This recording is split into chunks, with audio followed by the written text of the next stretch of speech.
This video contains subject matter that may be offensive and disturbing to some people. If you are the type to require a warning throughout a video or show, let this message serve as your warning.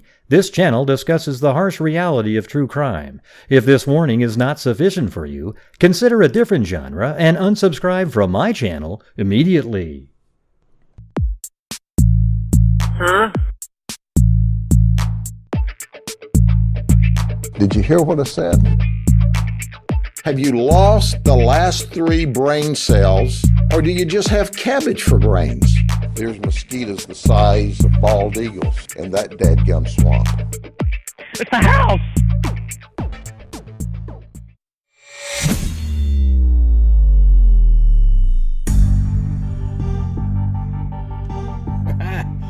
What's going on, freakazoids? I'm in a little better mood today. I was just so exhausted yesterday. Just up too late. There's too many people complaining about last night's video and that I was so mean.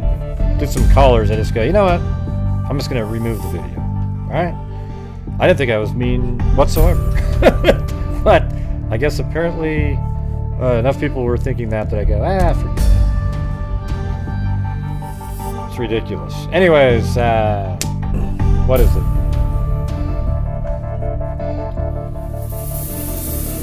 Yeah, I had Chasing Truth. I had this we have this ridiculous windstorm going on right now, so at any minute I could lose power. In fact, it went out for a couple minutes earlier, but then it came right back on, so I guess that's something that could happen. So I'll try to come back on. But you want to hear something crazy? There's this huge branch from the neighbor's yard that was hanging over our power line. So I called the power company and I said, hey, there's this huge branch. It's almost about ready to come off because it was being held up on a couple other branches. And they said, man, there's 100,000 people without power right now. You're at the bottom of the list because you still have power. And she said, I go, okay. I mean, I get it, I mean, if I was somebody without power, I'd want somebody to help first. So I said, okay. And she goes, it might be days.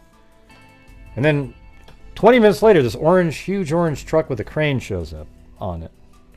And I just couldn't believe it. And I said, are you guys from the power company? They go, yep. And I didn't understand how that worked.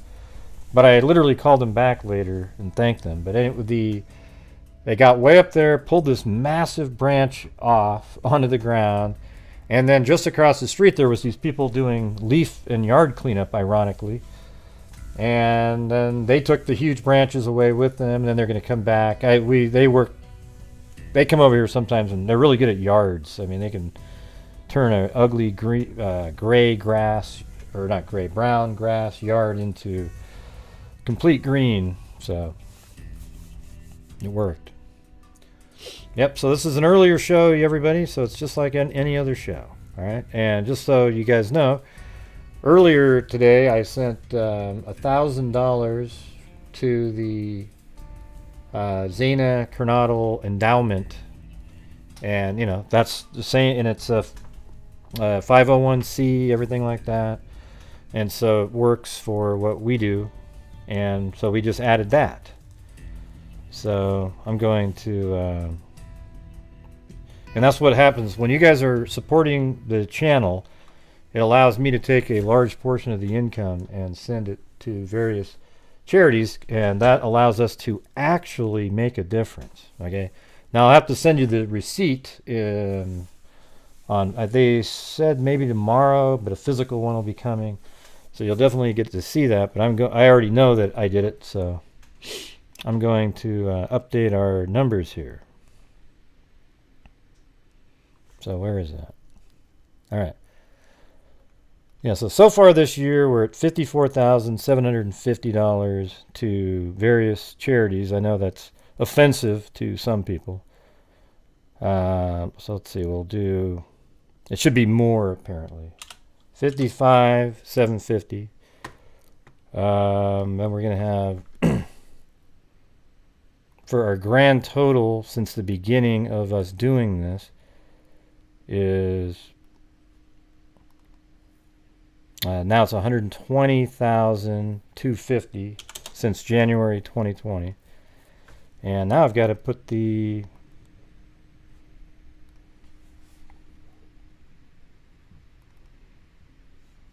oops. I got to change the totals on the little chyron that goes by there. So hold on.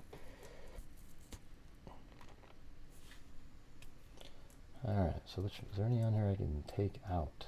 There's so many of them. So far this year we have, let's see, murdered and missing Indigenous women $1,000, black and missing $1,000, Texas Echo Search $8,030, Innocence Project $1,525, the Wounded Blue Fund $500, Special Ops $1,610, RAIN, Violence Against Women, $8,931. NCMEC, National Center for Missing and Exploited Children, $6,665. And the Backlog, $500. They test the backlog of rape kits. And the Abby and Libby Ballpark, $2,500. NCVC, $500. And our DNA fund is at $23,000. That's just this year, all right? So if you guys would like to help support the channel that allows me to keep doing that, that'd be great. All right, channel memberships, super chats, PayPal, all that stuff helps tremendously. All right, so let me, I got to add this on there. I'm not sure what to call it. Let's see.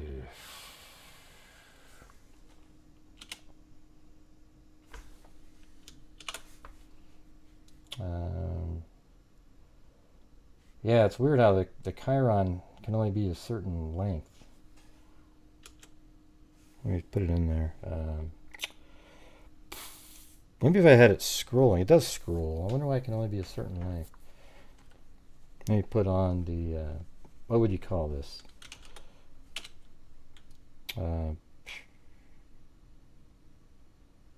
X, K, endowment, like ED, endowment, something like that. Not really sure, but there it is. I don't know if it'll scroll by though. Hey, thank you very much, Melinda Motimaiden. Thank you. All right, so those are the two short little updates there. The weather, horrendous weather out there. Oh, and thank you, Teresa Troop and Bucolic Buffalo.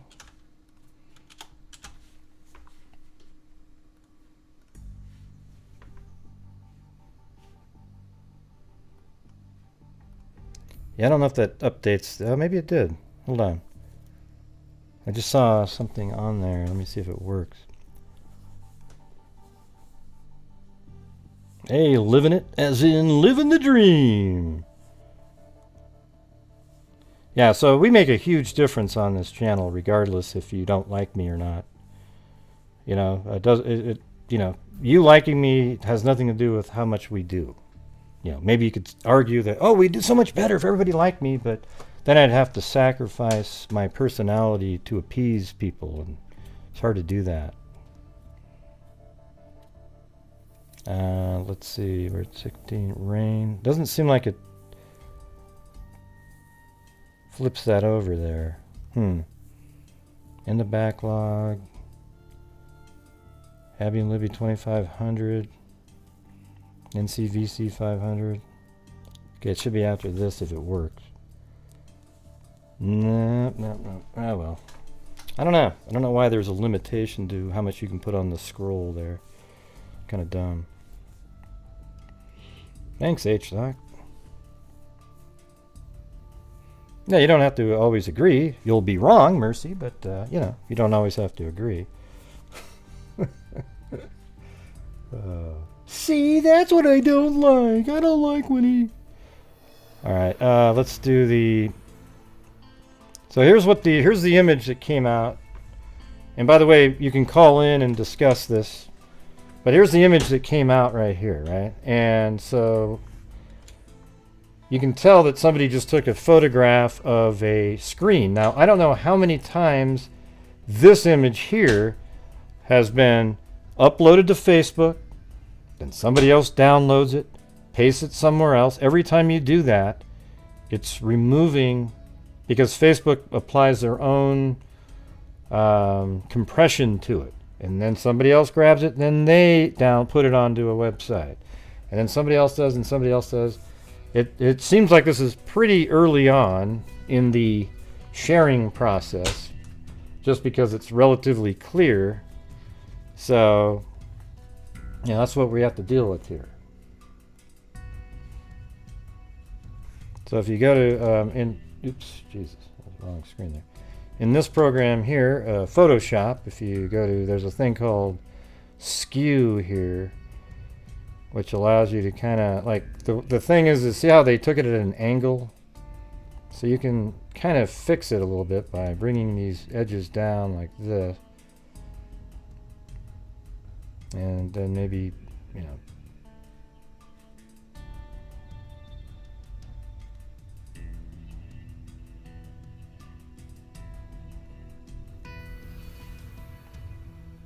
I've already done this, but like you put the graph on there, you can kind of make out if you're keeping the line stabilized above, so that's pretty close. And this one seems to need to go a little bit more out, so I think I'll keep that, and then do the let's see, distort maybe. Yeah, there we go. And now I can see that pretty much it was lined up on that line right there. And that's on that line. And this one is pretty close. So there you go. That's that would be more like an accurate, you know, general look of people's heads. Now it might need to be widened out a little bit more. So then you go crop it. And now we've got like one that's nice and square to the world. See that? Now, is it something that you need to narrow a little bit or make wider? We don't know. I have no idea. Yeah, people say that about the logo. I think it is the same logo, but there's images out there that make it look too close, like they're... So, like this, people are saying that this individual right here is Jack. Now, it wouldn't surprise me at all. That's something that I speculated on at the very beginning, that I wonder if Jack, the boyfriend, was at the bar and then something, you know, went awry, you know. We don't really know, right? I mean, maybe that, even if something went awry, doesn't mean he's the killer, of course, right? But there's so many different things that point to how he could be, you know, where people think that he's related to what happened. All right, him living, you know, just breaking up with Kaylee not too long before. They shared a dog together. She's leaving. You know, she comes back into town. You know, did she hang out with him or what? You know, we don't really know what the situation was. So that's why police were looking into him, is because he matches what you would think the suspect might be like, right? But they've cleared him on numerous different updates out there. Yeah, hold on. My music's not playing is bugging me. I need this little, it's like a Linus blanket. It has to be playing in the background. Yeah, everybody thinks they're sleuthing out the white sneakers. We don't, the white sneakers are just white sneakers. Look in the picture here. This guy has white sneakers. This one has white sneakers. This guy has white on the side of his sneaker. You know, let's just not pretend that you can make out. So that when people start saying that they can sleuth out the type of sneakers, then that's when you know that there's a problem already. People are all these, you know, super experts on the sneakers, you know, and it really, you can't tell. It's too blurry, right? Now, right there, that's what people go, see how mean Gray is? How do you know it's not the sneaker? Well, here's the thing is, I don't know it's the sneaker. That's the point, okay? I can't tell that that's the same shoe, and neither can you. So here's one of the pictures you would look at for that. You know, there's a white shoe he's wearing. Yep, He's got the white shoe, and he definitely has starting of a beard there. Okay, definitely has that. This picture here is the one, to me, where the beard and everything is a little thicker, and he's got the dog there, and so that hat there appears to be the same hat, possibly, that's in this picture here, just because there is something there. I mean, if you zoom in on the picture here, and I've seen other images out there where they made it look too much like the logo, although they could be using, like I said, a prior generation image where it's clear right off the camera, for example. Like whoever took the picture, boom. What would be best is to actually have the raw footage from the camera, all right? But if you take this right here and you change the contrast like this, you can start things sort of pop out a little bit more. Like you could kind of go stay in that realm there and maybe try it again. Contrast is really the only thing. When people apply things like smoothing and things, that you're altering the pixels themselves. So when you look at that right there, I know it's really dark and fuzzy looking, but I'm just focusing on the up here, this part. And then you open up, there's a picture that's out there, this one right here. And you definitely, it has the similar, like the two down parts of this hat right over here. See that?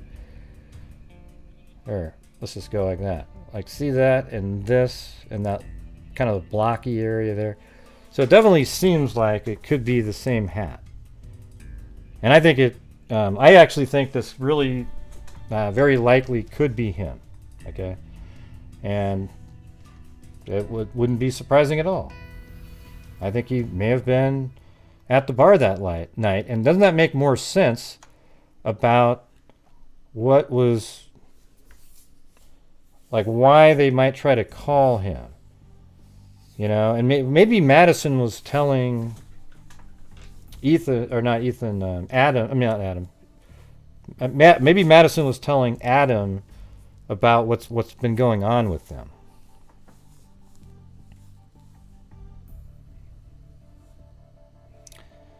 Yeah, you can't tell with the stature and clothing. He's sitting down, Josh, just letting you know. Yeah. I mean, he definitely is tall, for sure. I mean, he looks like this guy is sitting here. We can't tell. Well, actually, we can't tell if he's tall, but I mean, Jack seems to be pretty tall in pictures that he's in. And so when you look at this, you have him. And look at what happened a minute ago with that exact same. When I just did the contrast, that shows you right there that one frame that was released.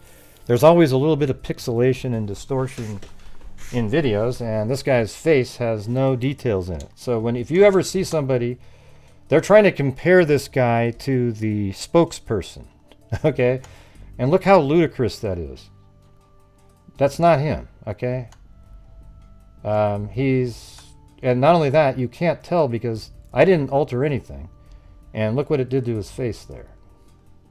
I just changed the contrast, meaning the light and dark values of each pixel. And I can tell we're already on one of those really slow beginnings of a show here. So if you guys feel like you want to help out the channel, that'd be absolutely fantastic. But, oh, that's the bar owner. Oh, good. Yeah. I knew he just looked like, I wonder if there was something in this guy. They're saying that this guy over here might be Adam over here. I mean, he does sort of look like that guy, but Adam's the bartender, right? Yeah, that does kind of look more like how maybe the owner would look. I have a picture here. I mean, I don't know if that's him right there, if that's the owner, but apparently this is the Adam individual from the bar.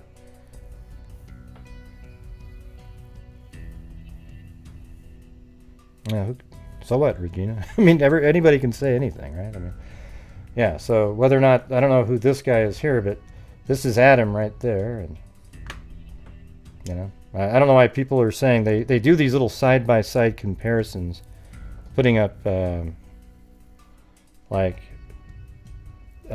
pick this guy's whole body next to whole body pictures of the spokesperson for the Moscow Police Department. I mean, it's absolutely ludicrous when you see it. I don't think he looks anything like him. I mean, nothing like him at all.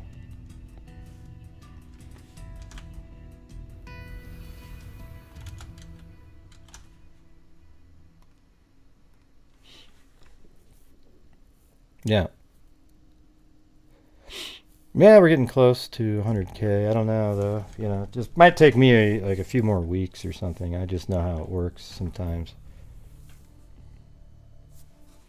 Have no idea. What are we at right now? Yeah, I mean, so I mean, I'm 1,500 away. That used to take me a long time to get there. But if you'd like to subscribe to the channel, that'd be great. Yeah, it's a totally legit picture, yeah. Why would you question that? Who cares about the bar owner's hands? Maybe one's in the pocket. You guys get so paranoid. It's unbelievable. Yes, this is that was a real picture, everybody. It's a real one. That's a real picture. This guy right here is Jackass. He's the same guy that was walking with Kaylee and Madison by the Grub Truck, and also in the other surveillance footage where Kaylee says, "Maddie, what did you say to Adam?" And then Kaylee said, "I told Adam everything." So, and if maybe that's Adam, I mean, right? I mean, there's here. And when he told him everything, what does that mean? I don't know. I think there might be some significance to that whole scenario, but they've cleared everybody, but they haven't, you know, Adam, they just said he's cooperating, which is, I think, a vastly different, you know, wording in terms of the other people. They said, at this time, we don't think the following people are involved. They did have the qualifier at this time, meaning at another time they might change their mind. But for him, they just said, we are aware of the individual in the video named Adam. He is cooperating. Yeah, well, there's an Adam the bartender, right? I don't know if there was another Adam at the same bar, but... What does that mean, Elser? I don't know what that means. Let's see. The picture is bullshit. No, it's a real picture. It's a real picture. I'm sorry. Sorry for your ignorance. Okay. The picture is real, everybody. This is not a fake picture put out there. It is absolutely real. It is a surveillance shot, and it was taken at 1:32 a.m. and it's just moments before we see them on the first surveillance walking down the street, and then at the Grub Truck.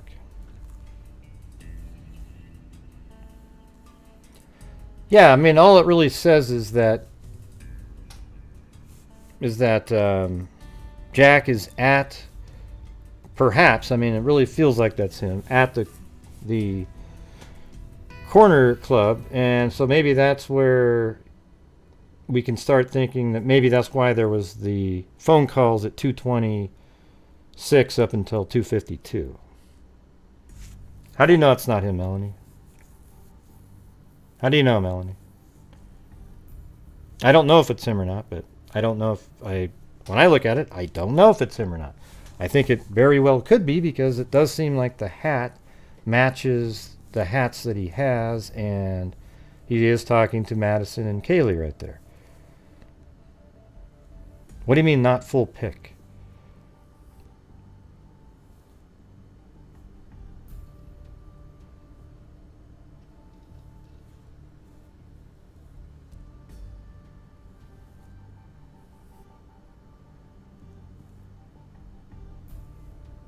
It's a real surveillance shot. I don't care if you've been watching lunatics out there telling you that it's not real. It is real. These are never fake. Okay, unless somebody faked it just for you. This is a real surveillance footage. Okay.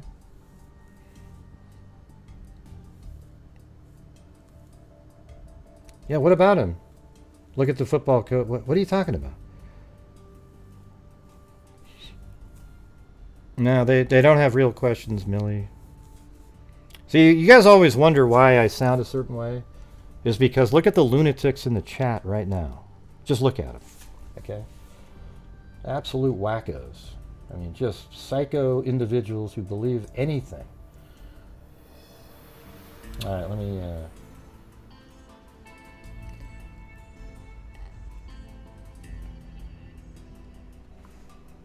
All right, 514, you're on. How are you? Pretty good. Who's this? It's Michael. I've called a couple times. Don't get mad at me. I'm just trying to explain to you what they're saying. There was a retired detective today that said the shadows don't match and the girls were put into this. But I don't know. I don't know the significance of it. No, they weren't put in there. I don't give a shit what your private. I don't give a damn. I don't even know if that's true or not. I think that doesn't look, like I said, that doesn't look like Jack D, but the hat, like you said, it's very similar. Wait, so what they're saying is this is an image, and somebody just released it and put out a picture of, added the girls to the scene. Yeah, they put them in the screen. Shadows don't match. What shadows? Those aren't. That's. It says that the shadow that's. That Kaylee, this one right here. Right, and it doesn't. But is that really is that a shadow?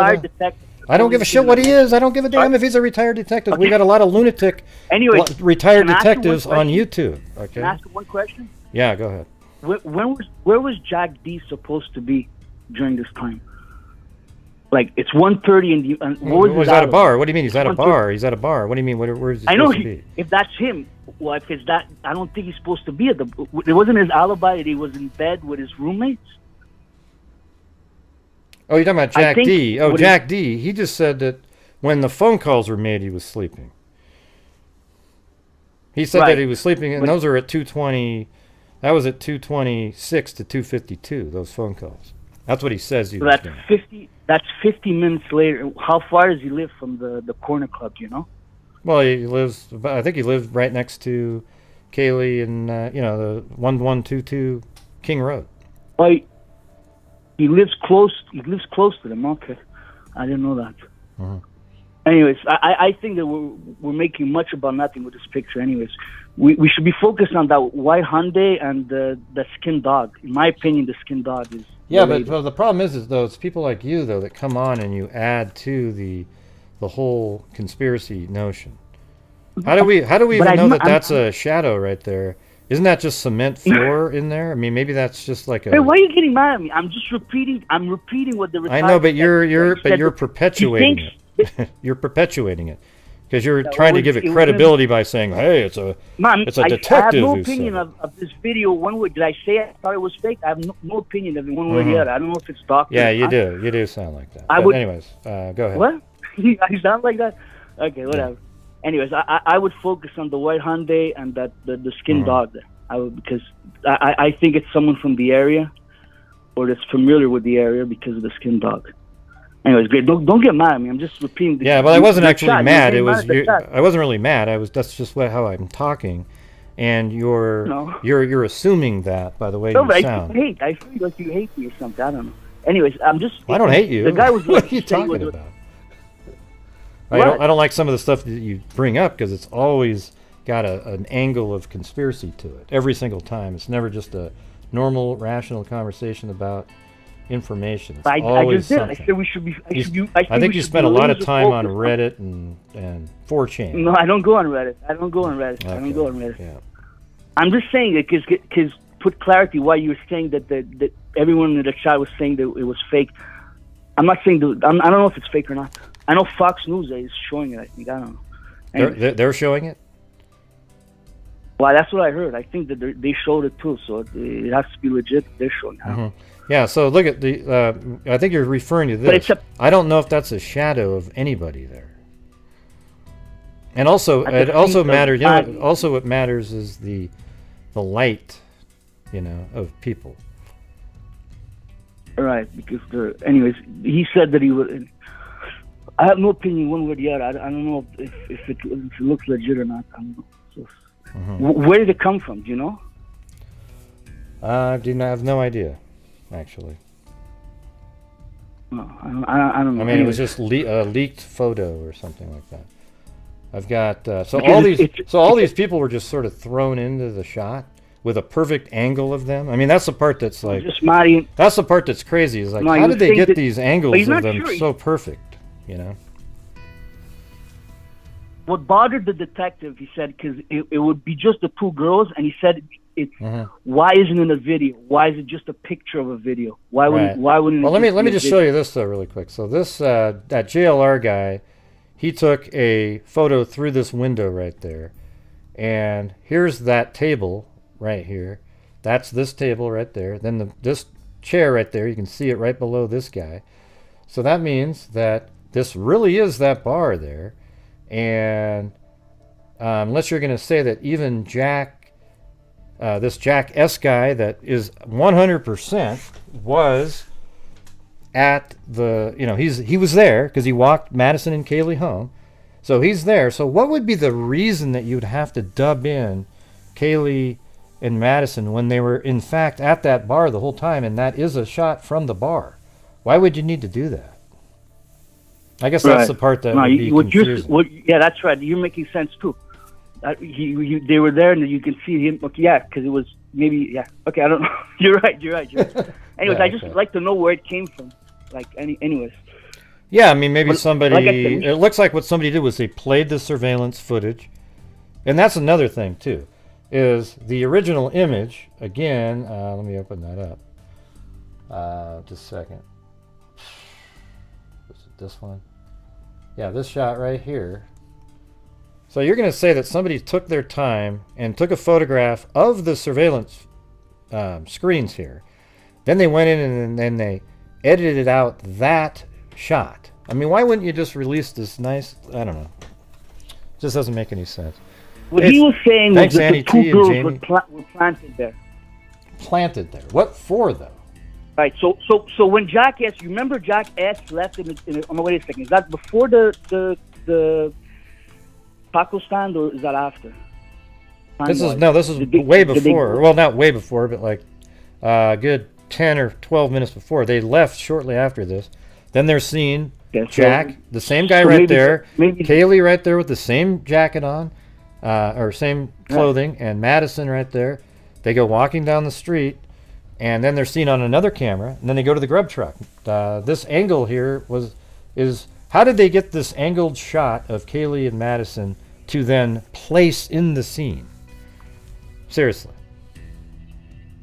I don't know, but graphic design, you can't rotate them? No, you can't. You can't just rotate them. You know. I don't think that looks like Jack D, but like you said, the hat throws me off because it's the same kind of hat.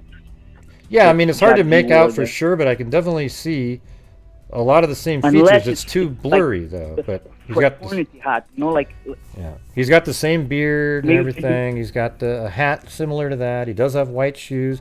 This guy does appear to be tall because if you look at the feet there, they're large feet, and then his legs go up like this. That means that they're highly bent while he's standing there, and his feet are up there. So it's hard to really tell, but he's seated and he's their height. Now, when he stood up, he'd be much taller than both of them. So I think he is 6 feet something in that picture there. You know, he's he looks a lot bigger now than when you look at him in the pictures, like 3-4 years ago. He looked small, but now you see the recent pictures. He's like very big. Yeah, well, he's not like big. Jack- He's tall. Like I think he's 6 foot Well, no, he's 2 or 3 or something. Yeah. Anyways, I just wanted to report what they were talking about in the chat. Man. You can't control the rumors and stuff. You can just try to clarify them. We don't know if this is fake or not. There's a retired detective allegedly that said it might be fake because the shadows on the feet of the girls don't match. That's what he was saying. Mm-hmm. And then why is there not a video instead of just a picture? Because it's a video, right? Yeah. So you're like they're looking at I'm this just- I'm- there. I mean, the foot's really white and everything. But I mean, look at like these have the same kind of thing going on. You know, I would be shocked if this wasn't real. I mean, if it was just some weird, you'd have to come up with the craziest thing in the world where you take a picture of them. I mean, how are you dubbing this in there over here? There's none of those weird artifacts you see on the outside. You want my honest a lot of opinion? times, I think a lot of it's times real, when you have white, yeah, you think it's real. A lot of times when people have white causes problems for videos. A lot of things get blown out and pixelation and all kinds of things. So, anyways, hey, don't worry, man. Anyways, you always keep me on my toes. You always keep me on my toes. I can tell you that. Keep you on your toes.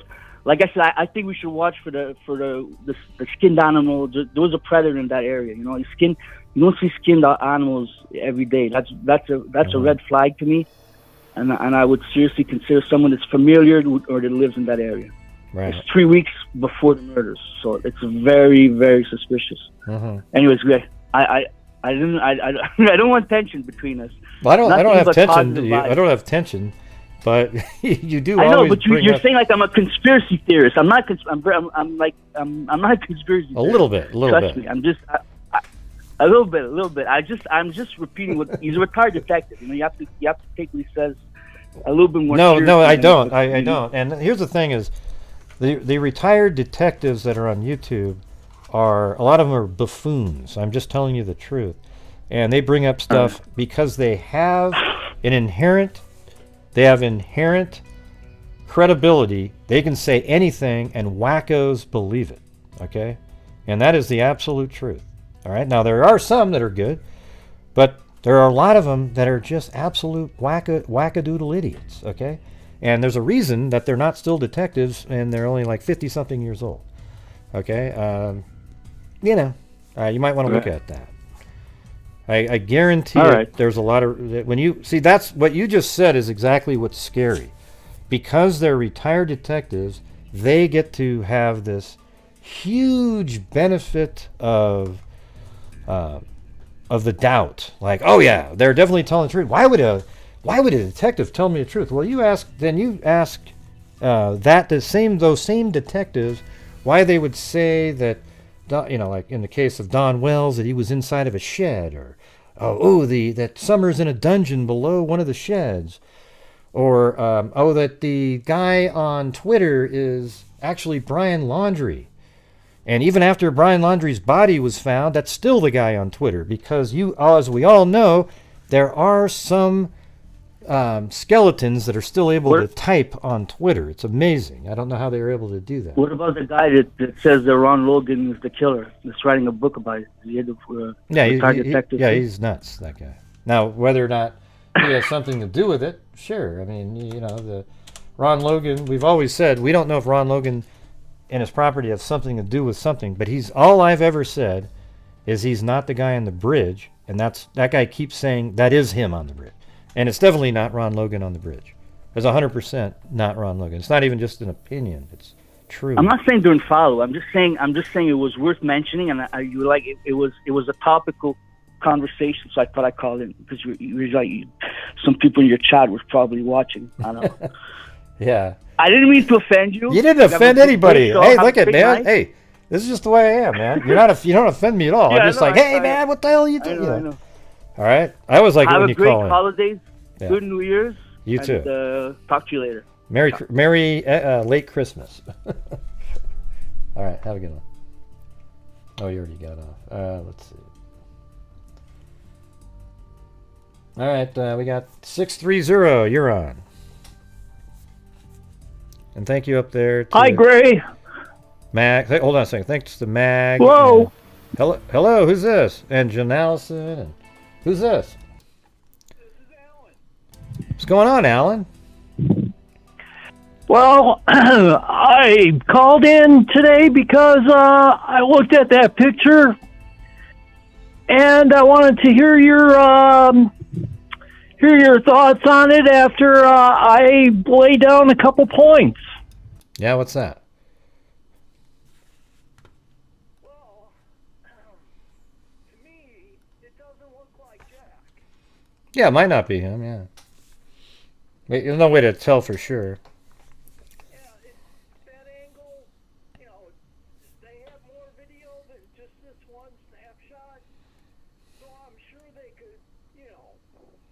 have more pictures available. Mm-hmm. Second thing is, you know, he has been booted, kicked to the curb by Kaylee for 3 weeks. Uh-huh. I would think. You know, he's drinking. He's alcohol fueled now, and I'm thinking he's going to be way more animated. He's not going to be just sitting down. You know, he's going to be trying to get back with Kaylee. You know, that's just one shot of it, right there. Yeah.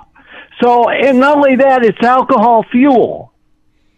So I'm thinking if I'm Jack D, and if I'm sitting on that stool, I'm going to be way more animated. I'm going to be, you know, trying to get back with Kaylee, finding out why we broke up, and yeah. But how do you know how long? I mean, what if you were there for a couple hours? I mean, maybe he was just sitting right there. People do sit while they're in a bar. I mean, you know, this is just one still frame. And still frames are usually they film on surveillance sometime like 15 frames a second. So, you know, that's just one 15th of a second shot that you're looking at right there. That's it. There isn't any. That's it could be. true. He might have been there for 2.5, 3 hours, right? True. Very true. And that would just make more of my point. If he was there that long drinking, I would still think he'd be way more animated than just sitting on a stool when his girlfriend of 5 years is across from him. Yeah, but we don't know what's going on here. You know, like maybe Madison over here told this guy's Adam something. I mean, this other Jack S guy's talking to over in this corner, and we don't know. Okay, my second point is after Kaylee and Madison and Jackass leave this bar, which is a matter of minutes from what it looks like 132 down here, how come Jack D didn't walk with them? How come he's not? Because he lives right by them. So I'm thinking he would be in that group. Yeah, I mean, that's a question. I mean, that's something that, you know, I mean, I've heard other people talking about that. It's like, yeah, I mean, why didn't he give them a ride home? Or, you know, who knows what the situation is. Or walk to the food truck. Walk to the food truck. I'm sure he probably wants to eat or just be by Kaylee. Yeah, I mean, and also it might not be him. He just looks similar, right? You know, he has the same beard. He seems to have a very, very similar hat on his head with almost seemingly the same logo. I mean, you can't see it, but it has these 2 points that stick out. And he's there. So what if he was upset about something? And remember later on, Kaylee tried calling him 6 times from 226 to 252. So how do we know that he wasn't upset about something? And that's why after they ate their macaroni and cheese when they got home, they started talking, her and Kaylee, which was only 30 minutes after they got home. So that's probably about as much time it might take to eat your macaroni and cheese and talk for a little bit. And then maybe, or even like they eat their macaroni and cheese, they brush their teeth or whatever, get into their beds, and then they start calling Jack up to see if he's okay and so forth about something. Because no matter how you look at it, Kaylee talks about how, hey, we shared a dog together, you know, in text messages, and then they called from 226 to 252. So it must have been Kaylee. This is what I've said for 6 weeks now, that it must have been Kaylee's perception that Jack was upset about something. Therefore, she tried calling him 6 times from 226 to 252, and then when Jack wasn't responding, she then believed, oh man, he's probably screening my calls. Why don't you try calling, Madison? Then, or use Madison's phone. We don't really know, but Madison's phone called Jack 3 times from 244 to 252. So the first 6 calls were 226 to 244, and then from 244 to 252, Madison called 3 times with no response. Then Kaylee tried calling one more time at 252 and got nothing, and then and that's why I think police were looking into him, is because within an hour and 8 minutes from there, they were killed. Yeah. And so when you put those together, you have questions you want to know. But they say at this time they don't believe he has anything to do with it. So that's where you have to, kind of, even though in your mind you might think, man, he just makes so much more sense or whatever. They have said that he's not involved. So, that's what they believe. So. And they could just be saying that just because if they did label him a suspect, he'd go under such scrutiny by, everybody on social media. He'd be getting, probably death threats. Mm-hmm. Yeah. So I think it's just, the police's way of just saying, just keeping the people safe from social media, just by saying he's been cleared. Yeah. Well, I mean, a lot of people, I guess he's not one of the students coming back or something. And like apparently 30 to 40% of the school isn't coming back for the, after the break because they're nervous. And he's somebody that wouldn't come back, not because he's nervous, because people are crazy. I mean, if he came back to school and walked down the street, how many people do you think would run up? Hey, what do you know what's going on? And all the different news outlets and everybody would come. It just wouldn't. It's smart to do what he's doing. Doesn't imply him. It doesn't imply he has any more guilt at all by him not showing up back to school. Doesn't mean anything. Yeah. So. Well, I think that's all I got, Gray, and I just want to say Happy New Year and Happy Holidays to you. Well, thank you. The first minute or so of your call, I had the wrong button pressed, but they all heard what you were saying after. But I got to talk to you. I heard what you were saying. They just didn't get to hear some of it. But anyways, I appreciate you calling in, and Happy New Year's to you too. Have a good one. All right. You too, Gray. Thanks. All right. Thanks. Bye-bye. Well, I heard another alibi, you guys, for Jack D. Okay, I heard another one, and it actually made sense. It was that when he was home, he was still awake, and Kaylee tried calling him, and he didn't answer the phone because his friend said, "Don't answer, don't always answer. You got to play more hard to get." Okay, don't always answer every time she calls for everything. So he purposefully didn't answer those calls. And if that turns out to be true, wouldn't that be make you feel horrendous as, thinking, man, it might have saved his life too. Also, it could have been that, maybe he could have helped save people, if that's true. And I heard that like a long time ago, so. Now let me get this one. All right, 801, you're on. Hello. Oh, hey, Greg, can you hear me? Yep, I can hear you. Hey, so Who's first this? of all, I totally disagree with the caller thinking that this is anything suspicious about this image. I think this is pretty much a meaningless image that probably won't have any impact on the case.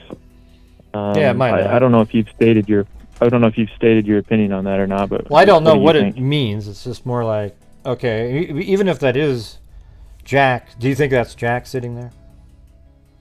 For sure, yeah. Yeah, so even if it's him, it doesn't really change much. Just to me, it always seemed like there was some tension. That's why the girls called him in the evening, 10 times from 226 to 252.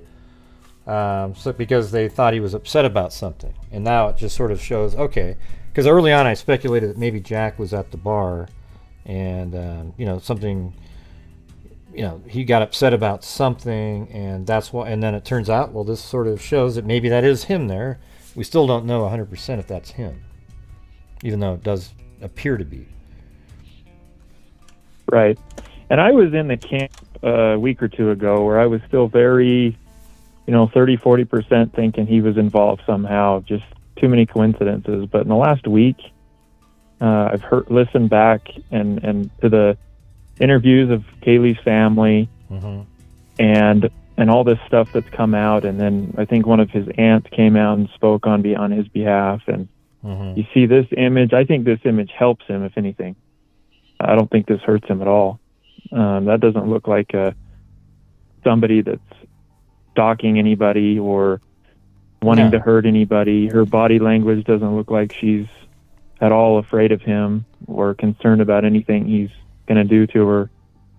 I also listened back to I think it was the mother or the sister of Kaylee who said when she made those phone calls to him, she wanted him to come over. And I missed that detail when those interviews first came out, that she wanted him to come over. And to me, that's pretty clear that, maybe she wanted to sleep with him that night, maybe not anything, just companionship. And I think all of that is saying at this point, with the police saying he's cleared, with the family being in his corner, and then you see the body cams of the police visits to this house over the last several months, seeing how really chaotic it was there. How many people are coming in and out of there? How many people had to call the police because it was so loud? I think somebody said there was parties 5 times a week, sometimes during the daytime. Yeah, I think it was just a party house. They weren't applying they weren't thinking at all about their own safety. Anybody in that house, pretty reckless behavior. And you start to see all these images come out of everybody in there, and you just have, I think there's an awful lot of suspects or persons of interest that they're looking at. Yeah. And they have to eliminate everybody one by one, and they have to be very thorough about it so that whoever they end up getting can't blame the police for not eliminating everybody that could have possibly done it. So they have to be very thorough about, okay, they've spent their weeks on Jack D, and they've had to go look at every angle, and they probably already have. And they have to move on now to the next most suspicious person, and they're going to have to do that until they can eliminate pretty much everybody that's ever been in that house. Yeah, the police obviously looked into the boyfriend. I mean, at the beginning, he seemed like, man, that's just such a perfect scenario, all these different things adding up. But, as time, they cleared him. It took them a while. I mean, they didn't clear, they used to just say, we are aware of a male that Kaylee and Madison called. They would say that over and over again. And then finally they said, we don't believe that the male that Kaylee and Madison called is involved. So then you have to sort of really take him off of sort of a suspicious, as any kind of a focus as a viewing public at that point, because they're saying that.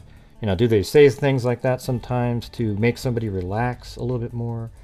I mean, I don't really know, but I don't know. I know what you're saying. I mean, to me it felt weird how right off the bat Kaylee's parents were like, oh, and they went out of their way to clear him, but maybe that's just because they know him and they love him. Or you could also be cynical about it and think that it was to also, again, hey, say whatever you can to make him feel safe, And so they would say those kind of comments in public to make him feel safe.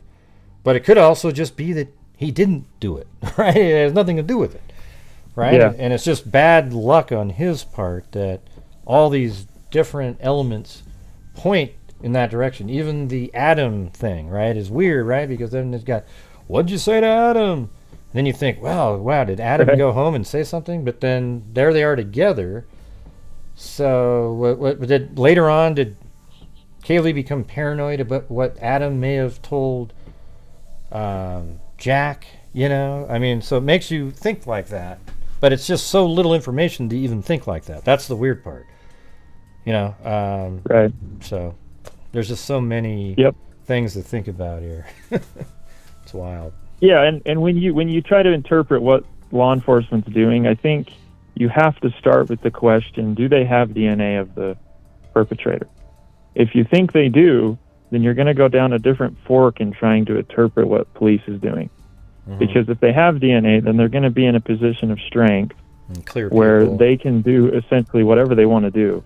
And then they just need to start eliminating people. Yeah, well, I was saying early on at the beginning that, I mean, what they need to have is a rapid FGG response team, which is forensic genetic genealogy. So when you go into a crime scene like this and you have the perpetrator's DNA, you know it's his.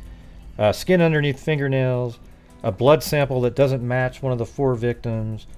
You know, the list goes on, but it has to be specific criteria where you know that you have the killer's DNA.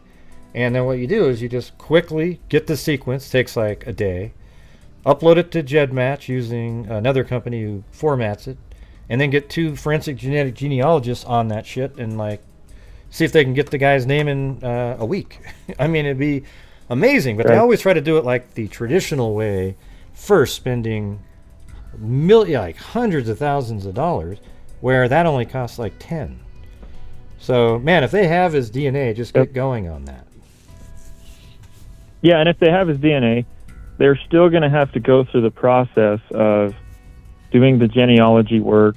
Then they have that person of interest. Then they have to go and actually trick him into giving them their DNA through some sort of, you know, getting his cup of water or whatever. Mm-hmm. And that's going to take a long time. So if they have his DNA and they're in a position of strength, it's still going to take weeks to months. If they don't have his DNA, then they're going to have to go and eliminate every single person that's ever been in that house, interviewing everyone that's lived there, everybody in the fraternities, sororities, and then that's going to take months. So it doesn't have to, though. I mean, the thing is, if they have the killer's DNA and they know it's his, they can just go straight to FGG, you know, go forensic genetic genealogy and get a name and go from there. I mean, they probably took swabs from, I guarantee it, from both the Jacks there, maybe even the Adam individual, and other people around there to compare, and maybe that's why they don't believe they're involved at this time, because they can do those comparisons really quick. They don't take months or anything. They can do, they have these rapid tests they do with the FBI. It's like a couple hours. Yeah, now with the FBI, so they can just compare it and go, oh, geez, man, he doesn't look like the guy. So with the Golden State Killer thing, though, do you know how long it took from when they submitted his DNA into that genealogy system to when they actually arrested him? Was it several months? Even if they knew, we have a name, didn't it still take them several months to actually arrest him? Yeah, because what it is after you get the greatest, they always called a lead by the forensic genetic genealogy, even though it's the greatest lead in the history of mankind. But once you get the name of the killer, like for example in the Golden State Killer, they already knew, they had the DNA sample that they collected matched the killer of all the cases, but then you have to make the case. So that's when the detectives go out and they say, let's prove that he was in the area and go through all the history of the person and make sure that everything lines up, and then you can make the arrest on the probable cause. You know, like there's FGG, it's not guaranteed. One of the things that I've been trying to get people to do, I mean, or at least mention the idea to, I'm not out there picketing or anything, is that, you know how like all criminals now have DNA in the system for, CODIS? Right. Yeah, why not at the same time they have to upload their raw file to GEDmatch, and that's the place that people use to do forensic genetic genealogy. So they're already having to give their DNA, but you upload it there too. Now it's part of a database, and the database would become tremendously larger with a much more vast variety of groups of people and in different regions. And it'd be absolutely amazing if they would do that. So, and then you, because some cases take a year, even when you'd think that it wouldn't take long at all. You have to keep, I think it was took months in the Schnee Oberholzer case to figure out who Richard Allen Phillips was. There was 10,000 people in the tree that they had. It was crazy. But, some cases take 10 minutes. No, that's... it's crazy. Yeah. Yeah, it's ironic that all of our speculating and theories and questioning law enforcement or whatever, it really doesn't matter if they have the DNA. If they have the DNA, they're going to get them. Yeah. If they don't have the DNA, I still think that it will probably, they'll probably be fine. They're just going to have to do a bazillion interviews. But I'm more optimistic. And there's a lot of people on YouTube that are way more pessimistic in the last couple of weeks. The more I think about it, this guy would have had to have done all of this without getting a shred of DNA on him, and I just off of him, and it just okay. So one more little angle, and then I'll get off. You've talked a lot about Ethan potentially being the first victim, and there's people I think the coroner said everybody died in their beds, but then there's this theory that maybe he was laying on the floor in the living room and Dylan or somebody came up and saw him on the ground. Those don't jive. And so I was thinking, well, maybe the killer went after him, killed him in the bed, but then dragged him out and potentially did something to humiliate him. And then to me, it would make more sense that the killer wouldn't have left his DNA because he had already killed Ethan and then moved the body afterwards. Because really, they don't jive, the two theories. Like, if there was a big fight, then he probably left his DNA. But if there was a big fight, then people would have woken up. And you kind of have to decide what happened there with Ethan. And whether or not DNA it seems like was Ethan, left or not. It's hard to know if he's in the, because they talk about, she does say that they were all killed while sleeping. I don't remember her saying that they were all four found in their beds. I mean, they were all attacked while sleeping, so that because then she said some had defensive wounds. So how do we know that, like, maybe the attack started there and maybe one got up, but they were killed maybe in the hallway right there, right next to the room, next to the bathroom in the room.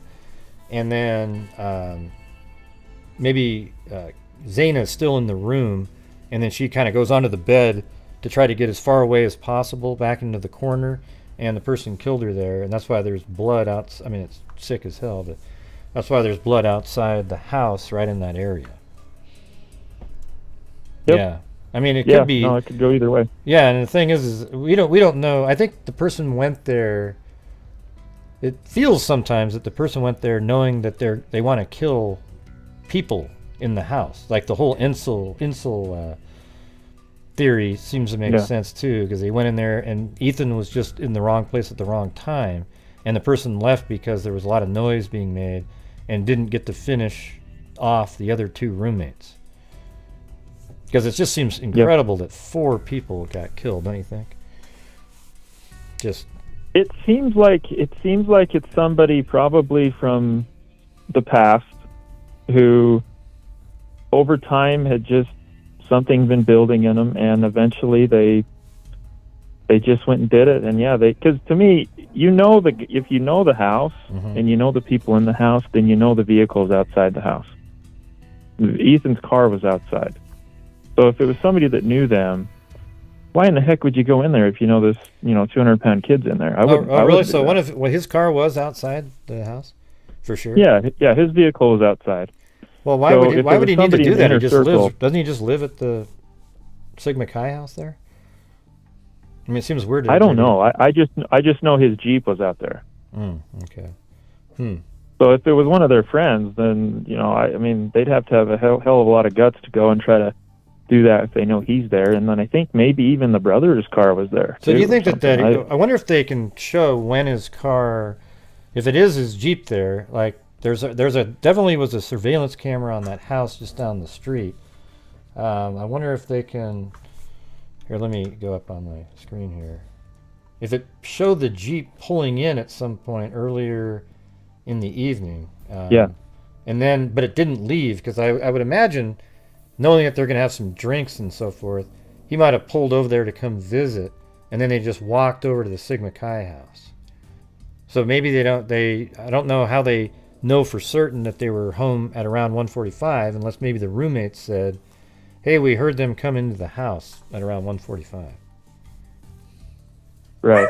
It seems like they're protecting that information, but they don't want that info getting out, the details. And yeah, definitely. And I'm with the theory that somebody in the inner circle would not want to deal with Ethan if they wanted to go after the girls. That wouldn't make any sense. And so it's probably somebody that just had no idea whose vehicles they were, had been thinking about this for years, had the guts, built up the guts to do it. Seems like maybe they borrowed their grandma's car or something. And yeah, it's probably somebody. I always thought it was somebody that they've seen before, but he was always some guy, not weird enough to be talking about him too much. Just kind of always there observing, and then one day just made his move to do what he wanted to do.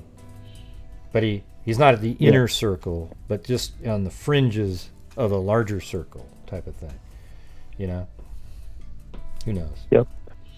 Anyways, hey. Who knows? Well, hey, I appreciate it, Gray. Hey, good call. Have a good night. I appreciate it. Thanks. Bye. Yep. See ya. Bye. All right. I said good call. I said it myself, you guys. Oh my God. I said good call to somebody. Well, actually, that one was interesting. So that was like rational thought, like. Oh, and by the way, let me, before I get the other calls here, the Corner Club here. So you can go down to I was at the street view already here. You can see, I believe the door, yeah, it is. Well, the door that JLR filmed through was right there. So therefore that is the area where that shot was taken. I just showed you a few minutes ago let's see, where is that one? Yeah, this one right here. That was taken through that window. There's the table and the red sort of cushion seat there, right into the corner there. And when you go back to this shot, you can see that table and the red seat that this guy's sitting on, and there's that door there, okay? And then if you go up the street, Jesus, what happened? If you go to Street View again, there's this little crazy little, it doesn't look like it goes back there, but it's right behind the building over here. And you can see again, just sort of down there, that's the door. And then there's another door, or a window, a door actually, that's right down in here that you can't see. But I saw on the video, yeah, it's right there. There it is. See that door right there? And that shot from that door is, let's see, I think it's this one right here. Yeah. So that's this shot. So if that's this shot, that means right around this corner here. So see this little corner right there? That means you took a right around that corner. That's where all of them are standing. That's where they're all sitting at this point in the other image. And see, if you go around that corner, you would lead to this area right there. Man, I'm good. Jesus. Hey, thanks, Maylee. Over 2,000 in chat. Yeah, can you guys hit the like button for me, please? I really appreciate it. So it's really easy to do, too. I think you can even blow on it. I think it works if you...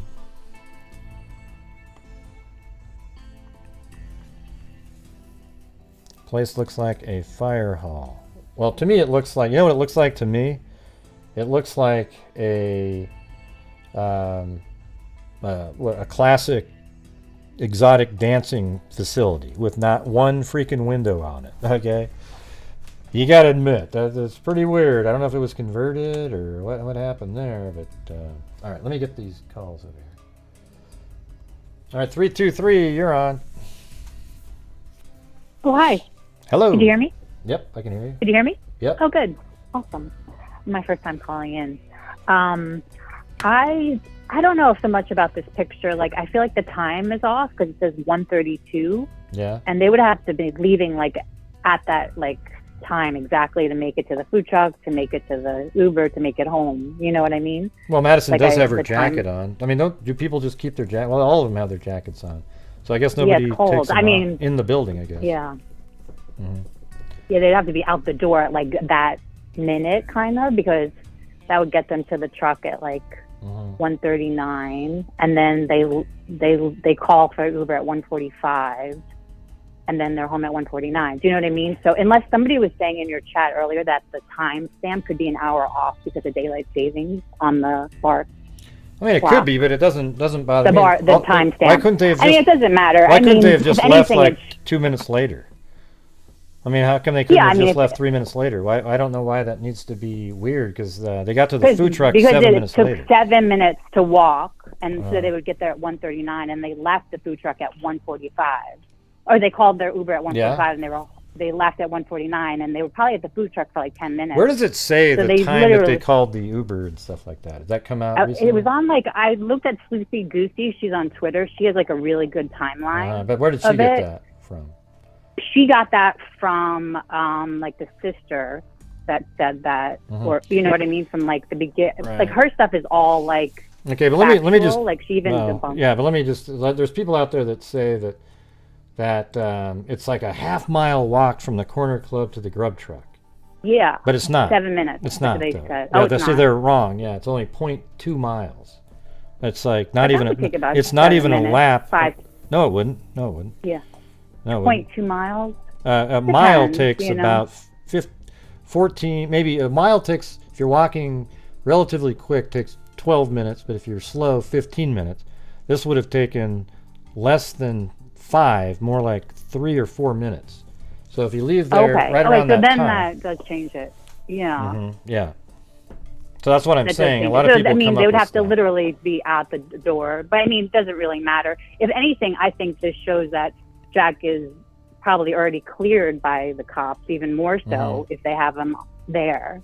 Yeah. Right? Because if he was with them, then that's why he's probably like being quiet and not saying anything. And I think one big problem with this case and with a lot of these true crime cases is that like whatever like footage we see or pictures we see or interviews we see, like those become like the top 15 like suspects, you know, or people of interest, or Oh, yeah, just like exactly, characters like you're watching a TV show and then there's like so many other people that it could possibly be that have just not Right, been like on that's film that's or that's in the a whole picture. thing is no matter what clip or video comes out, all of a sudden they're the next new suspect. Like the one guy that worked at a store downtown or something, and he mentioned that he talked to Kaylee and he told her. Oh, the vape guy. She told, the yeah, vape and then guy. all of a sudden now he's Yeah. the suspect. Really? I mean, Yeah. the guy. You see how it I don't switches? believe his Yeah. story, by the way. Like I don't believe anything at all that Kaylee said any of that stuff because he basically described exactly the video on Grub Truck.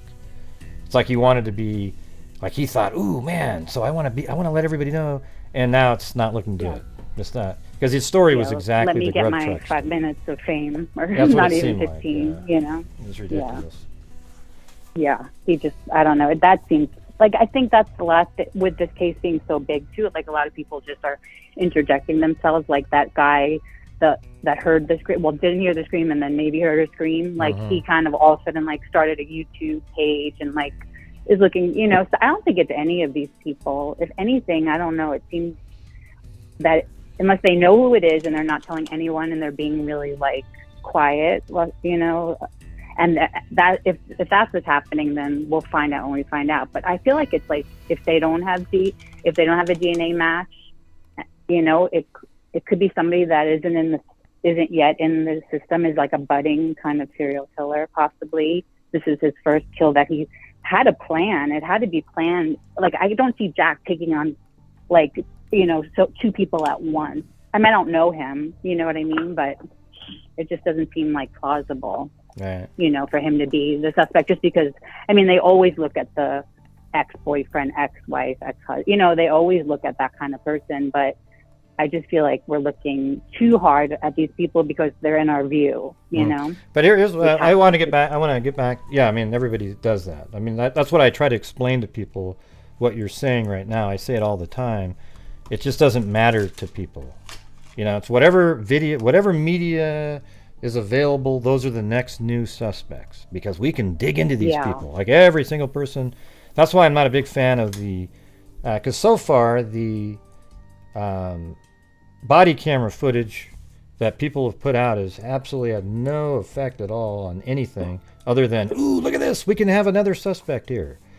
You know, that's really about it. I mean, other than, okay, maybe one of the rooms on the first floor was used for storage, and maybe it opens the idea that maybe Dylan, one of the roommates, lived up in the second floor by the stairs. We don't really know. But other than that, there's just almost nothing of value from them. But people release them because people love seeing videos that allows people to dig into something that they shouldn't be digging into a lot of times. It's just sort of like, oh, who's that guy that answered the door? Ooh, you know? Yeah, who's that? This guy, I heard that this was released by I saw the original Facebook post on another live, and it was released by allegedly, by the bar owner. Mm-hmm. And he was doing it, and he said in the post, I'm doing this just to clear up the timeline. I think I think he put that still frame out as that's around the time that they left. I guarantee it. But that's why he put that out. Oh, that makes sense. So you're smart. That's really smart. Yeah, like this is when they were leaving, and that would make perfect sense. If that's what he was doing for timeline, like that makes sense. That's actually what I was going to say a minute ago or so when I went down a different path with. But I was going to say that, I think that image there is right near the end when they're about to leave, and that's why he showed that. There's probably a ton. I mean, you know, there's 3 hours of video of them, and I guarantee it. Like, if they release that would occupy, I mean, thousands of hours of YouTube show times. And I probably, I might even be looking at it too, you know, to see what's on there. But that's just what it does. You know? But this is when they're leaving, and he did say timeline, so that totally makes sense. Like, this fits in with the timeline that they're leaving, and that fits perfectly then. Yeah, so just maybe a minute later. Yeah, maybe they might have left it like, it only takes like 3 or 4 minutes to walk there, so let's say they left in the next 3 minutes. Then that's perfect timing then. That works. Yeah. There you go. But then they would get there at like by 1:40 and be out of there by 1:49 or so, you know? Or even like before, like get there a little before 1:40. And then because they got home at like 1:56 and they left there at like 1:49 or something. Not that that really all that makes so much sense, but I don't think Jack is, other than that weird look. He did give a little that look that but who knows what that looks. See, I don't agree like that the dad. Well, I mean, he just looks like. I mean, we don't know what he normally looks like. We don't know. And it was to me, like, it just especially looked when normal. things freeze. Yeah, when you freeze something, like things look differently when you freeze something, because people have been calling out like, well, that look wasn't really good. It also makes a better show if you say to people, oh my God, look how sus that guy. Look at that face he's making. Oh my God, there's no way that wasn't. Oh, the look that he. And then everybody goes, oh my God, I see it too. And they get really ramped up, and it builds up your sub count and everything like that. I just try to look at things for what they are. Like when I saw that, I didn't see anything other than, you know, like he was hugging Kaylee's mom, and then they just kind of looked at each other for a moment, and that was about it. I mean, who knows what their normal look is? I don't know. Yeah, like you don't know that. And especially when you, like I was thinking about when you freeze it, like things always look weird, and that was like, they kind of froze that look, you know? So you just never know. Like, it just happened, you know? Could have just came out like that. And people like to interpret things like, I've seen that with this true crime community, like a million different ways to Sunday, and just, you know, I mean, something's got to stick at one point, but I don't think, well, that's the point, you know, it's always in the videos, Well, a lot of times it's, a lot of people on YouTube are like, the channels, they're basically do the same thing that psychics do, where they accuse every single person that there is and every single known theory to mankind, and then eventually, when the case is solved, they'll be close on one of them and say, "See, everybody," you know. Yeah, the law of probability. Like if we keep talking about everything, every possible scenario, then one of them is going to hit. I mean, that's like what happens whenever they like, oh my God, what did they say to Adam? What was everything? You know. And I mean, I'm wondering too. Like, I want to know what, because to me that could be significant. You know, it could be significant. If somebody else was in that bar watching them, like that's, you know, I mean, it could really, I feel like it's like someone that maybe worked at the college, somebody that like maybe it was like some kind of hate crime, or they didn't like the sorority. Look at the other stuff that happened with the sororities. I just feel like it's none of the inner circle, that, or there would have been something by law enforcement already about something, you know. I feel like they're not sure, or they're totally sure and they're like being really like, you know, tight on their case. I mean, it could, you know, you never know, right? Yeah. Look what happened with some of these other cases. You just never know how long things are going to take. Like in Delphi, like you just never know how things pan out, you know, inside those walls. And there's so many people working on this case. You would think that's why it seems like somebody really knew what they were doing, not just like an act of passion, because I think that would be so much more sloppier, and there would be much more evidence. And it doesn't seem like there's much evidence that we know about, you know? So that's all I had to say. Okay. But, well, hey, it was fun talking to you. Another rational caller. All right. Great. I'll call again. Thanks for taking my call. Have a great night. You too. Bye.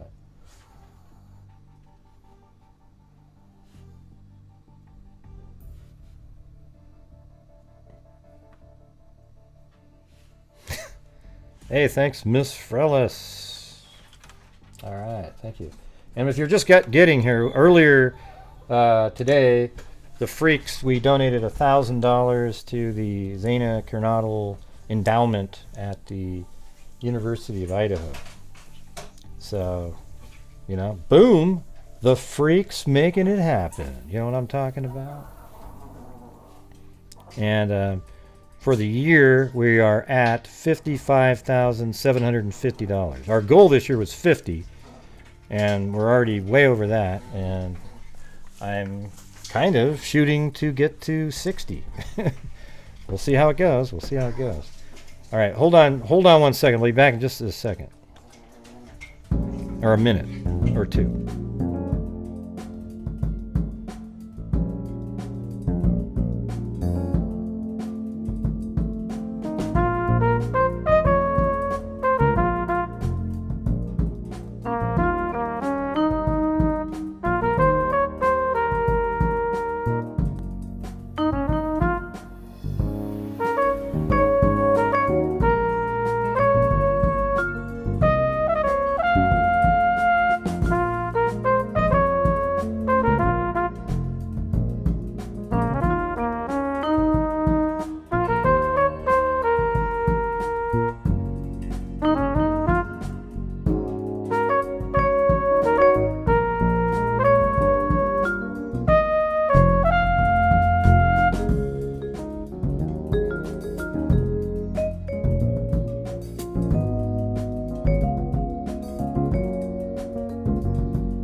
No, I don't use a green. I used to use a green screen, but I don't anymore.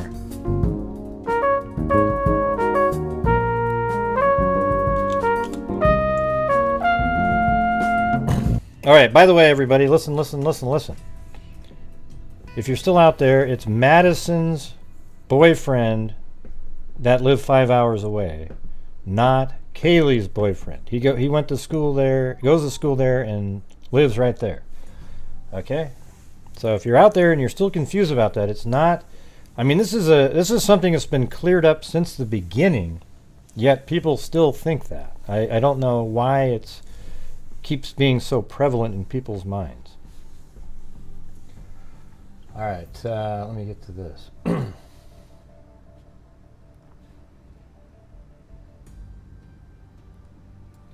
All right, who's this? It says Jordan. Hello, Jordan. I don't do videos, but yeah. What's going on?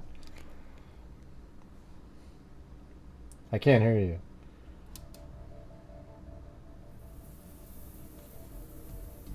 Wait, are you not? I don't think your audio's working. If you want, you can call back in on a regular phone and not use a video or something. Wait, see apps that are Huh. I don't know.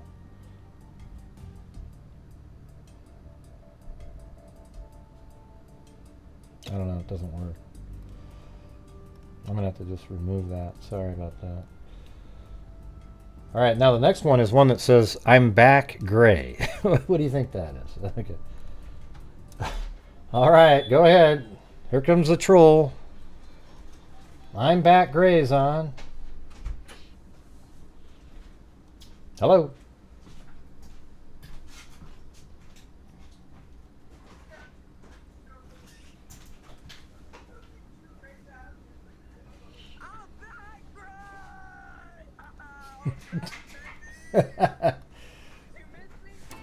Yeah, that was hold on.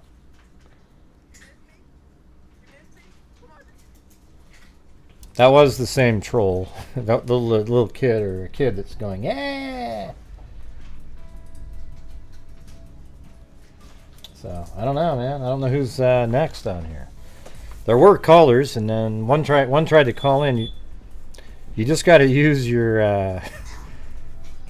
Yeah, maybe it was, I don't know if it was Chancey or not, but you got to use your phone on the call. And thank you, Miss Frellis, and welcome to any new channel members out there. What does that mean, stereophonic? Yeah, there was no number on it.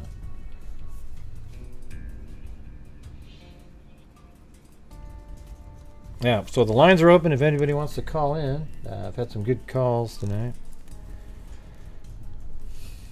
I don't know if they found the dog's DNA.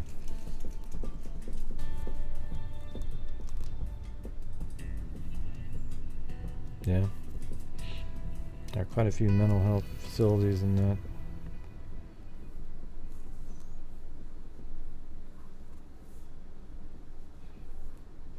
Well, we've already talked about that, Zozo, so it's not really a good point. Yeah, we already talked about that. Some people say that he was sleeping, but I actually was told that he was awake, and the friend said, don't answer the phone, don't answer the call, don't answer the call. Don't always do what she wants you to do. Make her, And so, that could be what he did. We don't know whoever said that he was sleeping. Did he come out and say that? I don't know if I've ever seen him say anything to the media.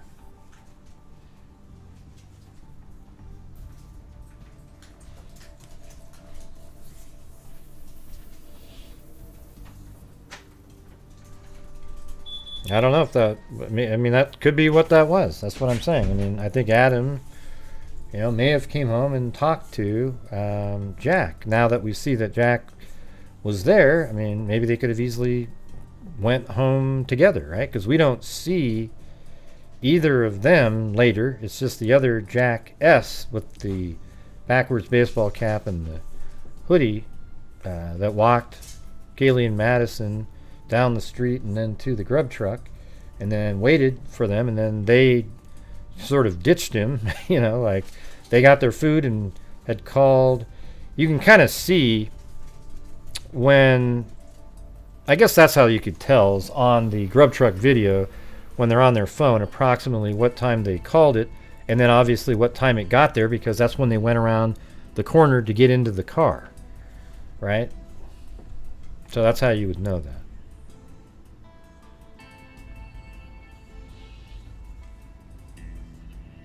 Goal is, yeah, let's come on everybody, let's hit that like button.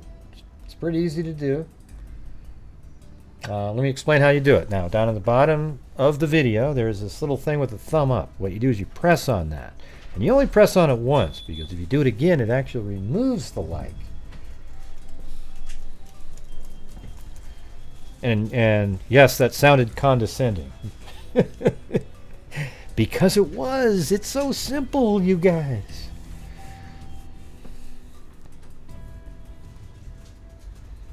I feel like Maddie could have told Adam about someone separate from Jack. Yeah, but Maddie told him everything about someone separate from Jack. Why would a girl tell a guy a whole bunch of stuff about somebody that Kaylee might have been interested in? Oh wait, you're saying about a guy that she... Wait, what?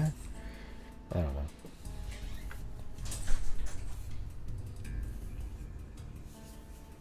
No, I haven't.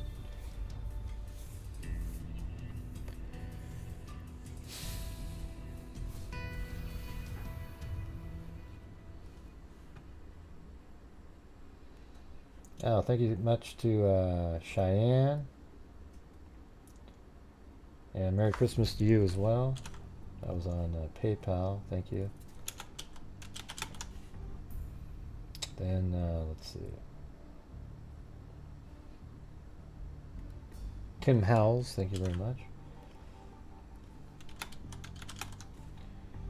And also, Your Gypsy. Thank you. And Deep Diver. Oh, there's the Deep Diver again.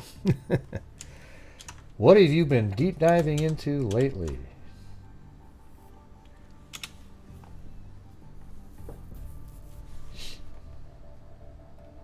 Is there anybody in here? Put a 1 if you hadn't seen my animation that I made of the walkthrough.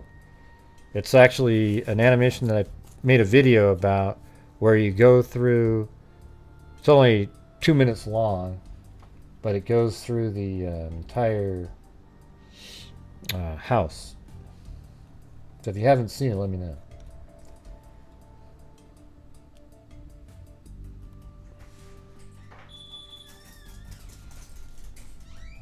So then, all of you guys haven't seen the video that I put out? All right, I'll play it again. This is the slow-mo version of it here. Hold on a second. This is the one that Sack and Fox Nanny had me make. So hold on. Man, don't you guys hit the have a notification bell on my videos?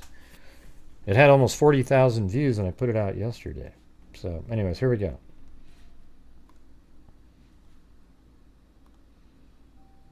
Doesn't have any music behind it. I could put the scary... Here, let me do that. It'll sound better. Hold on one second. Get the ominous... Maybe not that one. Dark time... Aftermath. There we go. Oh, wait. So then I have to open that up with... Just a second.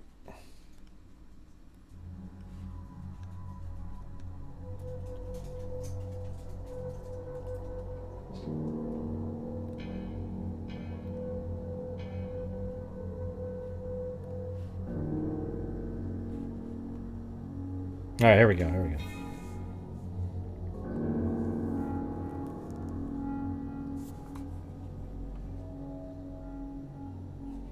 So that's the maybe the storage room on the first floor. At least it was in September. Then you go down the hall here. This is the first floor. That first door that they went in was the front door of the house. Then right there is there's a bathroom and utility room there. This is the store, the room just below the living room. And there's a little slope that the stairs go up right there.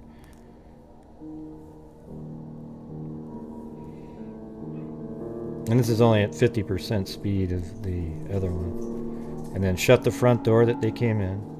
Then you go up these steep steps that put you into the living room. And there's where the TV is right there. There's the couch in the corner. Then you turn, and then down to the end of the hall. Maybe Ethan was on the floor right there where you're looking at. And then Xana maybe was found in this room here. This is Xana's room right here. And then at the head of the bed, that wall right there, that's the same wall that outside had blood coming out of on the cement outside. Now into the living room here again. And then that room on the left there is the unknown room. Was Dylan living in that room? We don't know. Then you go up the stairs.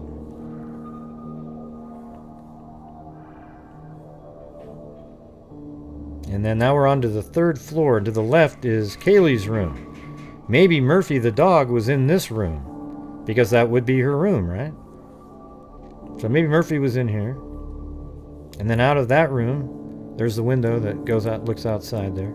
There's a bathroom in front of you right there. Then to the right is Madison's room. And apparently this is where both the girls were found, in this room right here. Okay? And then out the door and down the steps again. So now they're going back down to the second floor, which is 2B is right down below here. 2A is the part where the living room is. And that, see that little step? That goes into the living room. But now we're going to go into that one room where maybe Dylan lived. All right, so you turn it around there and... hold on a second. Let me get back a little bit. We're back at the third floor again. Then you go down the steps. I'm just going to do this part again. Thank you, Simple Life Days. Then down to the bottom. Now into that room. That could be Dylan's room. Because there's a picture where there's a bed in there and looked like her hat and scarf. Another channel hat on it. Then you go out that room, and then there's the kitchen. Looks a little different. They have an angled sink over there. I didn't think that was relevant in the case. And then out the sliding glass door into the darkness. There you go.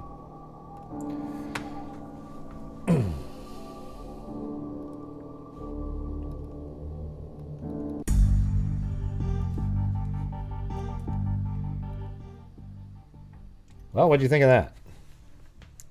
Pretty crazy, huh?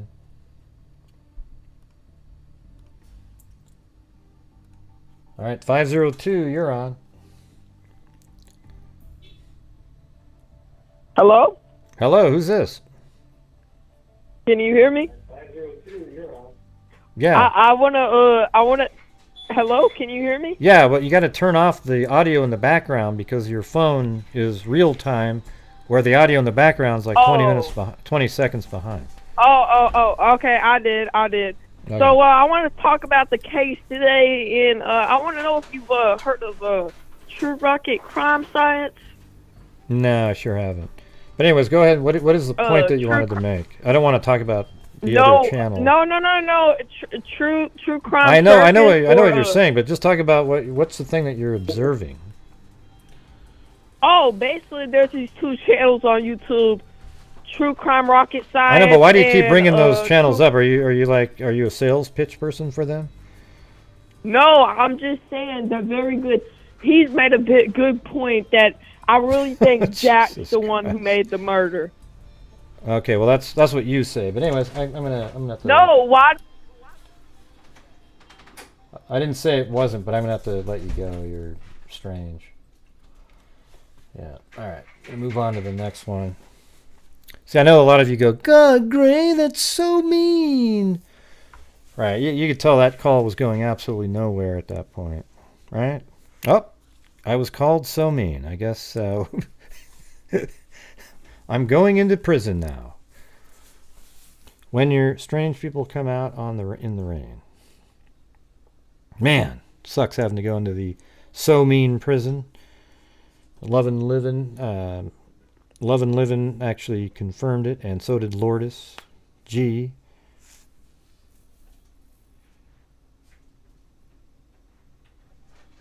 Yeah, I can't do that. What she said. I think Gray is saying no need to copy another point. Right.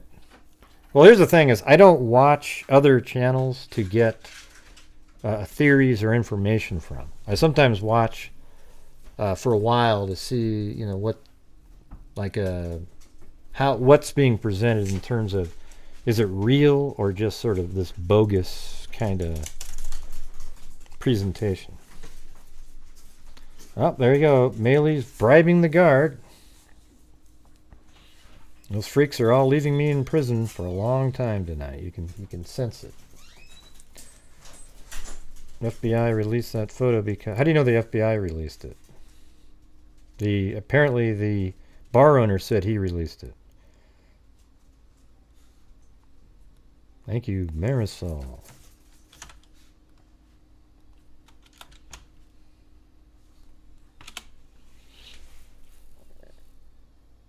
An Amber Maiden.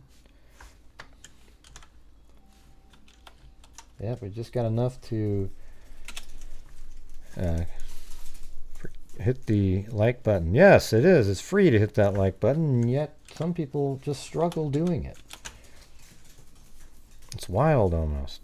I mean, just think about that. Could you hit the like button just for the animated video that I made? And how many hours it took me to make that? Probably 30, 40 hours putting that together.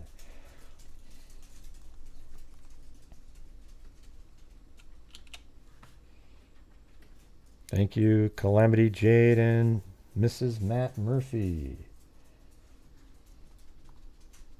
I think that's enough, right? How much should we get out of there? Are we out of prison now? Oh, there's LMM, Nikki Nbiz. Nikki Zbz. Man, that's hard to say, Nikki. I got to be honest with you. Soap on a rope. Man. That's so you don't have to go reach down to pick it up. Is that what you're getting at there? Oh, and by the way, a minute ago, on one of the calls, well, it wasn't, they didn't mention it, but there's a theory out there called Locard's exchange principle. And in forensic science, Locard's principle holds that the perpetrator of a crime will bring something into the crime scene and leave with something from it, and that both can be used as forensic evidence. And that's Dr. Edmund Locard. That was 1877. He lived there, I don't know what year he said it, but he was born in 1877. In 1966, he died. So there you go. All right, I think I'm out of here. Oh, and shoot, Doohickey, and I was just reading something I didn't even see. Doohickey and Melanie and Stereophonics Mom. Oh, and then Snow Remover. Is that what you do? Are you a snow remover? Out of jail, fun, not so mean. Right. All right, I'm out of there. Hey, thanks, guys, for getting me the hell out of there. That got a call now. Oh, a whole bunch of them. All right, 782, you're on. Thanks, John Dunn. Hey, what's going on? Who's this? Yep, who's this? What's going on? What do you got?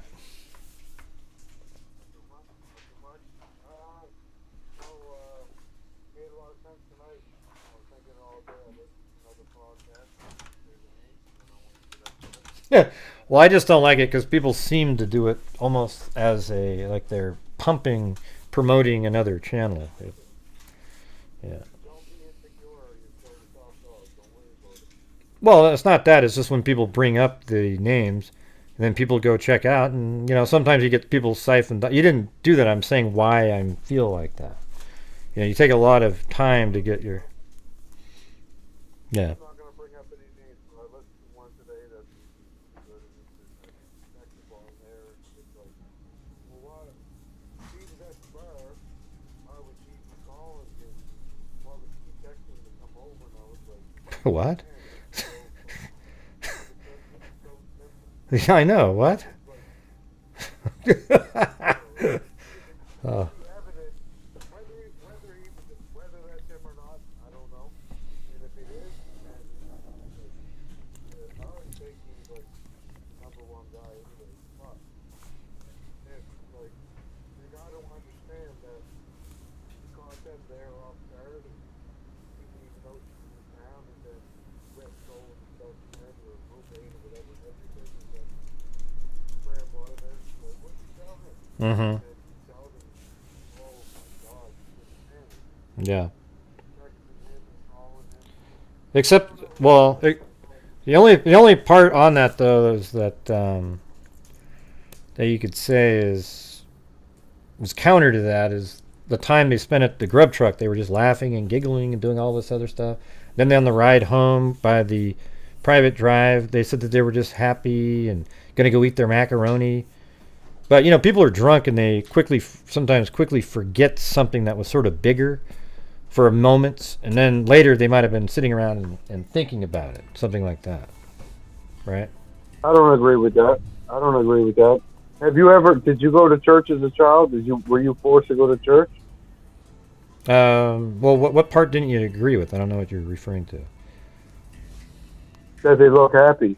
Yeah, okay, they appeared happy. Well, they were goofing around, the whole smiling time and stuff. Yeah. Yeah, but she's on her phone the whole time, like frantically texting somebody. Mm-hmm. Yeah. Huh. Okay? So, like I said, I was forced to go to church as a child, and you might have been too. Like, you had to sit there and act like you enjoyed the stuff. She, like, when we get, like, you're talking about putting the pieces of the puzzle together, and whatever it is, like, it might not be Jack D, but right now, like, it's the strongest circumstantial case against him right now. Well, everything that you said earlier, I've said on the show, like all those same exact points. I've pointed out that. I know. Like, and so I'm just not. But the thing is that they've sort of cleared him. You know, they've said, well, at this time we don't think.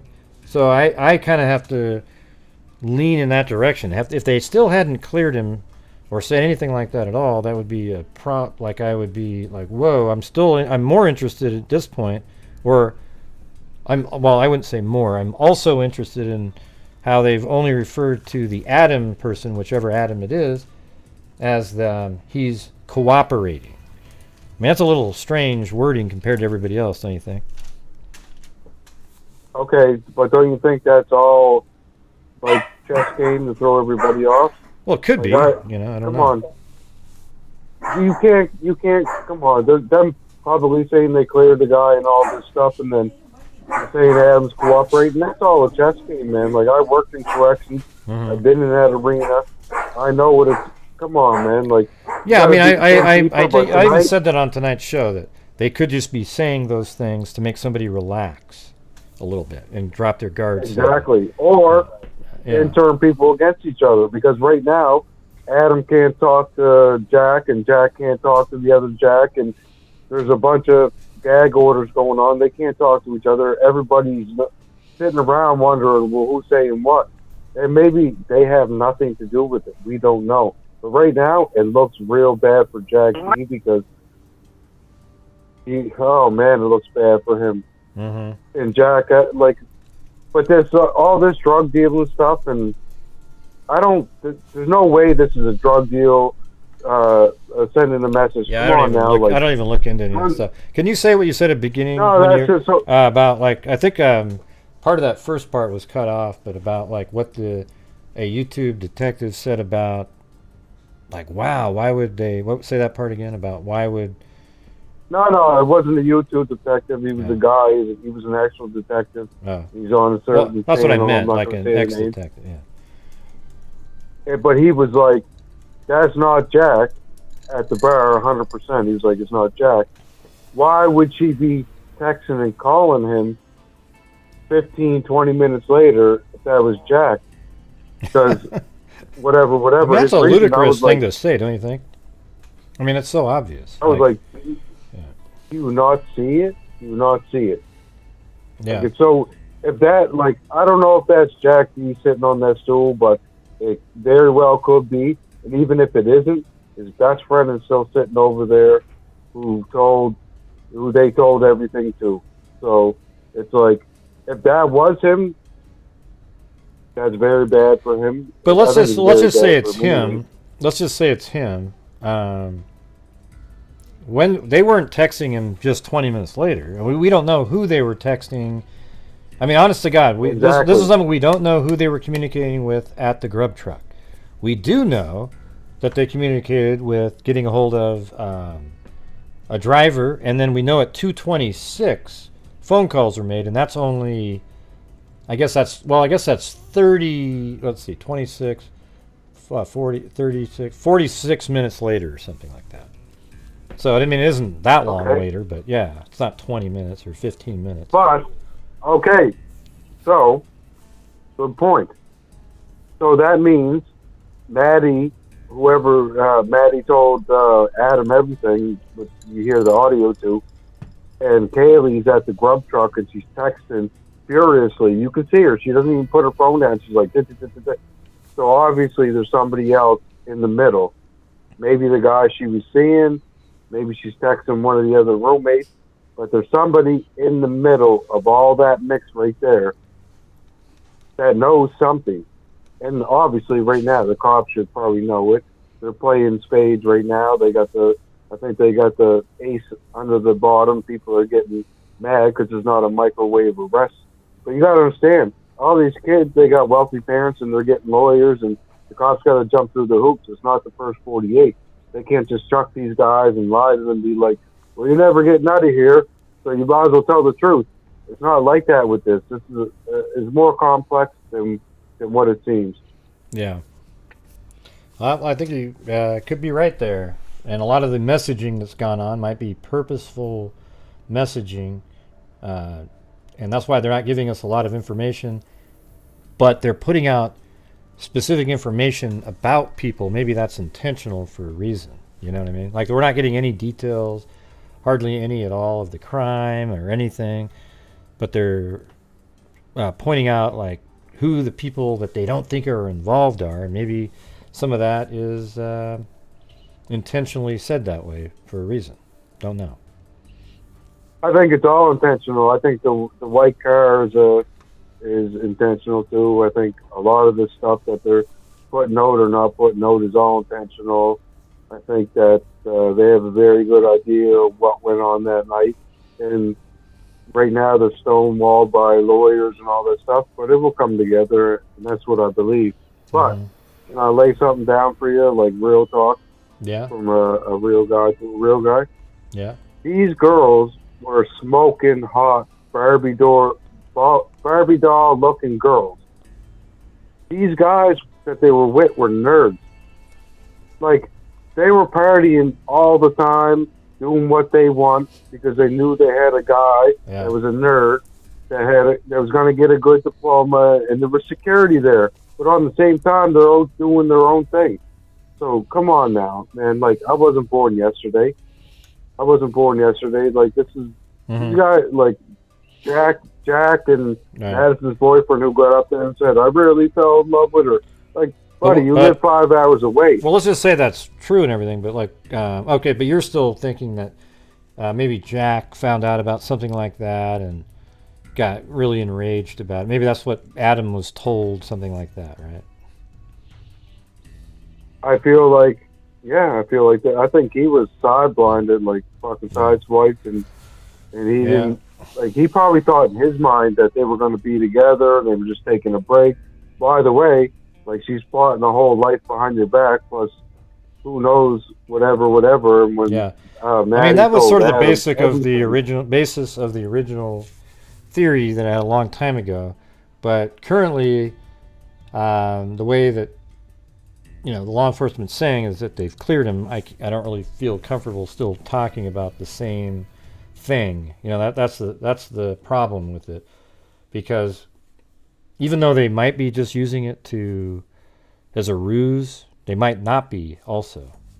They might actually literally had, because the family admitted that police were looking into Jack in those early interviews, like, why are they looking into him?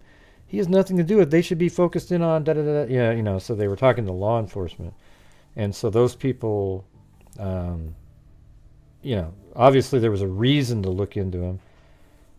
And whether or not they're tricking or not, it's hard to keep talking about him as he's, you know, like getting into too much into the weeds of how he's the killer when they've sort of cleared him, even though I totally get it, right? I mean, I feel similarly to you, right?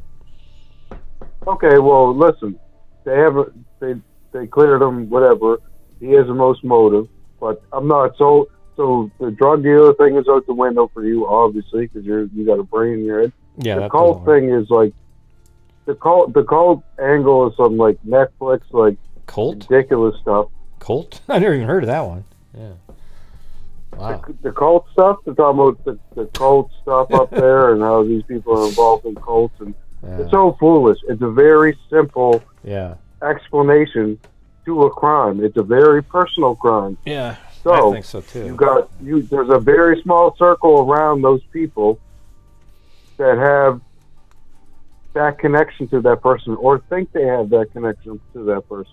Yeah, I was thinking it could be somebody just on the fringes, and they were like, "I'm really," he was really infatuated with one of the girls, but always kept getting rejected, but always thought, "Wow, I'm so much better than the guy that you were with already." And this is if it's another scenario other than the one that you're saying. And then this person came in there. Because no, I'm just saying, but he's not really somebody that they know well. He's just a guy on the fringe that always had these feelings, and every time he always felt kind of rejected by everybody in the house, and he blames them all but for those roommates, she would have loved me or something, even though they didn't even know that he felt that way. Sometimes there's people like that just keep everything to themselves. Yeah, there is, but it's rare, and I think it's some like Catcher in the Rye, like crazy shit. Like if he wanted to like actually like confront her in that way, he would have did it alone. He wouldn't have went into a house with 4 people. This was a very personal crime, and the person that did it felt very betrayed, not only by Kaylee, Madison, but he felt betrayed by everybody in the house. And I don't think it was some like lunatic, like the guy next door that was on there talking. This is a very fucking different kind of crime. Yeah. Like if this guy was really passionate, angry. It is very passionate. But if the guy was just obsessed with her, like he would have at least like approached her and tried to like isolate her once or twice to try to talk to her to get somewhere. Mm-hmm. This isn't that. This is a very. I always come back to crime. too, like it's something kind of personal where the person went in there and everybody knew who this person was, and the people. See, here's one of the elements that people don't talk about as much as they should, is why are the 2 people that got home at 1 still alive and the ones that got home at 1:45 and later all dead? And could it be that there was somebody sitting around in the house at 1:45? And every one of them saw them, and maybe the person made it seem like I don't really know, but it just feels like there was somebody that they knew, and this person went into rage and killed all 4 of these people viciously with a knife, and it's probably somebody that they know. Well, I think there was a disconnect. This is just my opinion. I think there was a disconnect between the 2 on the bottom floor and the 4 on the top floor. I think 2 on the bottom floor weren't as close as the 4 on the top 2 floors were. Yeah. And well, the problem is it could have been if it was Kaylee was the target, the person may have gone upstairs and Kaylee wasn't in her room, and it's possible she could have been the only one killed, except, in the scenario where, and then he looks in the other room and they're both in there, he has to kill both of them. Then when he goes downstairs, maybe Ethan either was just leaving or heard something, came out of the room, he got attacked, and then Xana's right behind, and then he has to kill that person too. I mean, so you can look at it all like that, right? Could just yeah. I think definitely Ethan and Xana were collateral damage. But I also think, man, somebody was waiting in that closet to catch him doing something. And that's the way I'm thinking. You never know. There could have been I'm somebody not in going to say his name again. Yeah. All right. I'm not going to say his name again. It's very, like, this is a very, I'm going to say cut and dry, but it's very, the simplest answer, like Occam's razor, is usually the one. There's no drug deals going bad going here. Like, drug dealers wouldn't do that. It's bad for business. Okay. I'm going to let everybody know right now. All right. Hey, Drug dealers would not do this. Yeah, I get it. I got a whole bunch of other callers here, but I don't want to. All right. But I appreciate. Thank you for the time, man. Yeah, no, I appreciate all your thoughts. All right. Have a good one. Bye. Talk to you later. Bye.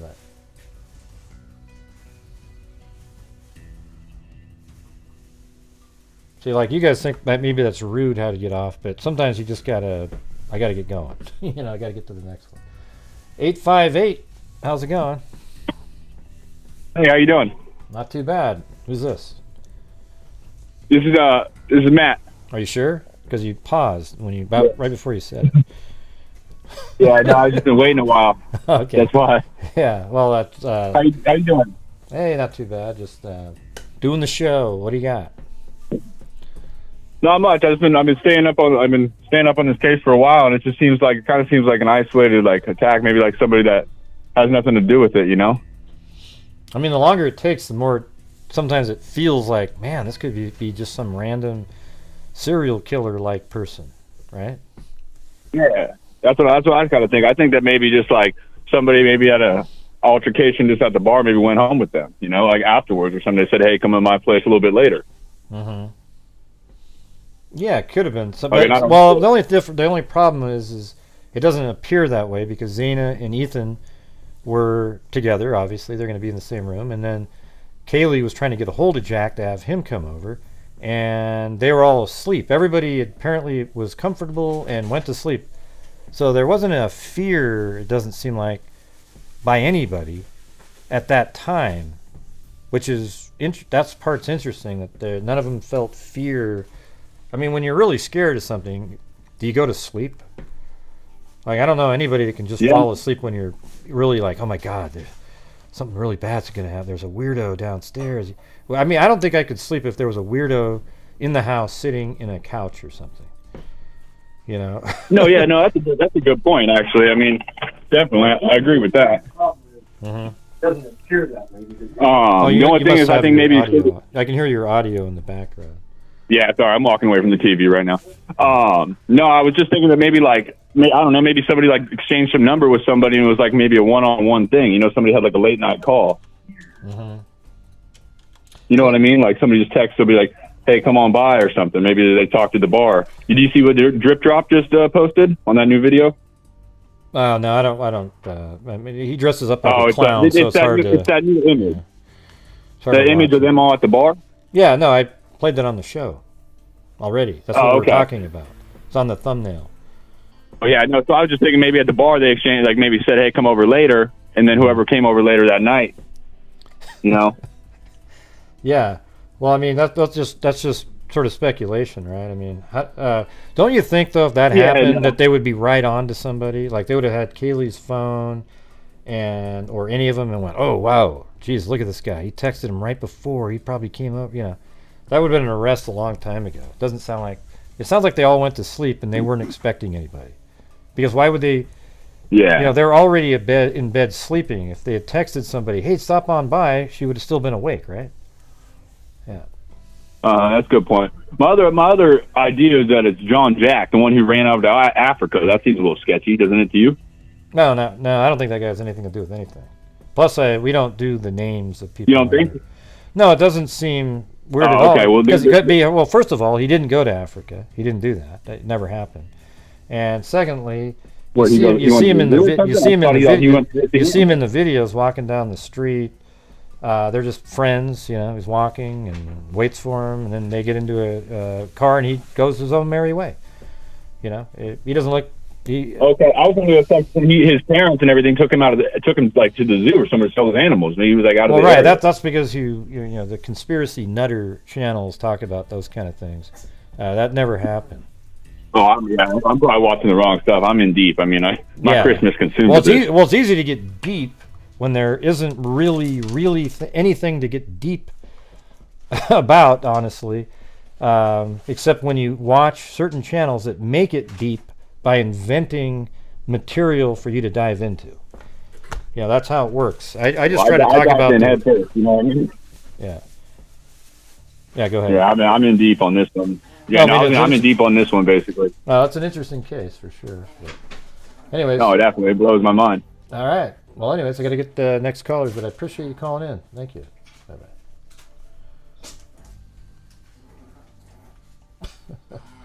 I'm in deep.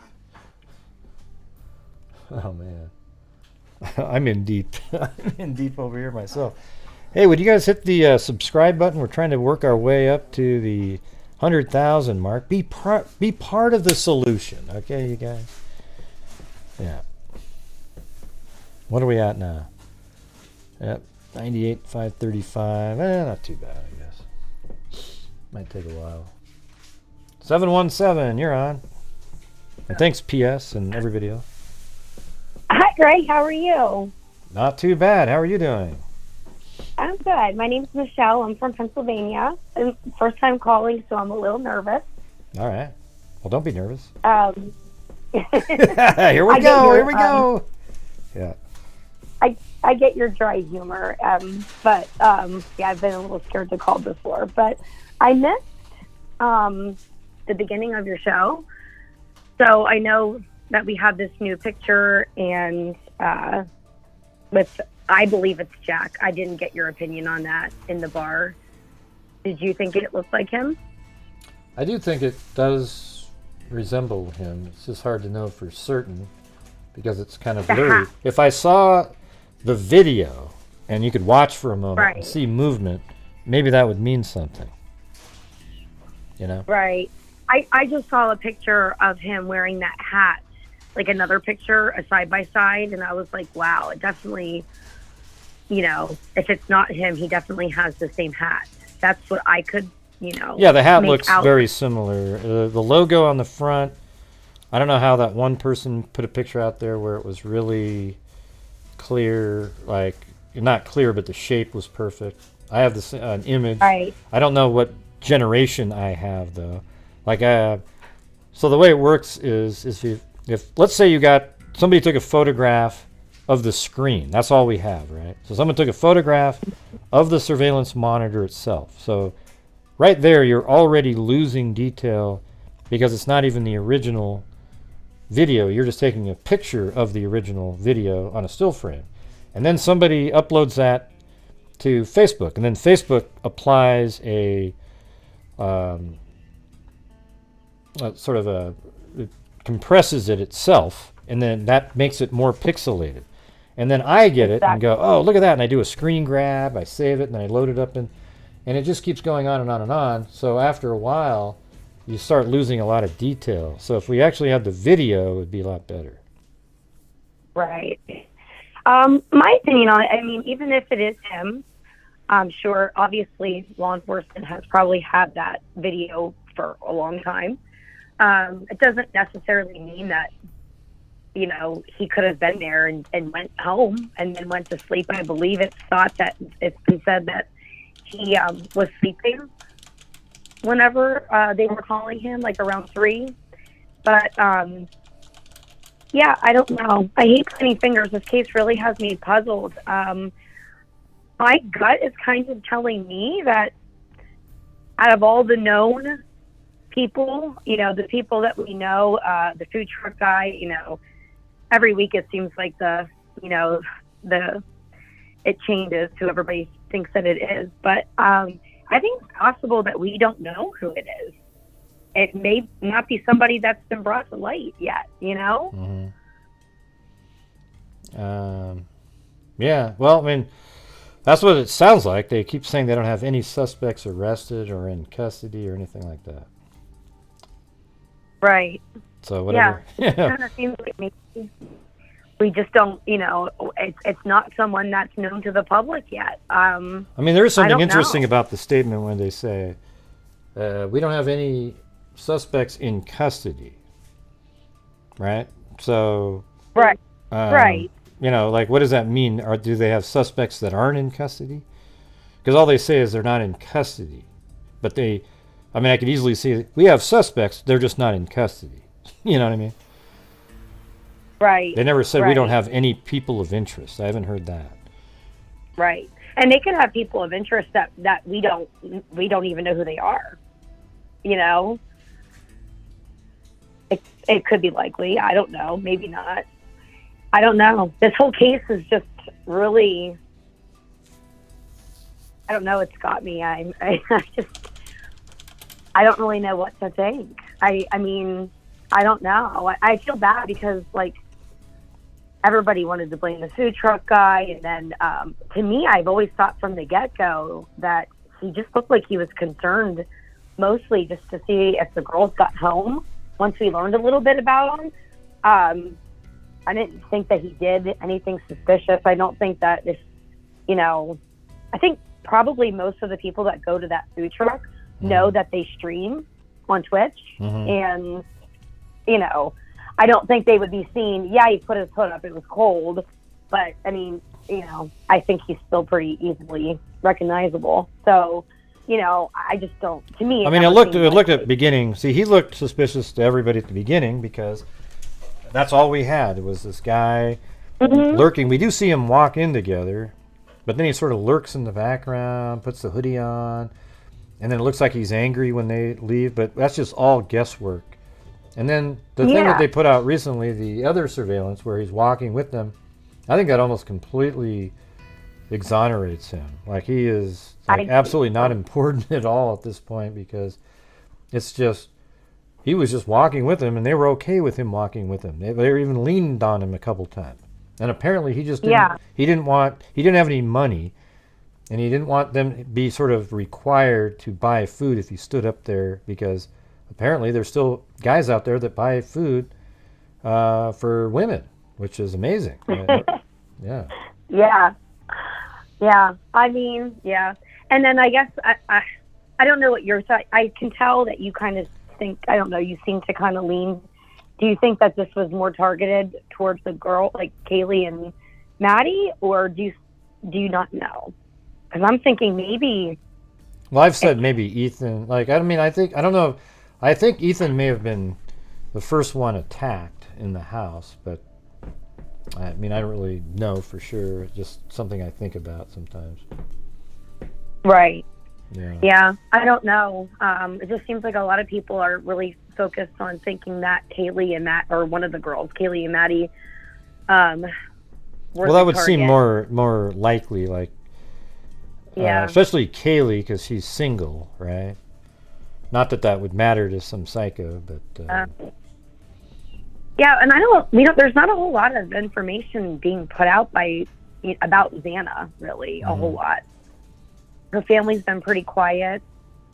Oh, well, a lot of them really have been, except for Kaylee's family, but yeah, I don't know. I mean, one of the things that I've brought up about 1,000 times on the show is that the like Ethan and Xana, when they had the press release where they said they really want to know what they were doing during their time frame, that made me really start going, so, because if you look at Kaylee and Maddie, their whole night's totally covered. I mean, you've got them at the bar at 10 o'clock. They're on surveillance, obviously, inside that bar, the corner club.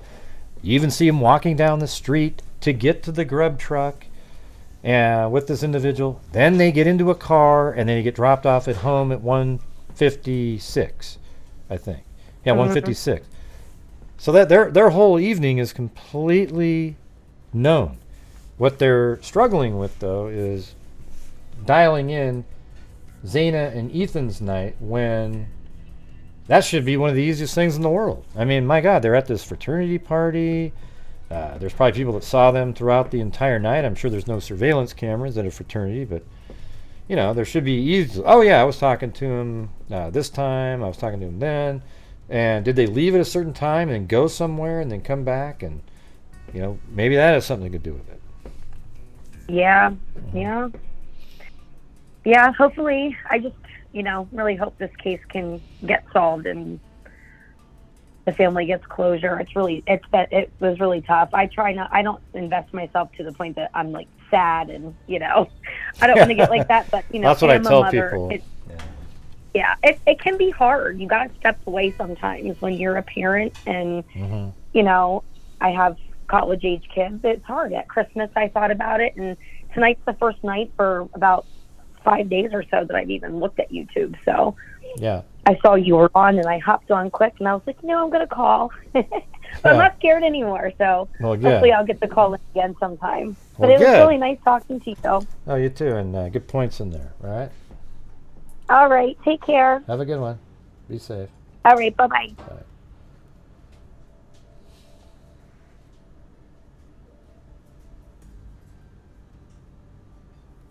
$520. You're on. Hey, by the way, is this video helping you guys? I mean, by the time you're done watching this over and over, you know exactly what the layout is. That's a closet right there. In that room that nobody knows lived in. All right. Satch 206. The last caller didn't say anything. I don't know.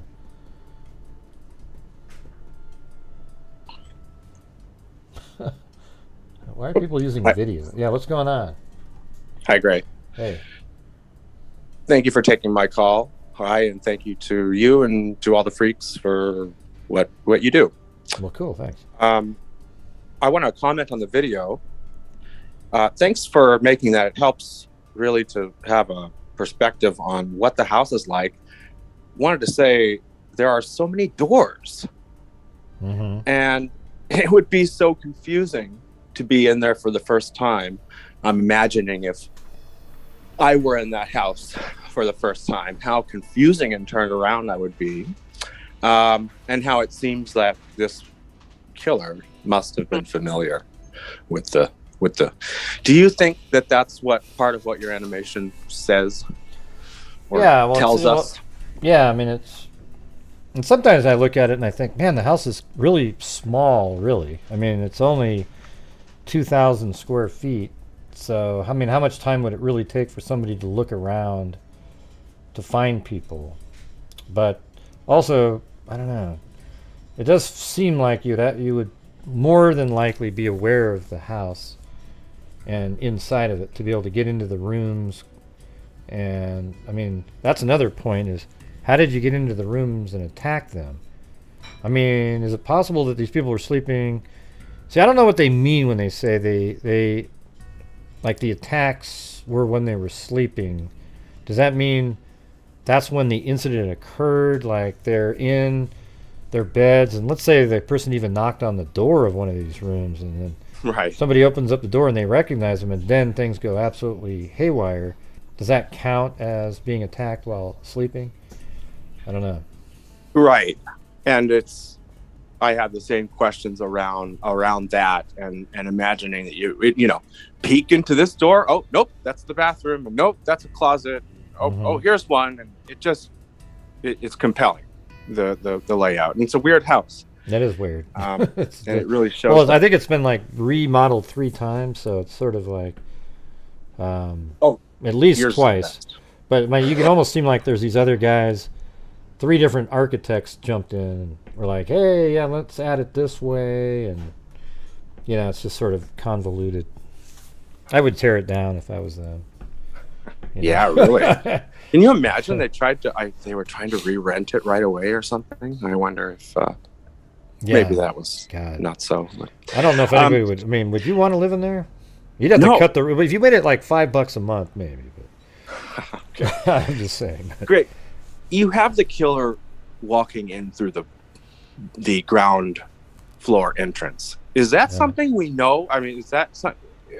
I'm just doing this one is just a walkthrough to show the entire house. The other ones I've done were animations where the person comes through the sliding glass door.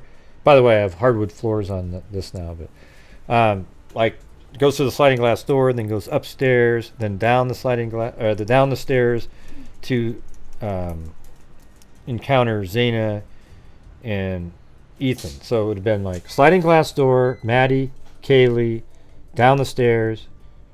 So because they would have gone up the stairs. So you go through the kitchen, up the stairs to kill Maddie and Kaylee, then downstairs confrontation with Ethan, Xana, then goes back out the sliding glass door in the kitchen. That was the one that everybody voted on as the most likely. Right. Yeah. And I've made other ones where the person came through the front door and then left through the front door. And then another one where the person went through the front door, went to Ethan, Xana, then upstairs, then down and out the sliding glass door. You know, there's a whole tons of ways to look at it. You know. Yeah, very interesting. It seems the one you're playing now it seems likely. One more thing I want to do, I'll let you get to somebody else. One more thing I want to say is that's so weird about this case is the mindset of this person. What in the world? And you know, it makes me whenever I hear about, well, could it have been anybody in their circle of friends or college colleague or anybody like that? It's so hard to imagine someone like that going into a mode to do this. It just starts to, it really makes one just think that this is somebody different. So, yeah. What do you think? Well, I think the only way to do something like that is if you're different. Right? Yeah, you got to be. It's not just regular people around. Well, I have the same thought for, like, this is one of my sort of, I don't know, philosophies or whatever you want to call it. But you know those cases you always hear out there where there's a party and somebody dies of a drug overdose, and then the person at the party panicked, so then they chopped them up into parts and then disposed of the body all around the city so that they wouldn't be caught, even though it was an accident. So let's say it's all true what they're saying. Anybody that has the ability to chop up somebody, and again in this case do what they're doing, they're just psychos. I mean, I don't give a shit if the person died accidentally and you chopped them up to get rid of them. You got to be put in prison for 30 years, even if you didn't kill the person. I mean, you're nuts. You're an absolute wacko. You're wacko. You have a total disregard for humanity. Right, exactly. So, all right.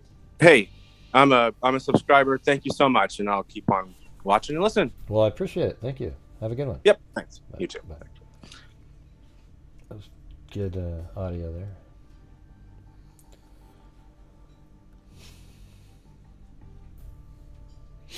Yes, everybody. And also, here's my public service announcement. On this channel, on a daily basis, the freaks support the channel using PayPal, Super Chats, channel memberships, all kinds of things.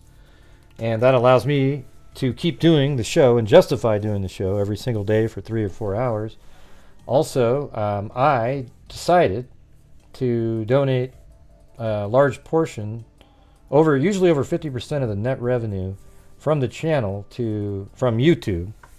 PayPal I use to augment the donations, and I use it for other things like, if I need a new computer or my trips and everything, and all the freaks, and when I say trips, I mean to CrimeCon, those types of things, and whatever the hell else I want to do with it, right? I mean, I spend a lot of hours spending on the show and building, all I can tell you is it's a whole other job, okay? So you guys are solely responsible for the income. Lately there's been some ad revenue on some of these videos that I make, but other than that, there is none. There is no ad revenue on live streams normally because they mark them yellow, and then once the show's over you have to petition them and it takes like 3 days, and who watches a live stream 3 days later, really? I mean, I see the numbers. The live streams are watched in the first day, part of the second day, and almost never again. So there you go. Hey, thanks, Ozzy Trisha. Appreciate it. All right, let me get up here and. All right, 201, you're on. Hey, Gray, what's going on? It's Rich from Jersey. I don't know how long you've been on hold, but sorry about it. Yeah. How long you're on there, but Only about 40 minutes. 40 minutes. Yeah. Maybe I should have a timer on some of these. It's a holiday week. How was your Christmas? Hey, not too bad. Oh. So I've been seeing this picture a lot today, and a lot of people on the internet and other YouTube channels have been saying, "Oh, that must be the guy. That must be the guy." They were talking to somebody, and all I kept saying to myself all day was, if this person did this crime, they did it in a very smart way, and I don't think that anybody that could commit a crime this smart would basically be seen on cameras with two of the victims that they killed.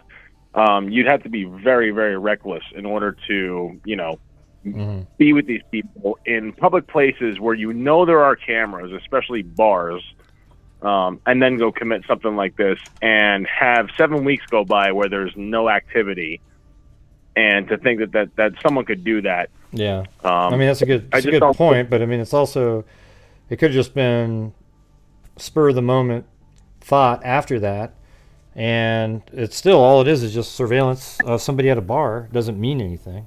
Because let's just say this. Let's say the ex did do something, did it, right? Let's just pretend. And there was no physical evidence that ties back to him at the scene. Wouldn't it still be in the same position regardless? I mean, it would still be that he was at the bar and they don't have any information tied to the scene, so therefore he's still walking around and no arrests have been made. Well, that's the thing. I mean, I've seen pictures of the ex, and I've seen a couple of videos of the ex. I could say he doesn't look like the type of person that would do it.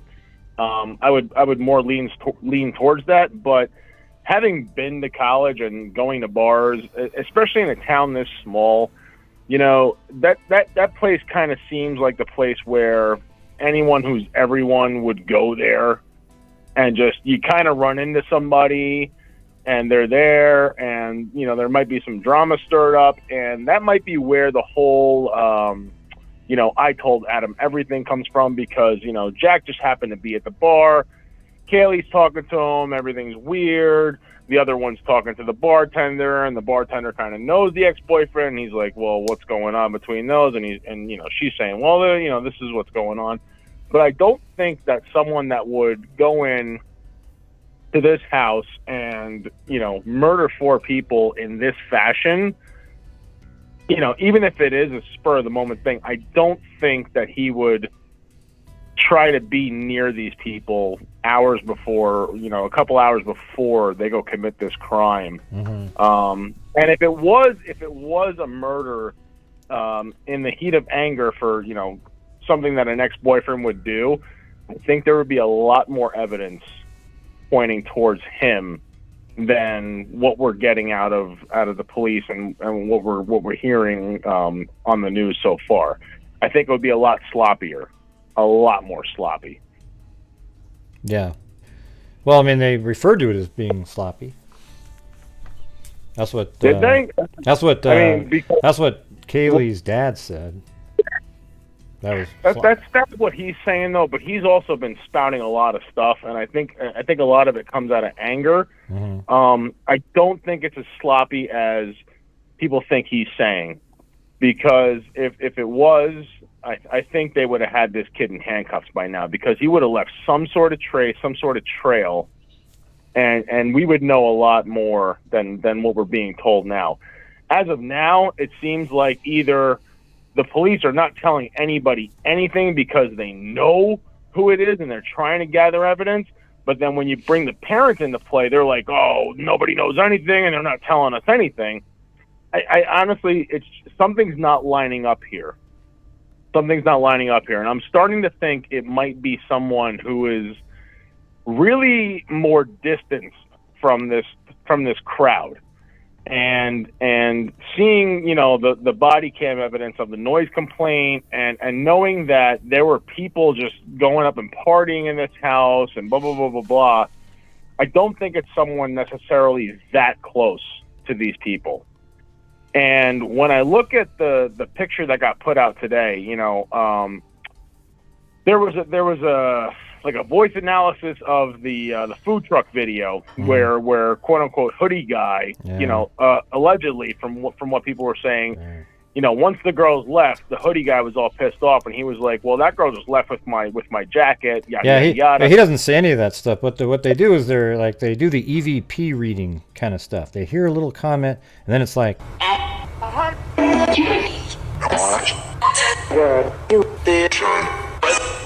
yeah, and then you can say that says anything. Oh, doop, oh, I hear it. Like, so they hear a little mumbling sound, and then they tell people what they hear, and people go, "Oh, I hear it too. I hear it too." And they didn't hear shit. Right. They didn't hear jack shit. Okay, that's you can assume what you're hearing. But if you do look in the picture, what Maddie is wearing, and she's wearing what looks like a North Face jacket. It's not necessarily a big jacket or a pullover, but what I did notice is that it is kind of big for her stature. Most girls, they're not going to wear something that necessarily covers their butt. Okay. In that area that night, the temperatures were in the 40s, I believe. I don't know if that's necessarily a thing to look at or whatnot, but I do believe that picture that came out tonight, the lights are on in that bar. Everybody just kind of hanging around at that point. That's probably last call. And then after that, they leave. But I don't think the person they're talking to in that photo is necessarily a suspect. I am starting to believe that this is someone a little more distant from this group, but somehow had some sort of, aggression towards these people. And I would not be surprised that if in the end we do find out that the person that committed this crime isn't anybody that anyone has thought of. Yeah, it wouldn't be shocking at all. Yeah, but it could be just somebody. I think it's somebody that knows. It feels like it's sort of like somebody that has. So it's either somebody that is closer to them and has rage for something that happened and they know who this person is, or it's a serial killer like person because their behavior sometimes looks like personal rage because they're psychos. That's what they do. Right, and if you look at someone like if you take BTK for instance, sometimes these types of serial killers that they case out their victims for a long time, and there's no time prospect on how long they actually case them out. But once they lock onto somebody, they're going to follow that person and they're going to learn everything about their life until they decide to go commit the crime. And in someone like BTK's case, he would stalk out people for a week or more, and then decide I'm going to go commit, this act. And that might be enough time, even though they might not have been in the house, that might be enough time to stake out the house, to surveillance the house, to find out where people, sleep at night, and I was even looking at just videos of like Newsmax and CNN, just in the woods, taking videos of when the initial investigators went in. And you could see plenty in that house. There's no telling that, someone who's been casing out someone, like Maddie, Kaylee, or even Xana. I mean, that's what we were saying since the beginning. Like, somebody could easily sit up in that lot. I mean, we said that multiple times for days and days. Like somebody up in the parking lot up above, you can see right into the home. And we even show the car that's parked right there on Google Earth, where if you go fly in, let me see if I got it right here. Right. Bearings are completely wacko. Yeah, right here. I mean, there's this car parked up here on the street, for those of you who can see it. And you can see right into Kaylee's room from right there and down into the kitchen. And, it's just, you can see when the lights are turned off. You can just monitor it from right there. Yeah. That's what makes this all the more interesting. It could be someone they know and they trust, or it could be someone that maybe they know barely, or it could be someone they don't even know, But I think, I think you can learn a lot about the layout of the house just by looking at it from the outside. Like, if you're on the outside and you're looking at it, you'd realize that you had to go up in the house and then upstairs, because you would go through the sliding glass door below the sliding glass door where Kaylee is. So you likely would walk in. It wouldn't take too long to go, oh, here's the stairs. And then you go up the stairs, and then you're right where you're supposed to be. Right. You know, it wouldn't be and that like crazy. And like I said last week, if someone was out there, you know, an hour before they were killed, you could see where the lights are being turned on and off in the bedrooms, and you can quickly gauge where people might be, and that gives you kind of your game plan on where to go. Now, if the people on the bottom floor, you know, they were already asleep for an hour or so, and, you know, there was, you know, nothing but quiet downstairs. Well, now you see all this activity going on the second and third floor. Well, there you go, you know. So I think that in the end we might find out that it's someone that no one even suspected whatsoever, and you know it's going to throw everybody for a loop. But I just think that today, with the internet buzzing, oh, this picture, that's got to be the guy. You know what? It's probably not him whatsoever, as far as my opinion goes. Yeah, well, I guess we don't know.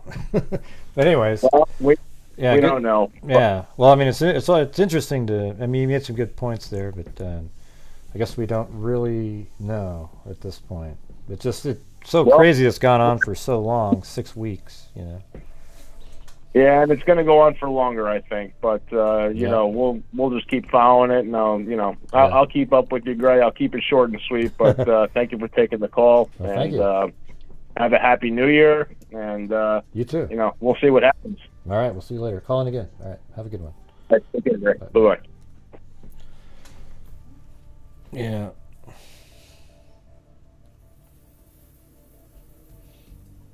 Let's see.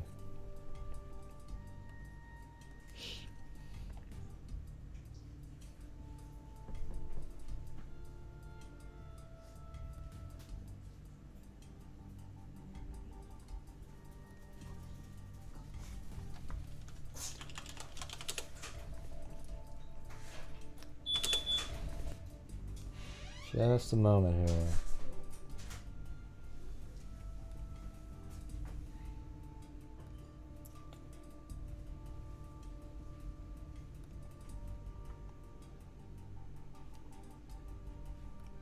All right, here we go.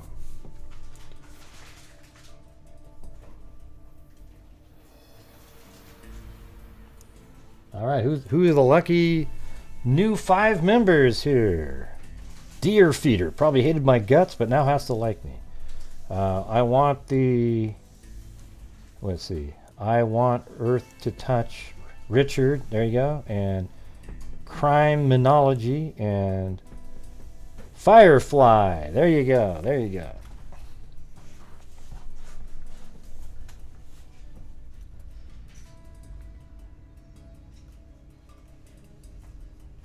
"516, you're on."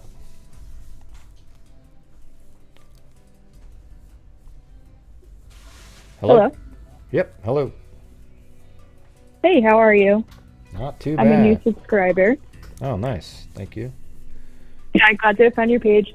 So I just have a couple tidbits on the case. I definitely find it extremely, sad for all the families and everything. But this is just coming from a perspective as someone who graduated from college a couple years ago, and I was in a sorority as well. So thinking from the girls' perspective, I saw on November 11th that the girls went to some sort of formal. I believe it was on Kaylee's Instagram page.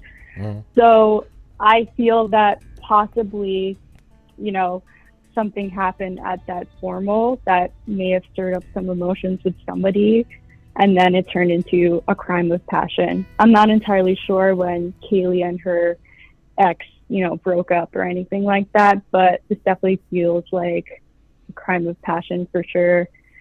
Someone on the outside trying to get on the inside of the friend group, but it well as likely could be anyone too. I mean, it's easy to look up someone's address on Zillow and look at the house and things like that. Well, the thing is Zillow isn't there anymore. It hasn't been there in a long time unless they put it back up. Right, yeah. But I'm just saying in general, with Google searching and things like that. Yeah. So yeah. Yeah, it doesn't. Yeah, it doesn't that seem was like just one point I pretty much had. Yeah, it would be interesting to know more about if anything happened at that event.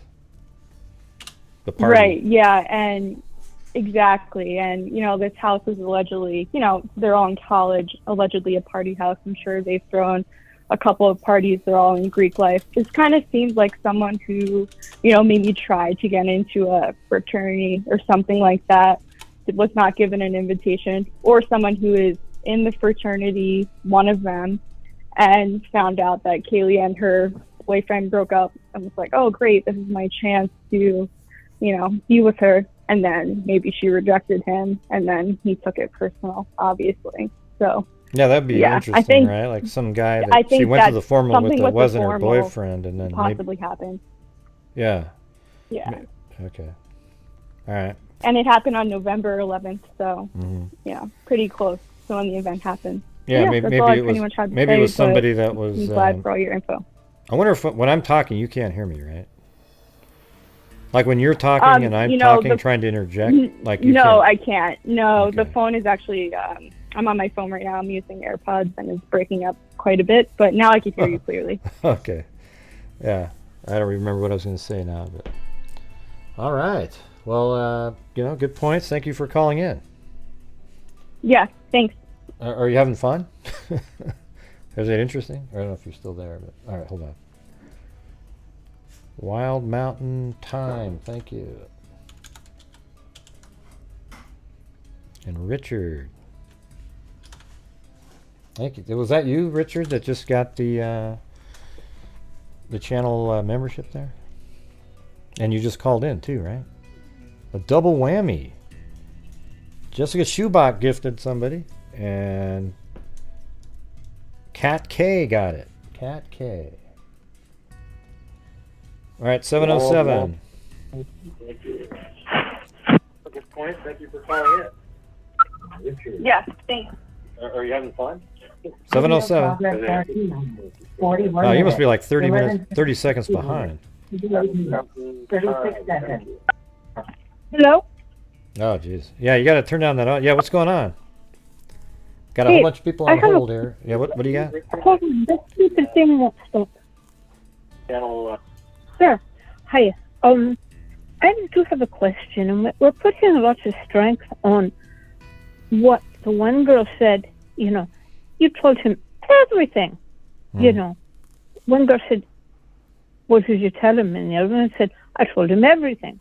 The second girl says, "Everything." Now nobody knows really what everything was about.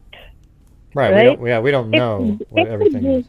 It could be any number of things, none of which would cause anybody in the world, well, almost anybody in the world, to do anything nefarious about it. It could be she's moving, maybe, or the other girl, or yeah, but didn't you hear how it went? It was like Kaylee said, "Maddie, what did you tell Adam?" As if, like, the way she said it sounded like there was some way that Adam acted towards her that seemed like he was upset about something, because that's how she said it. She said, "What did you tell Adam?" You know, like if you were just like, if I saw somebody telling somebody and then they kind of got mad, I'd say, "Hey, what did you tell Joe over there?" And then I told Joe everything, you know? So, I mean, the way that Kaylee said it seemed like Adam was upset about something, so wanted to know what she had told him that got him upset. And then Maddie said, "I told him everything." So that's where it's sort of interesting, like, what is the everything? We don't know. It could have been, he was like, "Man, I sucked at baking that cake last night." And Maddie knows all the ingredients of it. And then when Kaylee said, "Well, what'd you tell Adam?" And he goes, "Well, I told him everything." Now, what we didn't hear off the camera was heat the oven up to 450, put it in an easy bake oven. I got one of those at home, and you just turn it on and boom, set it and forget it. Right? Exactly. Yeah. Exactly. I mean, it could be something a little nefarious, like I told him everything because I noticed him putting ketamine in people's drinks, something like that. That would be something that might get a negative response from Adam. But I haven't figured out just how friendly these two girls are with Adam, besides Adam in theory being the roommate of the one girl's boyfriend. Correct. I get confused about who's with whom in this thing. So, I mean, why would Maddie confide anything to this Adam, who is just another bartender? Well, you talked about, you talk when you're drunk, but still, you wouldn't come back and say, oh, I told him everything. You say, oh, I told him everything. Yeah. Okay. So people are building, it's sort of, to me, a little bit. It might not be a damn thing related to it. It's just an interesting. The part that for me is just weird is that it just so happens right as he's walking under the camera that's the part that we get to hear so clear. And like I said a minute ago, they could have kept walking, and it may have been that I told him everything, and then as it's fading away about how to cook the cookies, and then what we said was right, Yeah.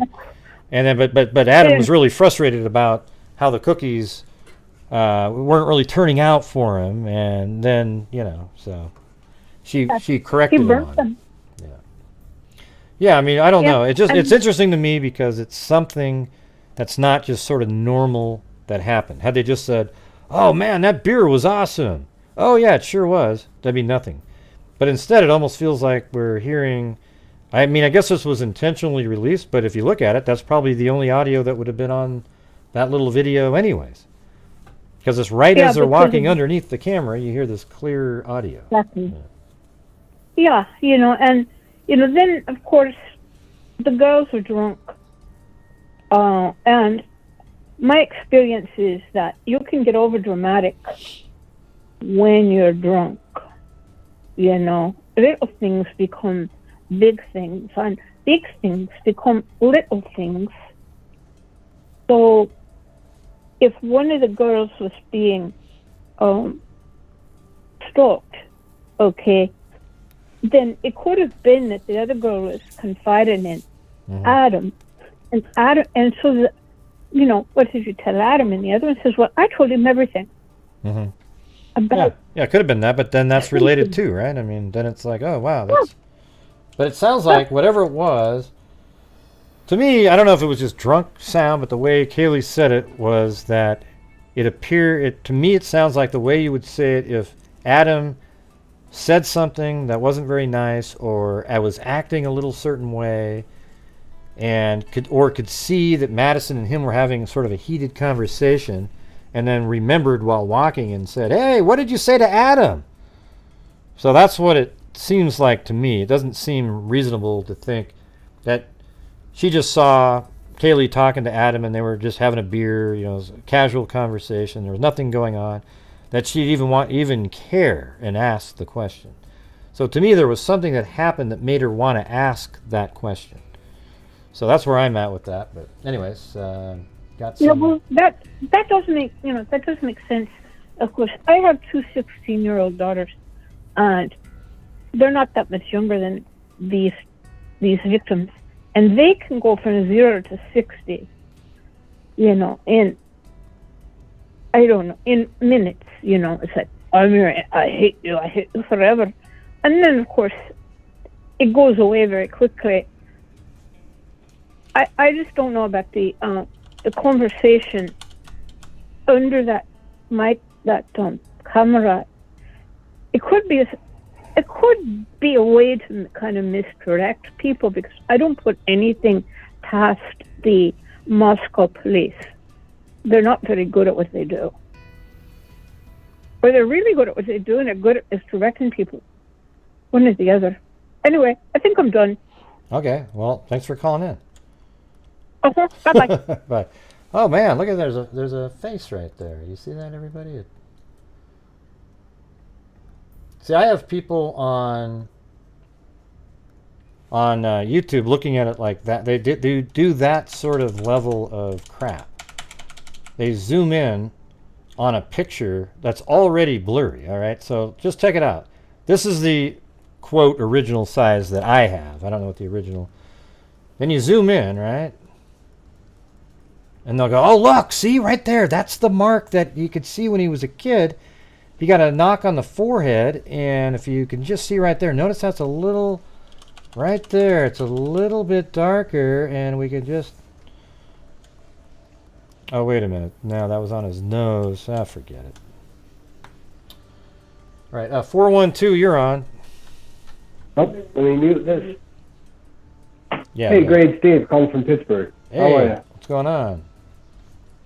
Not much. I saw you. There you are, off speaker. Not much. I just have a few things that I've been thinking about. In the way of, at the beginning of the case, everyone spoke of how could one person do this. I'm kind of skeptical that it was one person. It was at least two people, in my opinion. If it was one person, the only way they can get away with it is if they got home, if they were there, and I think maybe. Yeah, I'm here. You still there? Yeah, you still there? Sorry. Yeah, we you can hear me? Yeah, we can hear you. Yep. Okay, sorry. I didn't hear you say anything.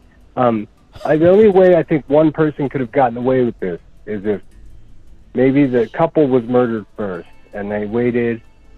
The two girls got home, didn't think anything of hearing from the couple because it was late. Maybe they were sleeping, and then the weirdo just waited.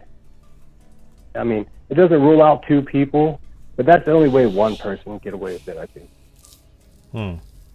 Yeah, I mean, that's. I mean, that's the thing is that's my one of the, well, not my theory, but one of the theories I've had is that why they went into Xana's room first. That means you would have known if Xana wasn't the target. You would have gone into that room to kill Ethan first because you wanted to get the guy out of the way, then kill Xana, and then make your way upstairs or something. Or if because there's no, like the dad said, there'd be no reason to go upstairs.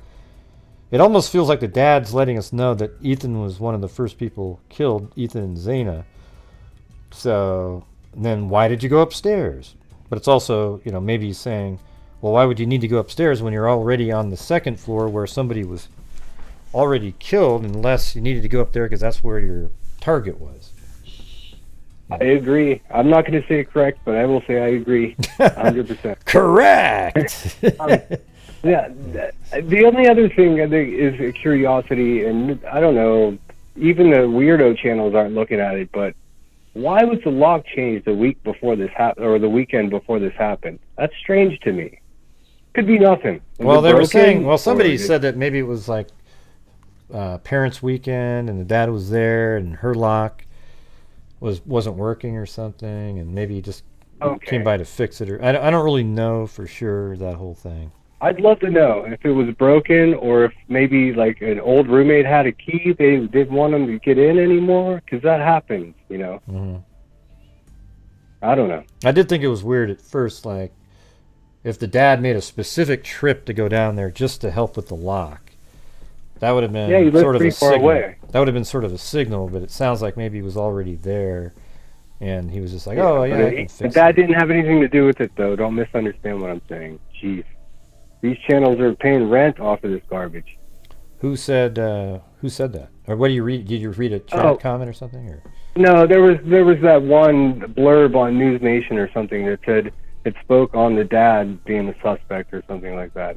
Oh, I saw that. There's like an ex-FBI guy, and he literally did go on and on and on about. It was on a podcast how he was. Man, that father was really suspect, and he tried. Yeah, me too. I thought it was absolutely, and they were kind of shocked too.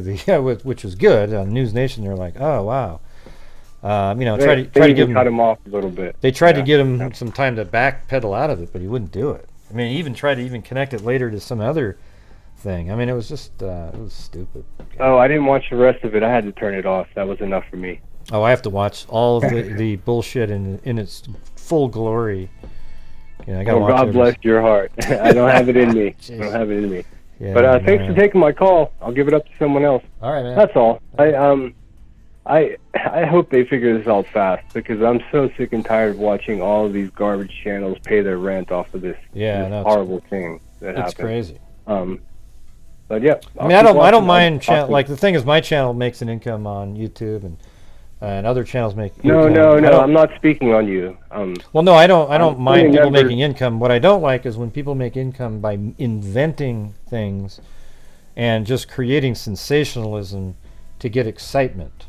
Like if I could do that on every show of my super chat, like tonight's one of those nights where it's not really been a great super chat night for some reason, for some unknown reason. Maybe it's the call-in shows, but it doesn't really, some nights are really good, some nights aren't. But those guys, when you sell garbage like that, it shoots up like dramatically. People are like, ooh, wow, and it's like a freaking slot machine in there. So I was pretty inspired. I don't know, it was like last week sometime. A couple of other channels kind of exposed another channel. So maybe there is a glimmer of hope in this that's true pretty crime cool. stuff. Yeah. It seems like there is some self-policing going on, which is very much appreciated for me as a consumer of it. Well, I've been doing it for years, but I'm always the one that everybody hates because I'm the only one doing it, right? So everybody, you're just bitter, Gray, you're jealous. No, what it is I'm embarrassed and ashamed that not only are there people that watch that crap and believe it, but that there's people that are making videos knowing full well in their brains that it's total bullshit, and they know that sensationalism sells, so they put it out there anyways. And so you've got the two ends of the spear, or whatever you want to call it, are that there's idiots that make the videos, and there's idiots that watch the videos and actually believe in them, and they tell everybody else, and lies spread around, and that's the part that I feel like if it becomes a popular thing or a cool thing for legitimate station or channels to call out this garbage, then that's a good thing all around. I know you've been doing it forever, but it seems like it's becoming a popular thing to do, which I'm for 100%. Well, good. There you go. Boom. Right. Yep. Yep. All right. We'll see where we are in 10 years, huh? Yeah. All right. Somewhere Thanks, better. Gray. All right. Take Have a care. good one. Thanks. See ya. All right. All right. 330. Hello? Hello. Hi. Hello. Who's this? I'm Doris. I'm in Medina. You're the what now? Say it again. I'm in Medina, Ohio. Oh, Medina. Oh, what's going on?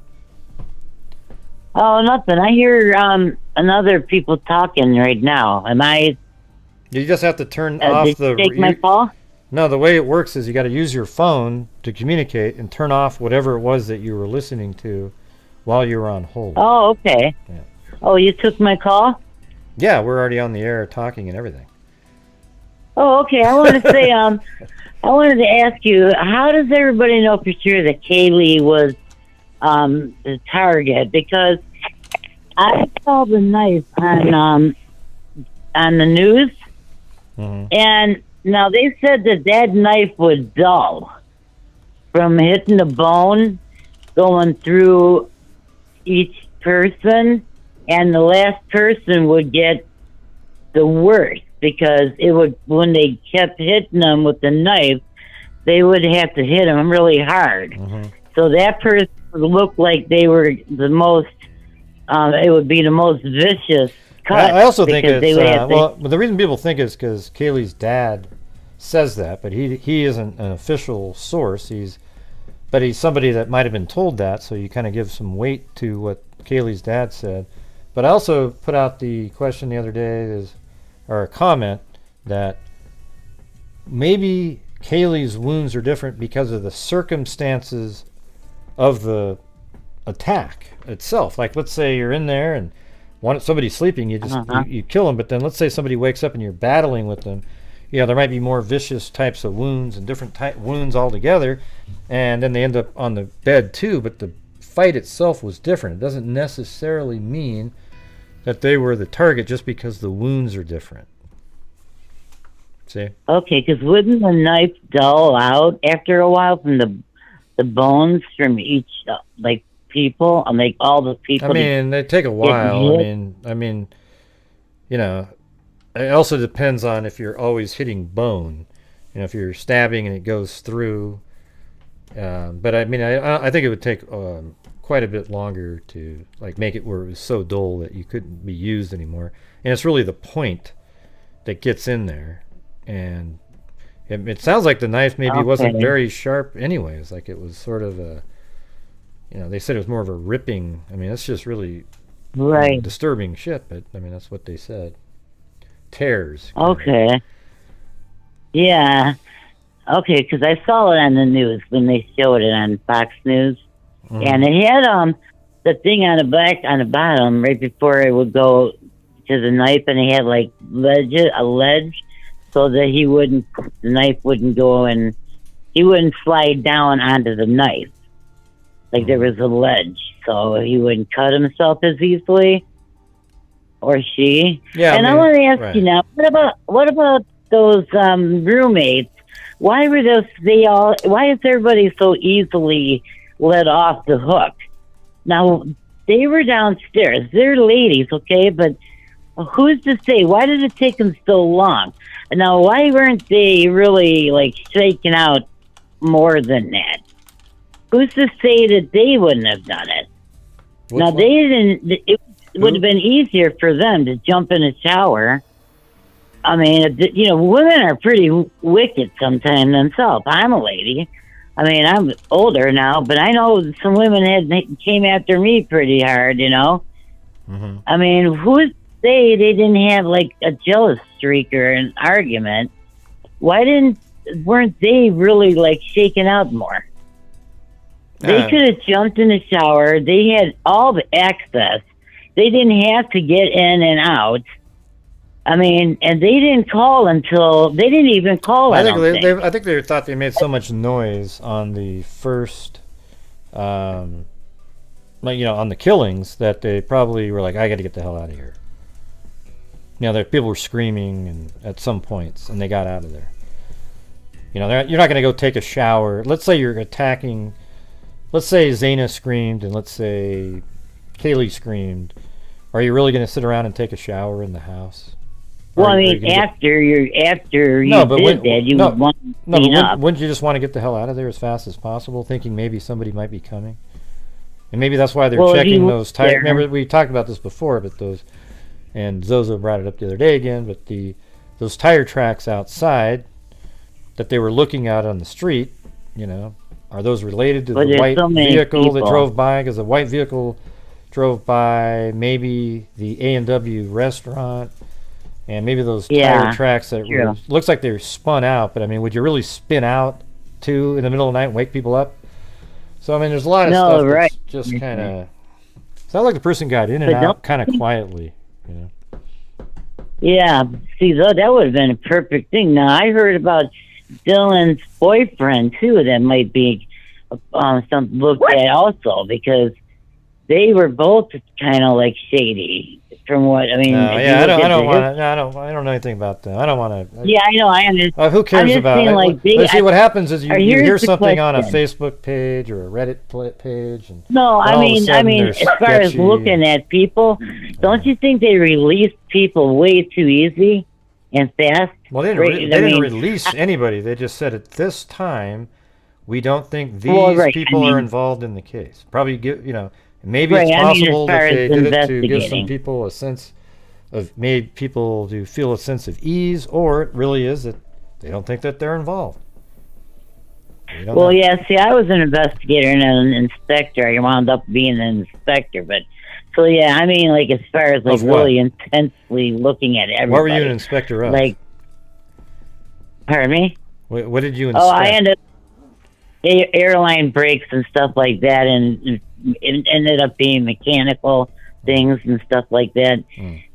For machinery and stuff. I ended up with that, but I really wanted to be an investigator with things like crime and stuff.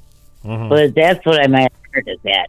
I mean, it seems like, I'm sure that there are, but it seems like they would be, they can't always go back and check people out again, so they're not totally ruled out. I understand that. Yeah. So, but that's what I was wondering. It seems like a lot of people were cleared so quickly, Yeah. All right. And so here's another couple things I was getting. Well, I got to get this other call. I'm gonna end my show now. Do you have any more? Oh, okay. I mean, you have something real quick to say, or? Well, I was thinking about like the reward. Oh, as far as them talking about Adam, like I told Adam everything, and now they went to the food truck after that, right? Yeah. Mm-hmm. But they were okay because that's what we said earlier on the show. Yeah, they seemed to be laughing, goofing around. And then they got a ride home, and then they got home, and then they ate their food, and then they made some phone calls to their ex-boyfriend Jack, and then they all went to sleep. So there you go. Yes, because they were like sharing food. She goes, "I'll share my food, my macaroni and cheese." So it wasn't like they were upset with each other, right? Right. Yeah. It seemed like it. Yeah, I don't want to. We already went over all that earlier, so. Oh, okay. All right. Now, wouldn't you think that they would need a reward by now? They probably don't want one at this point. Yeah. They probably don't think that they need a reward because maybe they're onto something. You know, they probably just don't need one.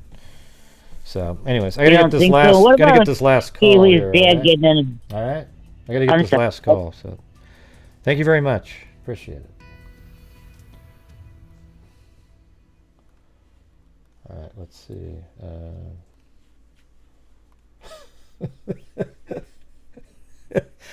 Hey, listen, you assholes out there say I don't have any patience. Are you kidding me? All right, Lauren's iPhone. There you go. You there? Hello? Yeah. Hello? Can you hear me? Hello? Yep, Hello? I can hear you. Yep, I can hear you. How's it going? I can see you are on the other screen, but I don't put videos of people. Oh, okay. Yeah, here, let me stop the video. Can you hear me? Hello? Okay. How's it going? I mean, you weren't on the screen anyways. I'm just saying. Yeah. Yeah, so I was kind of interested in mostly this case because I think one of the girls was from Arizona. I'm also from Arizona. Mm-hmm. I moved to Idaho about a year ago. I live in Mountain Home, Idaho. Okay. Yeah, I went to ASU, Arizona State.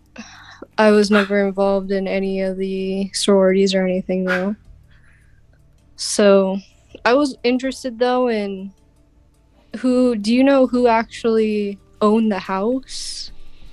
They've put the names been out there a little bit, but why are you concerned about that? Well, because it says online that it was possibly owned like by the university. Because like when I lived in campus housing, I lived in like residential housing. Yeah, I don't think it's owned by the university. There's actually this agency. Because they said off-campus housing. Mm-hmm. Yeah, I don't think it was owned by the university. It looked like it was owned by.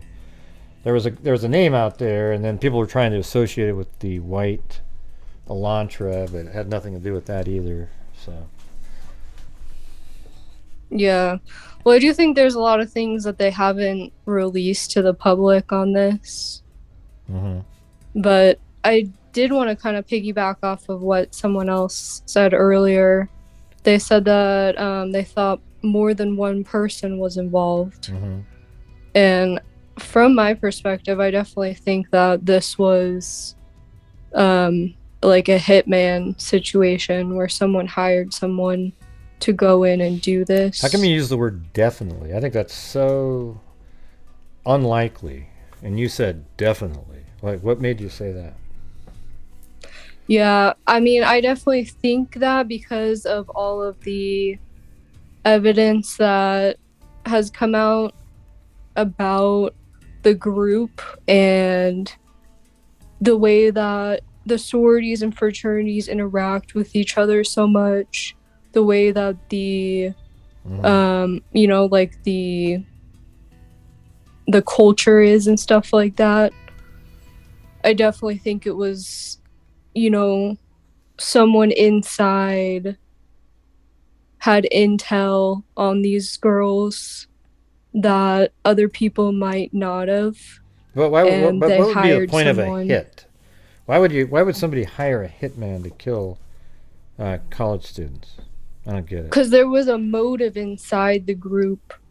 There was a motive from someone inside the group to get rid of them for a reason. So I don't think anyone, I definitely think it was a hitman situation. Okay, how about this? I don't think it has anything to do with the hitman. As a matter of fact, if it's a hitman, I'll send you a hoodie, okay? But but let's just go with your second. What's your next favorite theory? Because I mean that one's ridiculous. I mean I'm just telling you. But go ahead on another theory. Another theory? Yeah. I mean the other theory is that it was definitely someone in the group of their friends, and there had to have been a motive behind it.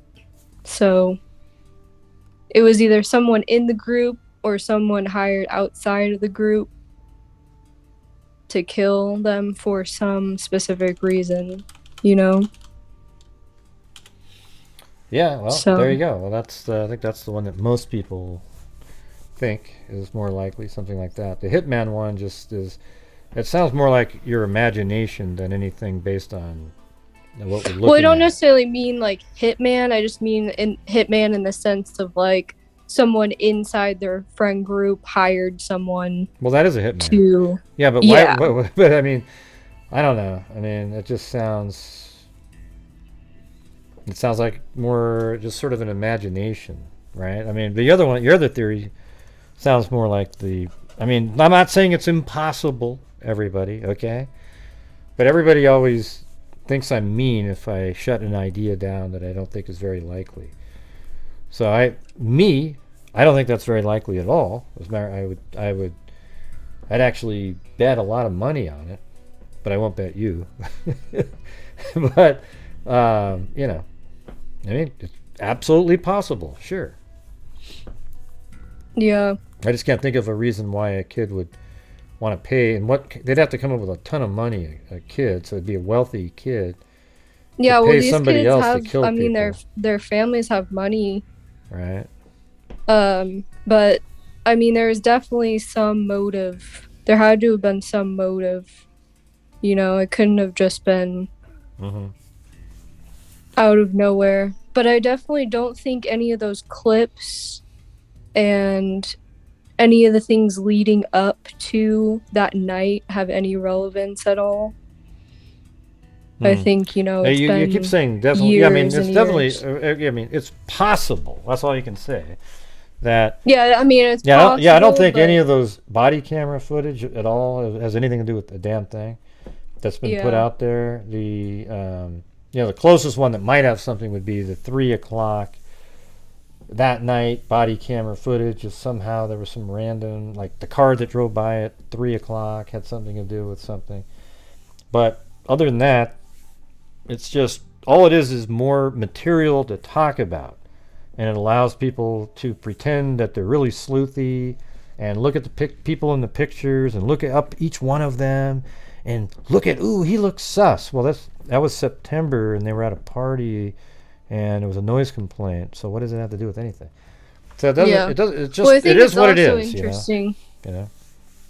I was just gonna say, I think it's also interesting that, they haven't released a lot, the police, and number two, there's no depth into how the university is affiliated with this. Mm-hmm. So, because I know, I lived in off-campus housing when I was in college, and you would know, like, there was deaths in the fraternity when I was in school, but there was more information being released in Arizona than there is in this case. Mm-hmm. So yeah. All right. Well, there you go. You gave me some stuff to think about, except I won't think about it too much on the hitman angle, okay? All right, thank you. But if you're right, hey, you're right, man. I'll be able to remember that caller, right? All right, what's your name again? Oh, you're already gone. Okay, bye. All right, let's see. Well, hold on a minute. Maybe I'll open up the lines again because I closed them down. There was too many of them. But man, you guys got to make it worth it to stay here, you guys. Let's go. I'm going to open it back up again. And then I'm going to go take off for a minute.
What's going on? What's going on? Hold on.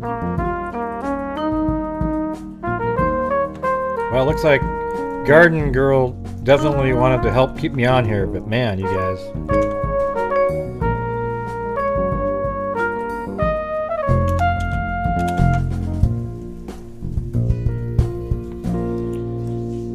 was it. Just Garden Girl. Come on, you guys. Wow. Yikes. Let's see.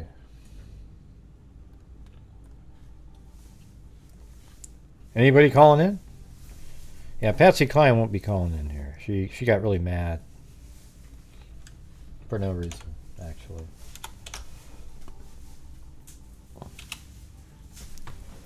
Thanks, Heather Marie. The lines are open for anybody else who wants to call in about this godforsaken case.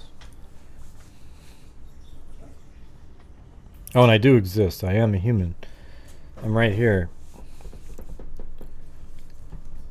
I think we're already at over 30. What are we at this month so far? Like 3,500 already? Oh, she got mad because she always says, "Hey, Gray, you have to agree with me or I'm not singing again." And I know she's kidding, so when she goes, "Gray, check your email, I sent you something," I go, "Just stick with the singing, okay?" Alright. Says that all I can do is sing. I'm out of here. Yeah, so that's how it went. And so that made me an evil person. And I don't think so at all. Hey! Thanks, Christy. And that was an absolutely accurate representation.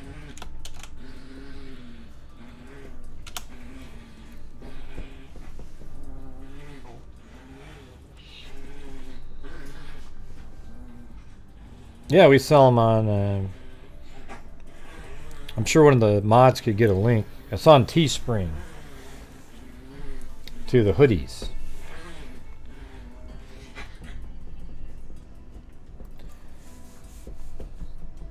I just gave one out today. As a prize from one of the shows. To Victor. Hey, thank you so much, Kimberly. Very cool, very cool. I'm just waiting for the lines to fill up again. It's still going.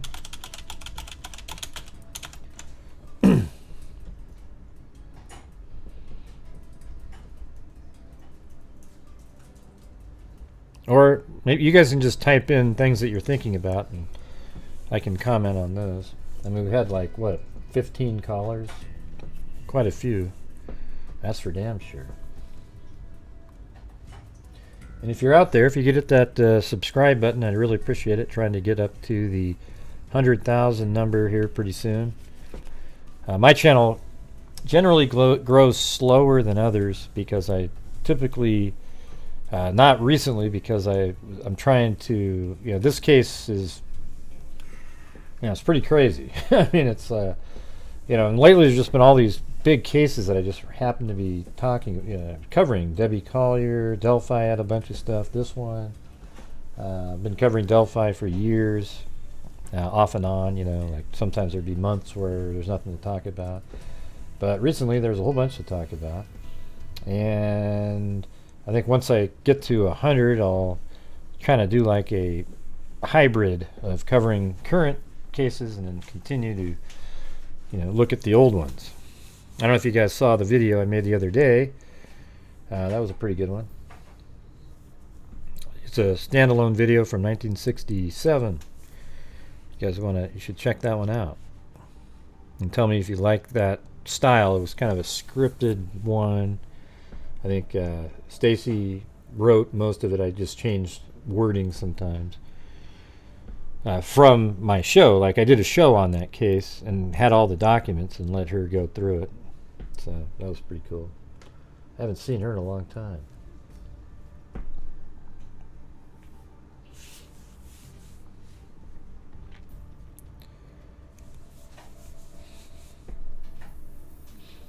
Man, you gotta admit, like, this is just absolutely nuts, right?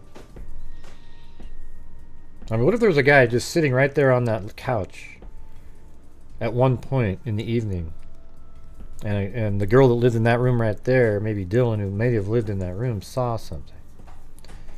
Don't know.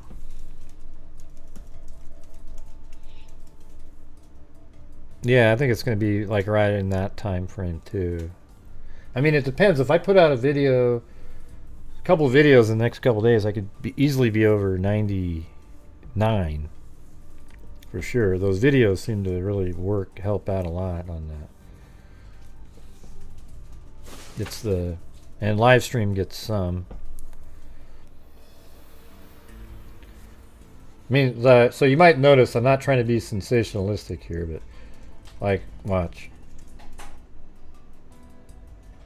See on this bed, this is a bed from a different crime that I did a long time ago, and I just put it in there, so that blood that's on there just happens to be from the other case that I did, the Jonathan Cruz.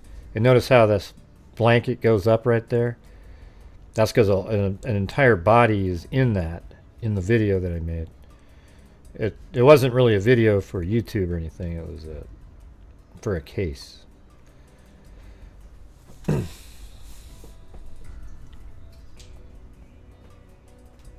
So that was actually for another case of Jonathan Cruz, and I just took the bed out of that and put it in the house, just for saving time. It takes a long time to make. And by the way, Cindy, what did you mean in the comments yesterday when you said about the animation? You said something about time to like let it go or something. What are you talking about? I have no idea what you're saying. This model here is going to become really important and useful later. I can tell you that right now. Once it's all known, and then let's say there's an arrest warrant and a probable cause, I'll be able to go through and put everything in there.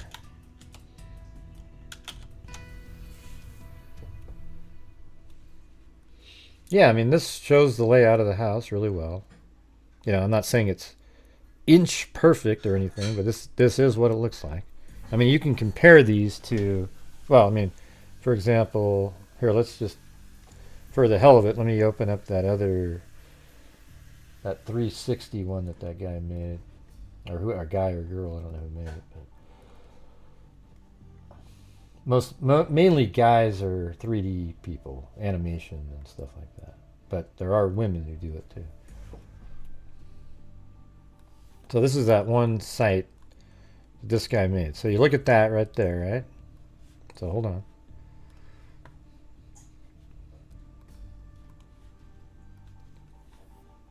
I'm not sure why it's not playing now, so now I have to go back out and find it.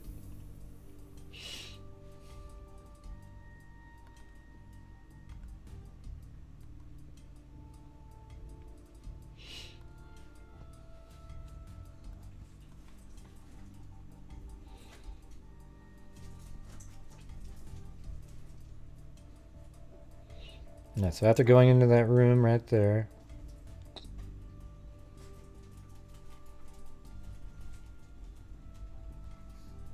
so if I was going to pause that and then bring that in, I mean, that's pretty damn close, right? I mean, see that? You know, it's just a different angle a little bit. Like you'd have to be over to the left slightly. But see that? It's the same thing, right? Then you go up the stairs.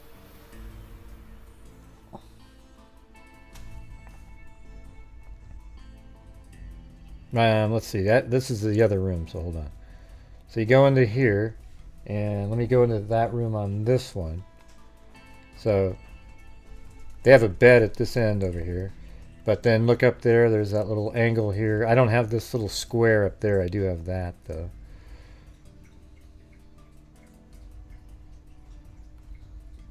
So now you're in that room. Oh, that was weird. And then when it turns around, you'll see there's a window there and then that little slope thing. So that's just like this one. There's the window, the slope thing. There's the door.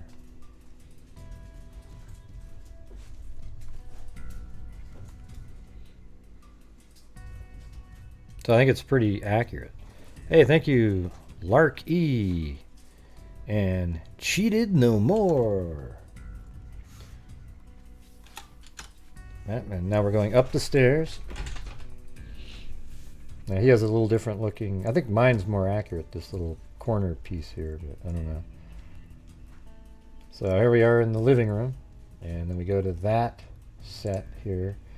So So we're going to go back out, then up to the living room. And look, see, it's pretty similar.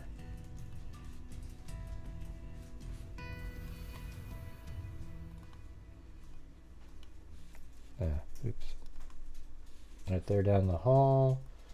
And that's what that is. See?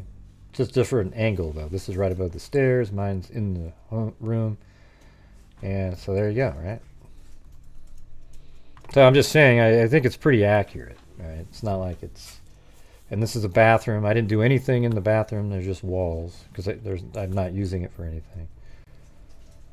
And then this is... yeah, so that's Xana's room.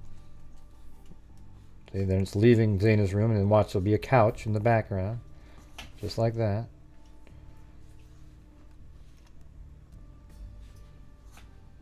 So, there you go. So you can feel comfortable that it's accurate, and it looks similar to at least what this guy did over here on this website. And I based mine on photos, and I had to change a couple things. Like, for example, I had this closet door off to the right. That's because their diagram showed that. But it's actually underneath the stairs, which makes sense. And also in one of the videos, the charades video with Kaylee, you can see it there. That's where she grabs the broom or whatever.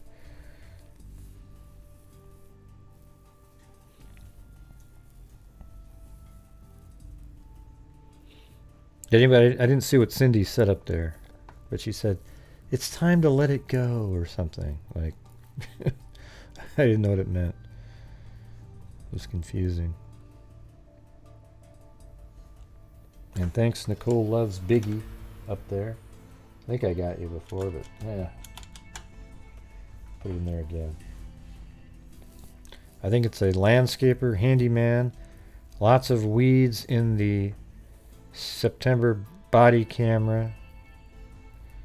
And in the flyover November video, all the weeds are gone. What do you mean flyover November video? You mean of the, like, Fox News or something? Lots of pretty girls in the house. He stews about it and came back.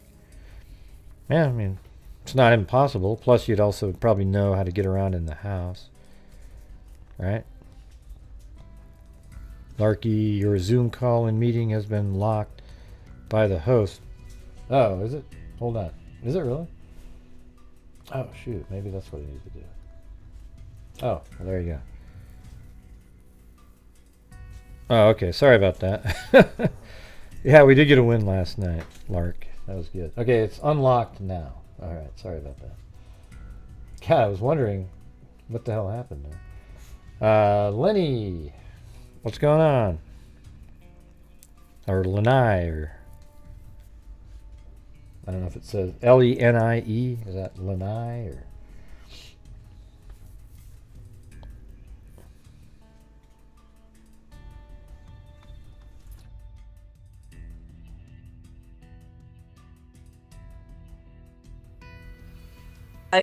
Hello. Hello. Hello. Who's this? Well, how do you say your name? Hi, Lenny. Lenny from UK. Hi. Oh, it is Lenny. Okay. All right. It is. Hi. How are you? Not Sorry, too bad. it just took a while to get my phone working. Well, good. How's it going? No, I just want to say how amazing job you're doing. To be honest with you, and like I appreciate all the hard work that you and the mods are doing. It's amazing. Thank you. Yeah, I get good mods in here. I mean, every once in a while, you know, somebody gets accidentally timed out or something, but it's easy to do when you're using your phone. You kind of just click on something. It's like, oh crap, you know. But so definitely. don't take it personally, I had to everybody. put myself off mute. Yeah, yeah, exactly. So what are you thinking? No, I just basically it's really weird, isn't it? Genuine. I know everyone thinks it's weird, but it kind of reminds me of like a Scream movie and all that. It's crazy. You could write a script for Hollywood. Oh, there'll definitely be a movie on it. I can tell you that.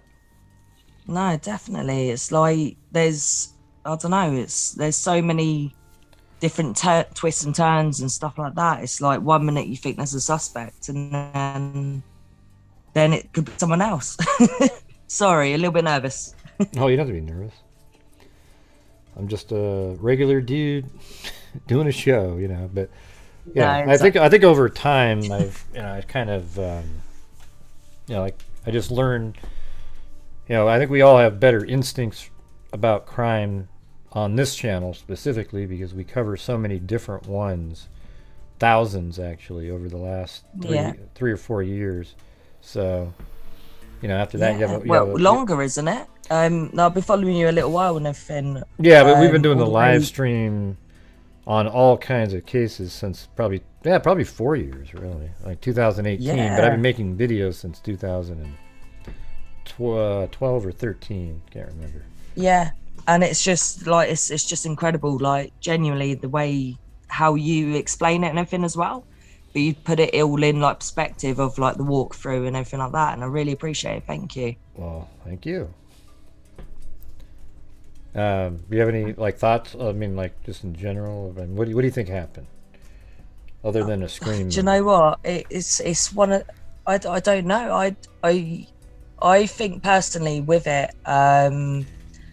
like I reckon 2 girls up the stairs and everything was first, and then Ethan sort of approached, and it's sort of like the same sort of scenario as you assumed. It's the only way that I can kind of see it, if that makes sense. Yeah, that like Ethan. You think Ethan was first in there? I don't know. I think maybe the 2 girls might have been first, and then Ethan sort of stumbled across it. Yeah. And then Xana was last. Like. Yeah, I don't know, man. It could be. I think it No. possibly could be first. I mean, I don't know. It's just kind of a strange thing because if somebody, I don't know. Yeah, I'm just trying to picture how that would work. So the roommate, the girl that if there's somebody living in that room where just to the left of the stairs, that would be right below Madison's room. No, wait, right below Kaylee's room, excuse me. Wait, no, wait, hold on. Now my brain is blacked out. Hold on a second. my brain's always mashed. Yeah, no. Apologies. Kaylee's room. Yeah, it should be right below Kaylee's room. Sorry. So. Yeah. Wait, no, that doesn't make sense. No, it doesn't. Yeah, no. This is Kaylee. Sorry, this is Madison's room here. Kaylee's room's right there. If you go down the stairs, let me make sure I got this right in my head. Hold on. Yep. No, that's right. I was just thinking it backwards. So at the bottom of the stairs, she's right below Madison's room. So she would have heard all that crap going on. That what happened up in there. Now, even if it was the other room where the storage unit was, they would have been. She would have heard everything that went on in Xana's room. Isn't that weird? No, it is weird. That's the only thing I don't. Do you reckon there'd be more than one person? Well, that's what some people think, but yeah.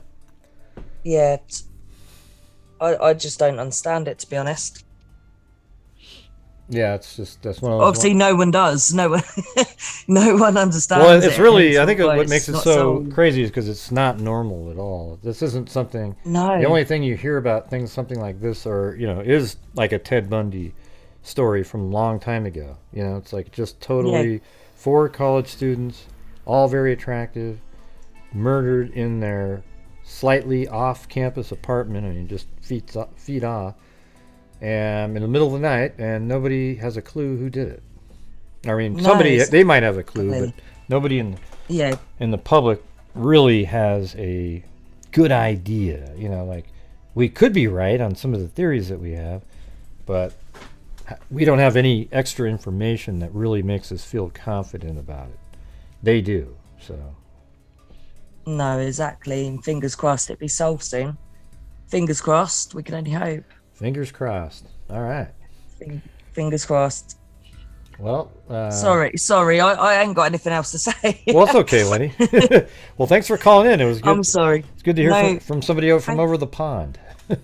Yeah, always. I'm a big fan of you, Gray. I'm a big fan. Well, thank you very much. Thank you. Appreciate it. No, thank you for everything you do. Honestly, I really appreciate it. Okay, well, thank you. Thanks for calling in. All right. Thank you. Have a good night. You too, bye. All right. Lenny from across the pond. Yeah. That was a pretty crappy attempt at trying to get the accent there, but no, I don't. Biz Mama, I don't. I'm sorry. I'm sorry for your confusion. Yeah. The sliding door is Kaylee's room, and it's right below the sliding door in the kitchen. And when you go down these stairs, at the bottom to the right is that unused room, which is right below Madison's room. Okay, I know what I'm doing here. So when you go, you got him confused, Gray, that means you're confused. I got slightly confused for a minute because I wasn't watching on the screen and having the perspective in my mind which room was below which, just for a moment. But I've seen it. I know what I'm doing. All right. I'm sorry for your confusion.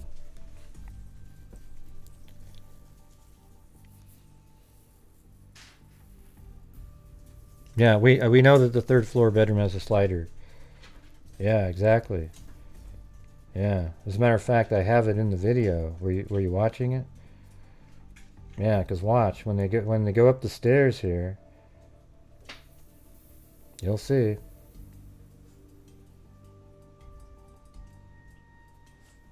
See? Here we go. We go up the stairs, and at the top of the stairs, you take a left.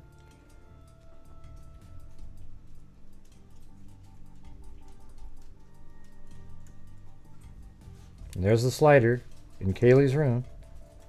Did you see that? There was the slider. Now it goes over to Madison's room, which is right above that seemingly unused room that Dylan might live in. Makes sense? Awesome. Cool. Excellent. Let me get this one. 912, you're on. Ray? Yep. Hey, this is Cindy from Savannah, Georgia. What's going on? I just want to ask your opinion on something that's been bugging me. Do you think that the guy could have watched them and got in after they all left for the night? Because I looked at the weather. It was like 27 degrees between 3 and 5 that morning. I can't see anybody standing out there outside to wait that long for people to turn out their lights and all to go to bed. Yeah. Don't know. It's just a curiosity with me, that's all. Yeah, I mean, I don't know. Maybe somebody could have been in their car, right? Turn the lights off, maybe. Just. I can say too, yeah. Maybe. Anyway, I just wanted your thoughts on that. That's all. Well, let's see. How long have you been following the case? You've been following it since the beginning? Oh, yes. I pretty much know everything about it. So if I get all the Jacks and all the J's mixed up, the names is all, you know. Yeah. Well, But it's very interesting. Yeah, there are a lot of. There's a Jake and 2 Jacks, I think. Yep. There's a lot of them. There's a James somewhere along the line, too, you know. Yeah. But my opinion, I believe it's someone that none of them know, but they know, but the killer knows them. I just don't think they've even maybe crossed paths with him. He just picked them, you know. That's just my opinion. You think it's somebody that they crossed paths with? Is that what you're saying? Well, maybe. I mean, he would have to have seen them at one time, but I don't believe any of the victims probably ever came in contact with him. He just happened to just see him, maybe on the street, or maybe got infatuated with one of them or something, you know. And yeah, because I just can't see these frat boys being like this. I just can't. Yeah, it's hard to think of there being a. Well, the only way you could look at it is if there was a frat issue, and the person knew that Ethan was staying over at this house. Right. Then he went over there to. But then you would say why? Then that's where you would hear what Kaylee's dad said, because he would go over there, kill Ethan and Xana, and get the hell out of Dodge. Instead, he went up. Instead, he went. Hello. Yeah. Instead, he went upstairs to kill 2 other people, and that's where you could sort of see where Kaylee's father's statement about why did he have to go upstairs makes more sense in a situation like that. Yeah, I guess. I don't know. I have college grandkids and all, and I know so many of them, and the ones that I'm seeing on this case, they just don't seem like they could do something like that. You know, I mean, of course, you never know. But that's just my opinion. That's why I'm thinking it's an outsider that has come in and done this. Mm-hmm. You know? The But I won't hitman keep you. theory. You're bringing up the hitman theory again. Oh, man. An outsider brought in. I'm just kidding. No, I'm thinking it's somebody who's like a serial killer. Mhm. You know? Yeah. That travels around and happen to get fixated on one of them or the house or whatever, you know. And that's my opinion from watching everything. I've watched it from the beginning. And I mean, I'm like you, every time they show somebody like Adam or someone new, people, they rake them over the coals, you know, and shouldn't be done that way. Mm-hmm. In my opinion, so. But I'm going to let you go, and I appreciate you taking my call. I wanted to see what your opinion was on that. Yep. Now I don't remember which one it was, but I already think I did give you the opinion, right? Yeah, I was wondering if he made it into the house before they all came home and was hiding. Oh, Until they went to yeah. sleep, I because it think was that's so cold. definitely. I think that's a possibility. That's something that I have thought about. You know, Yeah, I mean, I think it's been cold everybody's out thought there. about those kind of things. Like maybe he came inside the house and was And maybe he might not even been hiding at it's- first. He could have just been sitting on the couch, and then later on, you know, I don't know if, like, let's say people came into the house and they went into their rooms or whatever. Then he went somewhere and hid for a while, and then would peer out Right. and make sure everybody went to sleep. Then did something, but maybe they thought he And had what- left because he wasn't still. It was so scary about a person like this is the patience that this guy has had. He had patience Mm-hmm. to be able to, if he was inside, if he was so full of rage, he'd been out of control, but he had patience to be able to wait. You understand what I mean? Yeah, Those are the scariest kind of killers to me that I've always read about, the ones with the patience. You know? The rage and the patience. But anyway, that is just my thoughts. And one more thing, how is Lillian doing? Is that her name, Lillian? Oh, Lillian, the caller. Yeah, she's doing better. She's kind of tired today. Oh, okay. Well, I wanted to ask about her, but you have a good night, and thank you for taking my call. Well, thank you. Have a All good right, one. great. Bye-bye. Bye-bye. All right. Well, hold on a second.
All right.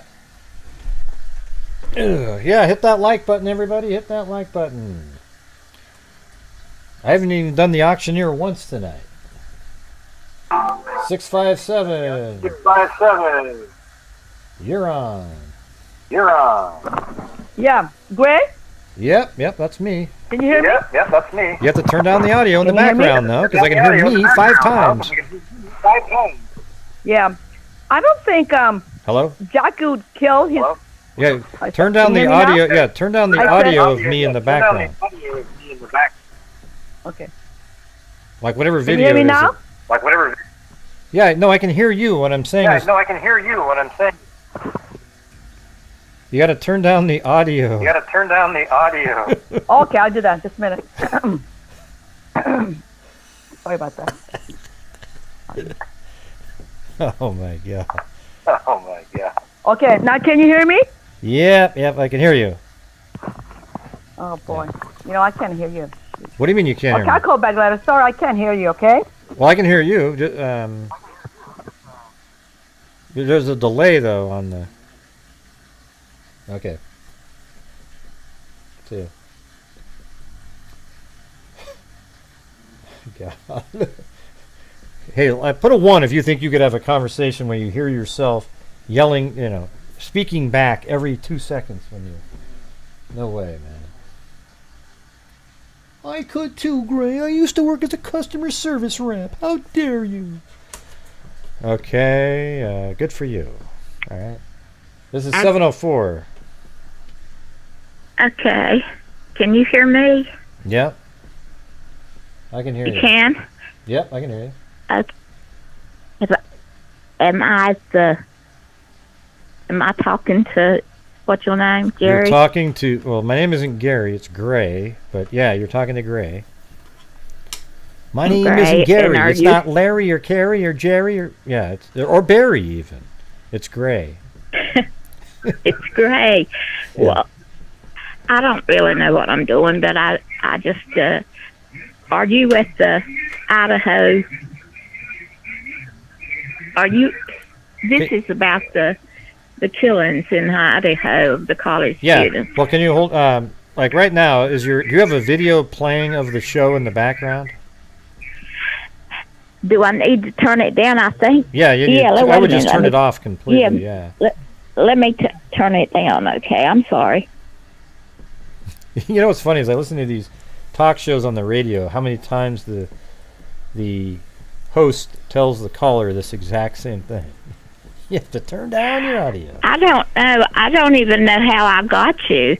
I mean, I'm from the cotton fields of North Carolina, so Wow. I don't even have a page or a. Were you just watching YouTube and then called the number on the screen? I'm just watching my TV and called the number on the screen. Well, what did you want to say about the case? Oh, well, I had something to say. It's not that I know anybody in Idaho.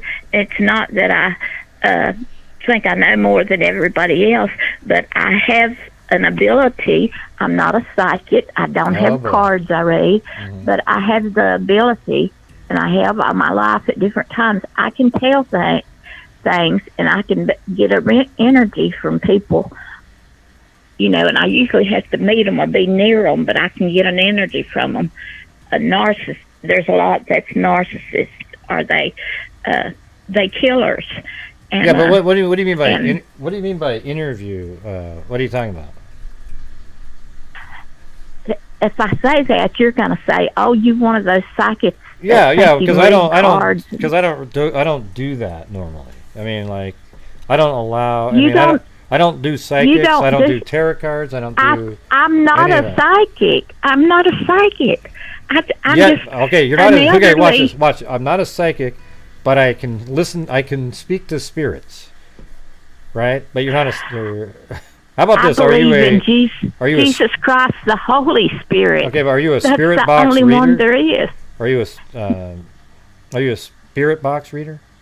Okay, go ahead. What are you getting from your interviews? What are you getting? Okay, I'm just an elderly senior citizen that just lost my son in February, and it's my first Christmas without him. He died, and he could do this, and he had a lot of problems, and he just had a lot of mental issues going on, but he could do this just like I could, but I couldn't save him. He used alcohol to try to shut up the voices in his head, and he died of cirrhosis of the liver in February. But I didn't have no other kids. I never have been married in any way, but what I just wanted to tell you the vibes I got. I got it from the hoodie guy. The hoodie guy that was there that walked back with them from the club over to the food truck. That hoodie guy, and I feel that I don't know know nothing about these people. I don't know if any of them's ever been involved with him romantically, but it's coming to me like it was he knowed the house. He knowed the house. He knowed the upstairs. He knowed the dog, and in fact, he put the dog in a closet. The dog was put in a closet, and he visited with the dog some. In between all this, the killings that went on, or right before they went on, he even visited and sat with the dog some in that closet. I'm not saying he actually done it. I'm saying he's somebody that the kind that you can call them whatever you want to, psychos. You can call killers. Okay. You can call them narcissists. Yeah, I don't know. I don't really see it that way because I saw when you look at the footage at the Grub Truck. Yeah, it looked a little weird. You know, he's falling around and everything. But then then it sounds like you see video where he was walking with them and they're all just kind of joking around and he's also at the same bar with them earlier and then he walks home with them. Yeah. So it doesn't sound like he has anything to do with it. He's watching them. He's that kind of person. If anybody knows him well enough and is around him enough, he will come out. They will see it. They will see it. I'm not saying that he might have not done this. Let me ask you something. Let's say when they make an arrest, and let's say it's not that person, what will you think about the communications you were having? If they made an arrest and it was him. No, I said if it's not him. And it's totally, he has nothing to do with it. If it's not him and has nothing to do with it at all, what will you think about the communications that you've had? If it wasn't him at all, I'm still right about he has got that kind of feeling. So you can't lose. He has had those thoughts. And he has thought about it and may even have acted on it. I don't know if he's killed before. I'm just saying he's the type person that would do that. I'm saying that's who I feel done it. But then Jack, the boyfriend, I don't feel he's there. He may someday get there as far as being that type of person, but I don't think so. I don't think so. So in your communications you've had, you can't lose, right? Because even if he's not the killer, your feelings about him are going to be accurate, even though he has nothing to do with this case at all. Is that what you're saying?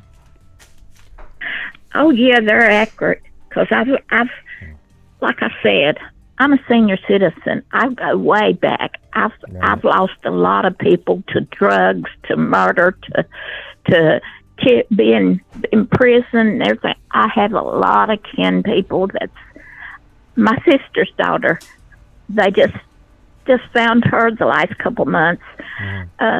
She OD'd. She went and was getting her drugs from someone that was putting fentanyl in it, and that's and she's been doing it for years, but I guess fentanyl's stronger than she thought. She OD'd. They found her in somebody's house. Okay. My sister. Okay, but anyway. I know. Listen, I got a whole bunch of people on hold here. I don't want to have to rush you off or anything like that. But so you're on the books. You're on the books for thinking that maybe the guy in the hoodie at the Grub Truck has something to do with it. Based on your communications and he knows the house. He knows the house. Well, yeah, so do a lot of people. But yeah, so there you go. He put the dog in the closet. Okay, cool. All right. Well, hey, thanks for calling in. I appreciate it. I'm sorry for your son and everything. All right, bye. Yeah, I can't do this. This isn't my gig, you guys. So, hey, thank you for the. All right, hold on.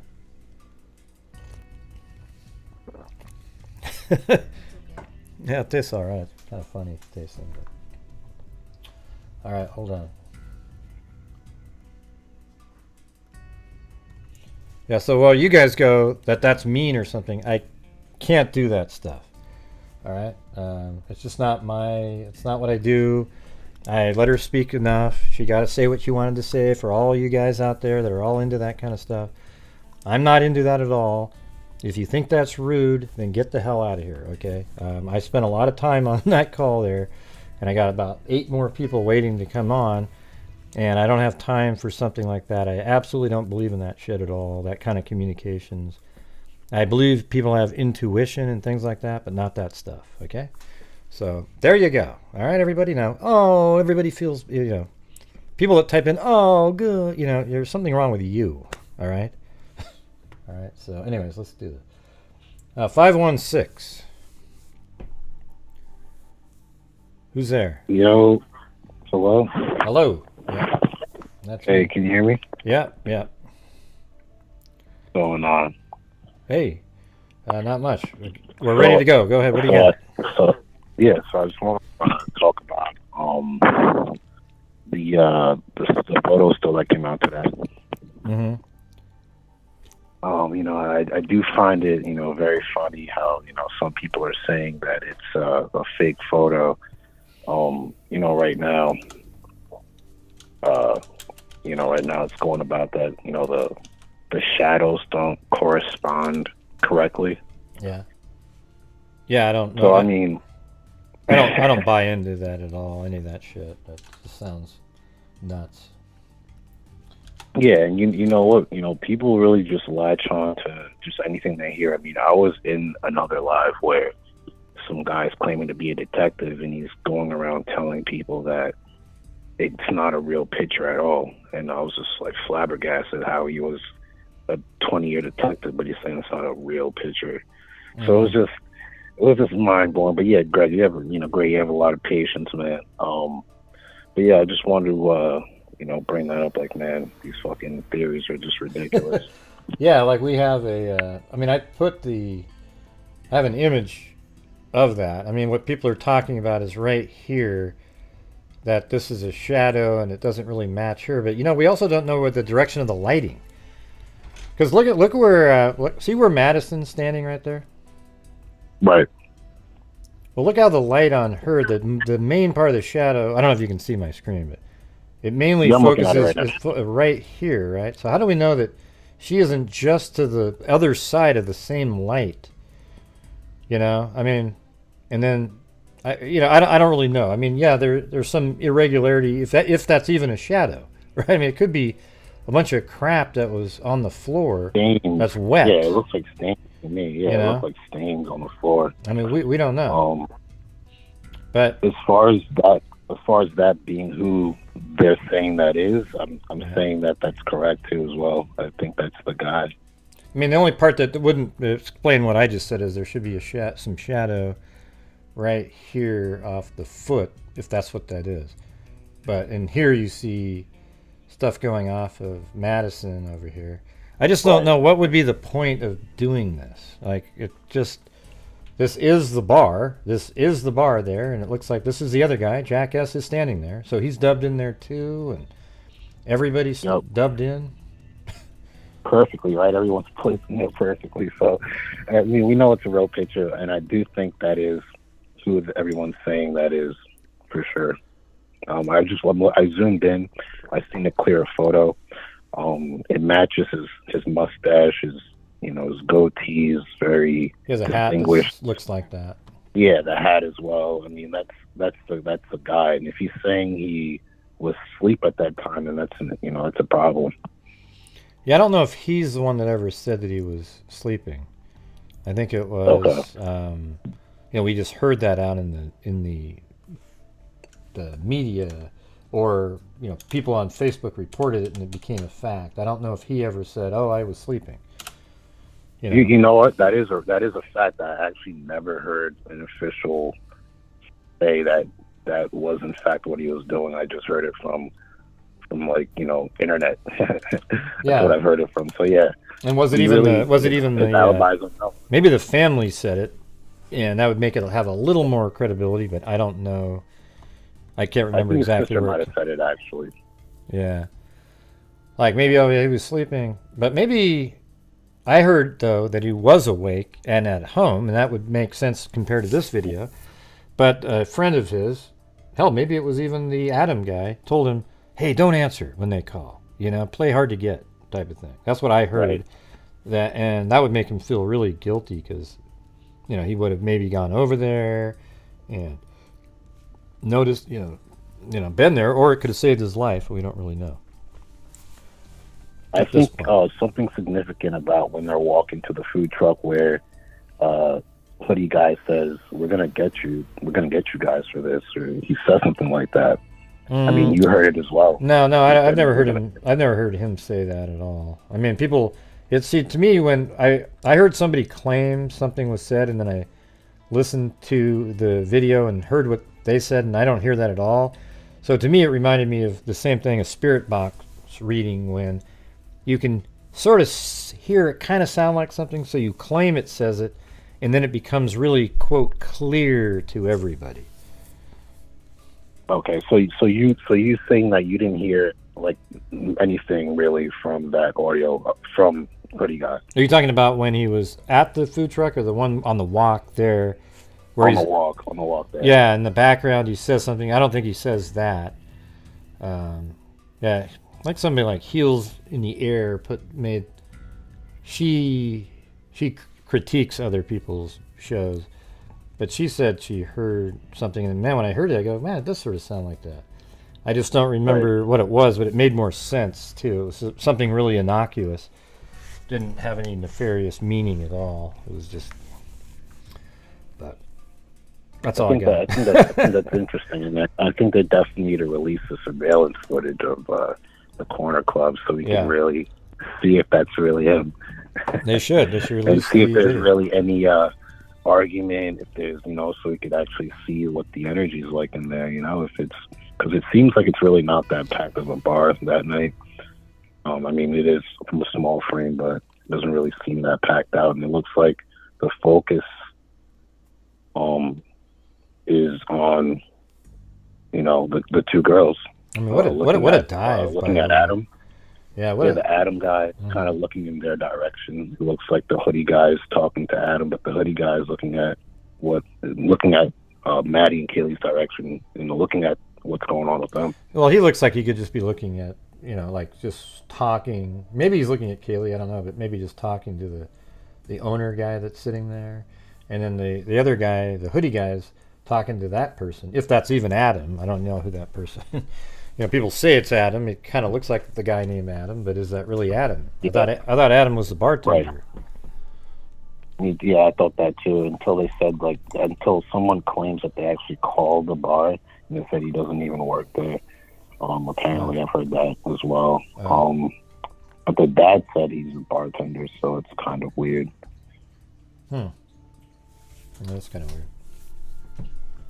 I think the motive goes to the ex-boyfriend, and I think he's our guy, honestly. Yeah, I don't know. I mean, I used to think that more. I was thinking about it at the beginning when they were looking at him, but they sort of cleared him. Now maybe they cleared him to make him feel comfortable. I don't really know, but yeah, I mean, I don't disagree that out of all the stuff that's released, most of it sort of goes towards a theory related to him. However, they said that at this time, we don't believe he's involved. So there you go. And the family's been saying that. Could be other reasons. If they pull out some random guy that no one's ever seen ever, then it'll just be so hilarious. Yeah. Well, I actually hope it's something like that. That it's just some random person. And all these people, again, see, there's only one person that I've thought I did discuss the ex-boyfriend at one point.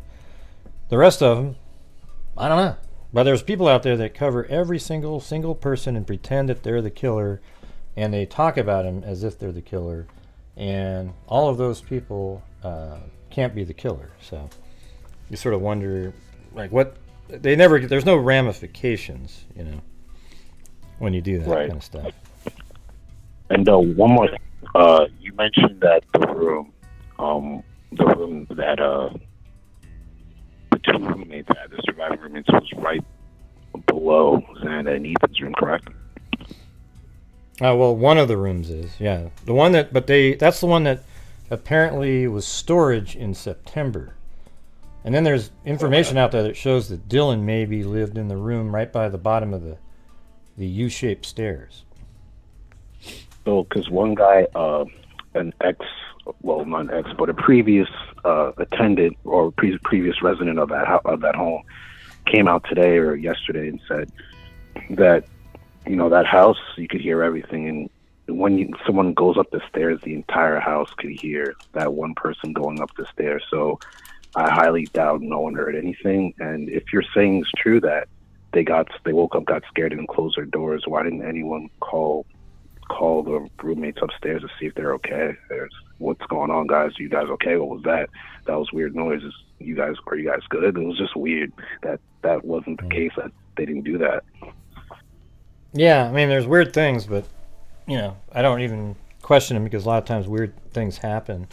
And in this case, Right. the girls don't have do anything to weird do with it, so it's just kind of like people Right. act differently. I'm not saying they have anything. That was a weird thing to do, and I mean, they didn't show up. I'm not saying they did it, but I'm saying they're probably, you know, everyone has friends that aren't really your friends. So Well, how about look at it like this? I think there's a lot more that went on during the 1 to late morning than we're being told. Because nobody, like I said before, nobody comes home at 1 and goes right to sleep. You know, they get home at 1 and they're still awake for a while, and maybe they saw something and heard something that made them nervous. They go to sleep. They get up in the morning, and one of them already noticed that somebody was like on the ground. Maybe there was even some blood, but thought maybe they were just passed out. And they're not going to call 911 because they're like, oh man, maybe they just passed out. I don't want to get the cops. You know, what's going on? So then they get some friends to come over to sort of help confirm and be with more people. And then it's something way worse. That's how I picture it, how it went. Yeah. So that's pretty much it. I'll let someone come on, but yeah, I just wanted to talk about those bring those facts up. It was just interesting. Well, thank you. I appreciate you calling in. All right, man. Have a good one. You too. Bye. All right.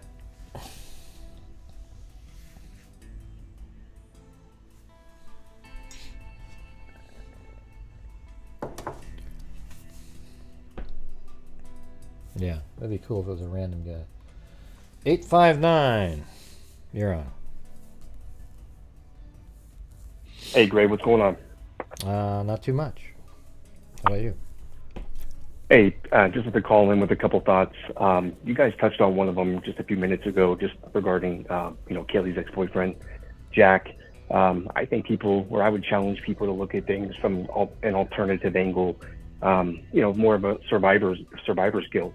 I've also heard that theory that you had mentioned that, he was encouraged not to answer the phone when he saw the phone ringing. I can't imagine how he feels right now. I tend to believe that he has an ironclad alibi. He's the easiest person to blame, kind of the lazy person to blame in my opinion. But I'm not convinced that he's fooled the local police, the state police, and the FBI. Yeah, I don't think. The thing is, I think if people continuing on that, you get that. But I mean, at the beginning, when there was had. I don't think when I came up with a theory on him that it was lazy. I literally was like, look at all these varying things that all are the typical things that happen, and in a case that could result in something like this. And then they cleared him. They looked into him too. So were they lazy when they looked into him? The police? No, I mean, I think they were doing their due diligence. No, they have to look into him because they saw the same types of things. He was the last one to be communicating, or like they attempted to communicate with him. There was a bunch of texts sent to him. He had just broken up. There's all kinds of, there's that, and then she was moving away. They've been together since they were kids. I think it's it's really sort of not, I mean, it's the most logical thing still out of everything. You know, now if they've cleared him, they cleared him. And so that logical thing, the only one that made sense, the rest of these people, to me, it's just people inventing a bunch of shit to try to make something work. But that's why I don't have an alternate theory of a person. That was the only person that, to me, at one point seemed reasonable. And now we're stuck in a weird place, you know?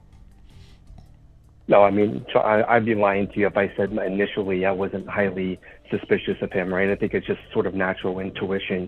But the fact that they never even named him a person of interest, or anybody a person of interest for that matter, is kind of shocking and surprising to me. That how much do they really have? There's no litigious issues for them to call somebody a POI. You know, and that's a very common thing, and that scares me that they haven't even named anybody. You know, I know you said we're all hoping that they're kind of focusing in on someone, but just going back to Jack, I don't think he had anything to do with it personally. I'll use your saying, I'll send you a Blazers hoodie if he did, but I don't. Well, I'm not, but I'm not even. Even at the time, I wasn't even 100% of anything. It was just a theory, you know. So even now I'm less of it. So you wouldn't owe me a theory. It'd be if I was going, hey, there's 100%, you know, then maybe you could get me one. Yeah. Well, fair enough. And like I said, early on, you know, it's a reasonable suspicion with him. Your one caller, a couple of calls ago, I loved her point she made. And again, going back to Jack and that whole thing, I mean, that's more of an impulsive type thing, you know, and this person who did this, she was mentioning that, I can't remember the word she used, it's sort of calm or composed. That's kind of the way I look at it. This was somebody who was pretty composed, you know. Yeah, except they said it was not. I mean, Kaylee's dad said it wasn't like that. It was messy and sloppy, you know. So maybe, but we're believing everything he says all the time. Maybe he's not accurate, you know. Well, I guess what I mean by that is, I mean, of course, you know, it's probably going to be messy inherently, right, due to the stab wounds and this and that. But, you know, I train martial arts, right? And I don't, you know, if you're in a 3-minute fight with somebody, you'd be shocked how much energy that takes out of you, let alone to go and stab 4 people.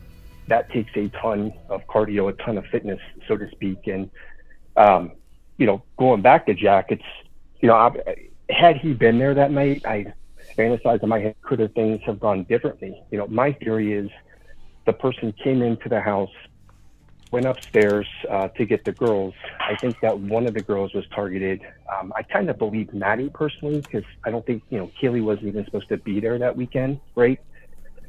From what I've heard.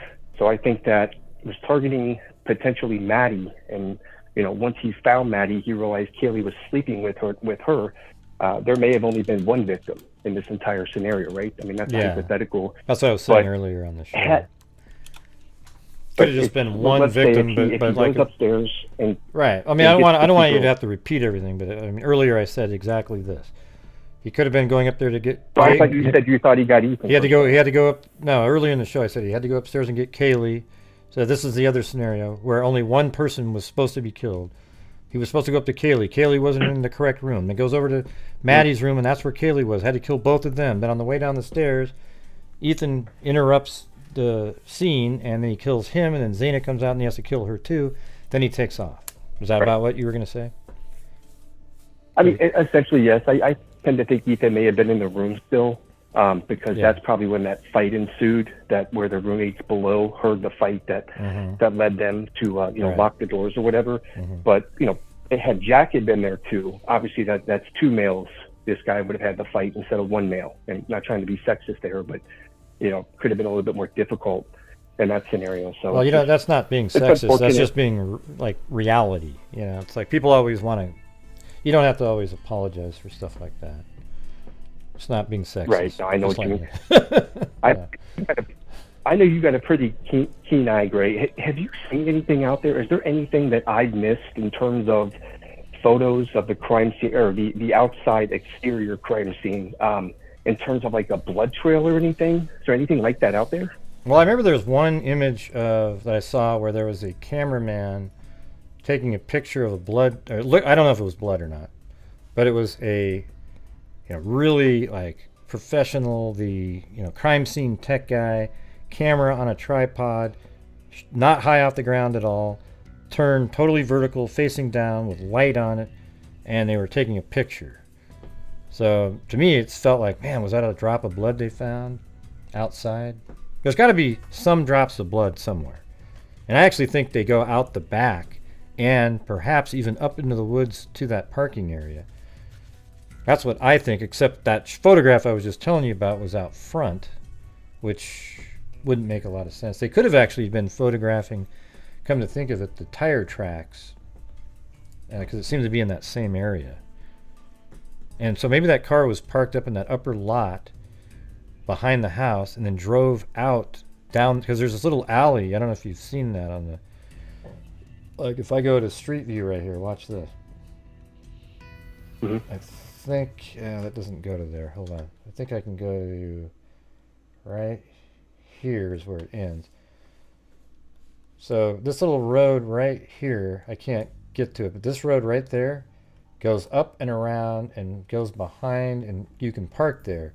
So that car could have been, like, after the murders, went back up there, came around, and those tire tracks were right around in this area, if I remember correctly, where there was like burnt rubber. I mean, it sounds kind of stupid, like you're getting away and you're going to make this loud noise, so everybody, hey, what was that, with burnt rubber. But I don't know, could have been parked in the back, got in the car, and then drove out and then down this street right here. And look how they've blocked out all these homes, even the one that had the surveillance camera.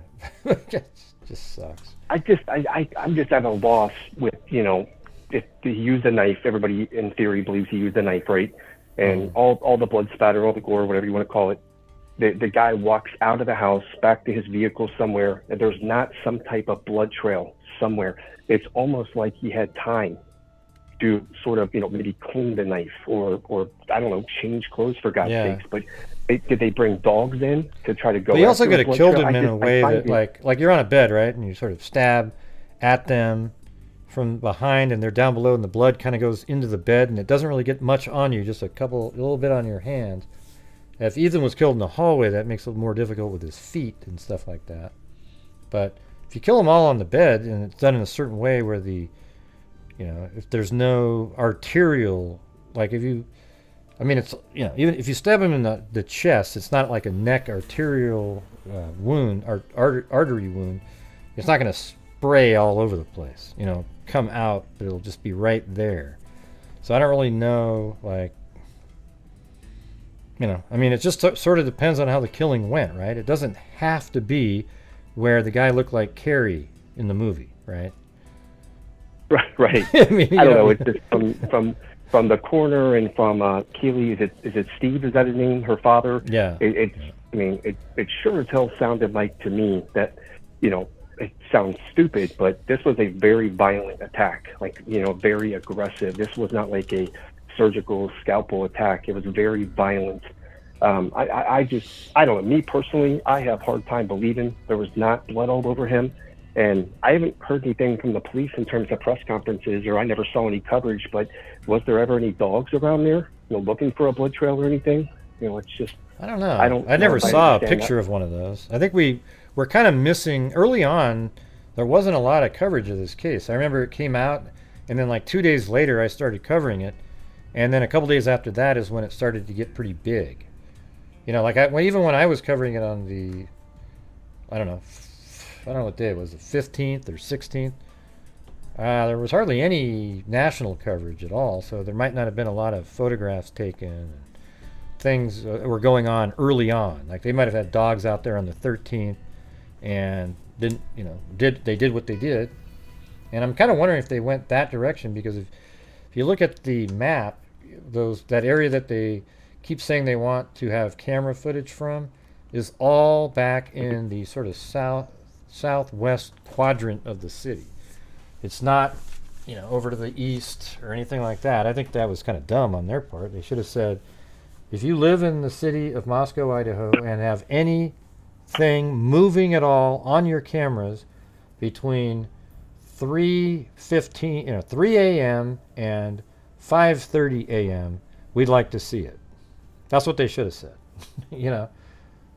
Because who's moving around in those hours on a Sunday morning, other than people that were out drinking or really late killers? You know, it's like.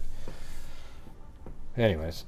Yeah, I mean, my official record on it, Gray, is my theory is that I don't know. I kind of think it was somebody following one of the girls on social media, meaning somebody who was not entirely familiar with them, or maybe not familiar with them at all. You know, like my kids, I got 3 daughters, a lot of social media stuff. People just put freaking TikToks out there all over the place and other stuff. They do have a lot of those out there. That's that's kind of my theory on it. I think it's maybe somebody who followed them on social media. I think anybody within the circle would have probably been named a POI. And I tell you, a lot of these criminals, as you know, Gray, a lot of them are stupid, like the Richard Allen guy, right? Yeah. You know, if he doesn't tell this conservation officer, or if he discards his gun, he's probably a free man today. Yeah. And this guy in Idaho, whoever did this, beat the crap out of me, because it seems like somebody who was pretty well thought out. Yeah. And I hope. Well, I hope the thing is, Richard Allen should have I'm been getting caught. Richard Allen should have been caught within 2 weeks after the murders. That's the difference. You know, I don't think there's anything that slipped by.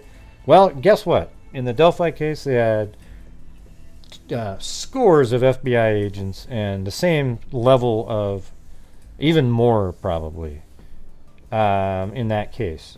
And look what slipped by them. So maybe there's something that's slipping by them in this case. You can't really rule that out. I know that they're not sitting around lazy people. They're working their asses off. But every once in a while, they miss something so simple, you know, and it's weird. So, anyways, I appreciate you calling in. I got a bunch of other people here, but it's always good. What's your name again? I'm Greg. Oh yeah, the Greg, the one that everybody calls me. All right, that's awesome. Anyway. Hey, thanks for doing a long show tonight. All right, thanks. Appreciate it. Have a good one. Bye. Take care. Yeah. All right, 445, you're on. Hey, what's up, Gray? How you doing? 445, you're on. Not too bad. How You you got to doing, turn down Greg? that Brian? audio in the background. Yeah, I was just told the one thing about the Idaho Four case. I agree with what you just say about how the killer went upstairs first and killed the girls, then came down. If it was the ex-boyfriend or something to do with that, then had to come down and kill Ethan and Xana. And the cops know what order, of course, because of the blood. They will be able to tell who was killed first. And the Idaho 4 case, I think we just got to wait till more info comes out. That's all. He's got to be patient. Hopefully the cops have something. And if the killer left no DNA and this white Elantra never gets found or whatever it is, they could go cold. And I just hope it's not like a serial killer and it goes cold and he attacks again. It's scary when you really think about it, but that's a possibility. So weird that, you know, it's an Elantra and the city isn't really that big. I mean, just go to every single Elantra in the city. And if it's not one of those, then it's somewhere, it came from out of town, and then it causes the whole problem, doesn't it? Then it's Absolutely. Yeah, it really does. And my next thing was that Nefarious, I love them 2 episodes you did on that channel. I really enjoyed them old cold cases, the way you broke it down. It was I find them very interesting. Well, you said you have more cases like that you could do? Well, it's in a folder. I have one more that I'm going to upload that was on that channel, but okay. It's this Tina Losser one. That one's absolutely crazy. This lady was like hearing impaired, worked at a bank, went out for a break for dinner, take a break at like 7 to go, and then she walked over to this gas station, and then somebody else was signing to her or something, and then she just disappeared. And then later they found her floating in a river, or not, her body decomposed, floated, but she was tied down with cinder blocks, and her what was it? And there was these stab marks in her back, like hesitation marks, almost like she was forced to walk. It was really ridiculous. That's case. Interesting. Yeah. And then they found her. I think they found her shoes neatly, if I remember right, or was it shoes or socks or something? I can't remember now. Neatly placed next to each other on a frozen lake just up the road there. I mean, really weird shit. I mean, crazy. That is. But I just love them all cold cases. The way you go through the news articles and like that one about the lady in the house when her kids were in the backyard. Yeah, that was the one I just. I just switched them over. That one. That was the first one I watched. I actually watched that one a couple months ago. That was a great video. Well, I'm putting you did a both good job of those. on that. I'm putting both of those on my normal channel. I'm not really sure how much I'll use that one because it's hard to build that channel up. But I'll put them over on this one. Yeah. Maybe I'll call them put them over on this one. Yeah, if you have any more to do, I would appreciate if you do them. Because I really enjoy them all cold cases. Because like this Idaho Four one now, I just wish some of these true crime channels, that they really cared about people more than money, start doing some other cold cases. Because I know like one cold case that could be solved if everybody's like shame the cops into doing the right thing. But I know why people don't do it, because they won't get their money. Not as many people watch the videos because they're not popular and stuff like that. Yeah, but I mean, I do notice that I actually see it, how it works. I mean, my God, when I cover this case or Debbie Collier or Delphi and everything, you see the numbers. There's a couple thousand. Then if you do a show like that, what do you have? Maybe a couple hundred? Yeah, when I do a show on a cold case, I think now I'd have like 500 or something. Just currently, but about 4 months ago, maybe 300. Do you know what that shows you about society? How selfish a society is. They just don't care about that could help get like a case solved, because somebody could be watching your show. I know it's like 1 in a million, but somebody could be watching your show and maybe have info on the case. It's a possibility. Yeah, it's also just kind of like people just sort of get interested in one thing sometime, and they're not really true crime people. They're just sort of interested in like a couple cases, and that's it. Yeah, people get that tunnel, and they just want to stay on one case and keep on talking about the same thing over and until the cops put out more info in this Idaho case. All everybody can do is speculate. Yeah, I have my couple theories about what I think happened. It could have been a random serial killer. Could have been a random person, like you said, like out of like their outer circle. Maybe somebody like they like know a little bit like that. Like it could be that. It could be the ex. It could be a lot of things. It could be somebody. It could be my next door neighbor. Could have drove by them. Who knows? But the whole thing is, until more info comes out, I just hope the cops have more than what they're telling us. I believe they do. I just hope the killer left DNA, because it was a cold night, so he was dressed warm. So I'm thinking even if the victim scratched him, I don't know if hopefully he wasn't wearing a skin and one of them got to his neck or face and scratched him. That's what I'm hoping. So if they have his DNA, I think he will get caught eventually. Even if he's not in CODIS, put it right through genealogy, and like you said, they should do that immediately. And the only reason they don't do that, in my opinion, is because of money. Mm-hmm. That's what I believe anyway. Because I think the cops just want to solve it themselves, take longer. And what did the Idaho governor release $1 million in funds to help pay for this? And it sounds sick, but I don't know. I got my whole thing on that, why they're dragging this out there. I don't know. Because if it was somebody real close, this case would have been solved already, in my opinion. Yeah. Awesome. And I just hope they have DNA, because if they don't have DNA and it's a random killer, like a serial killer, I feel bad, because that whole surrounding area, you don't know where that guy's from. He might come back and attack again. Yeah, well, that's why only 40% of the students aren't coming back. Yeah, I want it. If I had a daughter or a kid there, no way would they be going back. Absolutely not. And the thing about that house, I know it's in Idaho, but if I had a daughter, the doors would be locked. There would be a security system. Somebody in that house would be trained to use a gun. We just live in a sick world, and you have to accept that. Yeah. I want to be safe. I want to feel safe in my house without my firearm. I just want it, because I know if somebody breaks my house, I have a big dog. He would bark, alert me, and guess what? Somebody breaks my house, they are getting killed. Yeah. And I know they're all females in there, but one of them could be trained to use a gun. It stinks that they have to do that, but you have to. We just live in such a sick world. There's so many it's horrible. Sick people out there. All the people that backed defunding the police are all idiots. Every one of them. Oh my God! Yeah, we talked about that the other day. Last week when I thought about it, I was like, refund. We need more cops. Well, let's reimagine. That's what we need. Let's reimagine the police force. One that's just kind of walking around, no guns. They're just sort of screw that. Jesus, we gotta. Yeah, Our society. why do you think in like areas that have like where it's open carry, where there's a lot of good people carrying guns, there's not crimes? Because if criminals try to commit crimes, guess what? They're getting blasted away. Yeah, that's why you don't gotta love see that Grady stuff Judd, happen. who just says, "Man, Yeah. if somebody tries to break in your car, kill him." Basically, I mean, that's how he talks. It's like he's just, Exactly. But I'll let you go and get to the next call. I don't want to hold you up, but like I said, I really enjoyed them two nefarious episodes, and I hope you make more of them and just put them on there. So you're just going to start putting them on this channel? What I might do is make a nefarious playlist and put them all on there. There you go. How do you like That's a good idea. Can I get a boom? Like they're 20 minutes short and to the point. Boom. Yeah. I think they'll get some views. That's serious. And hopefully you make you some money off the advertisements. Yeah, but hopefully they do. Because I enjoy them. I don't know. I don't know. Yeah.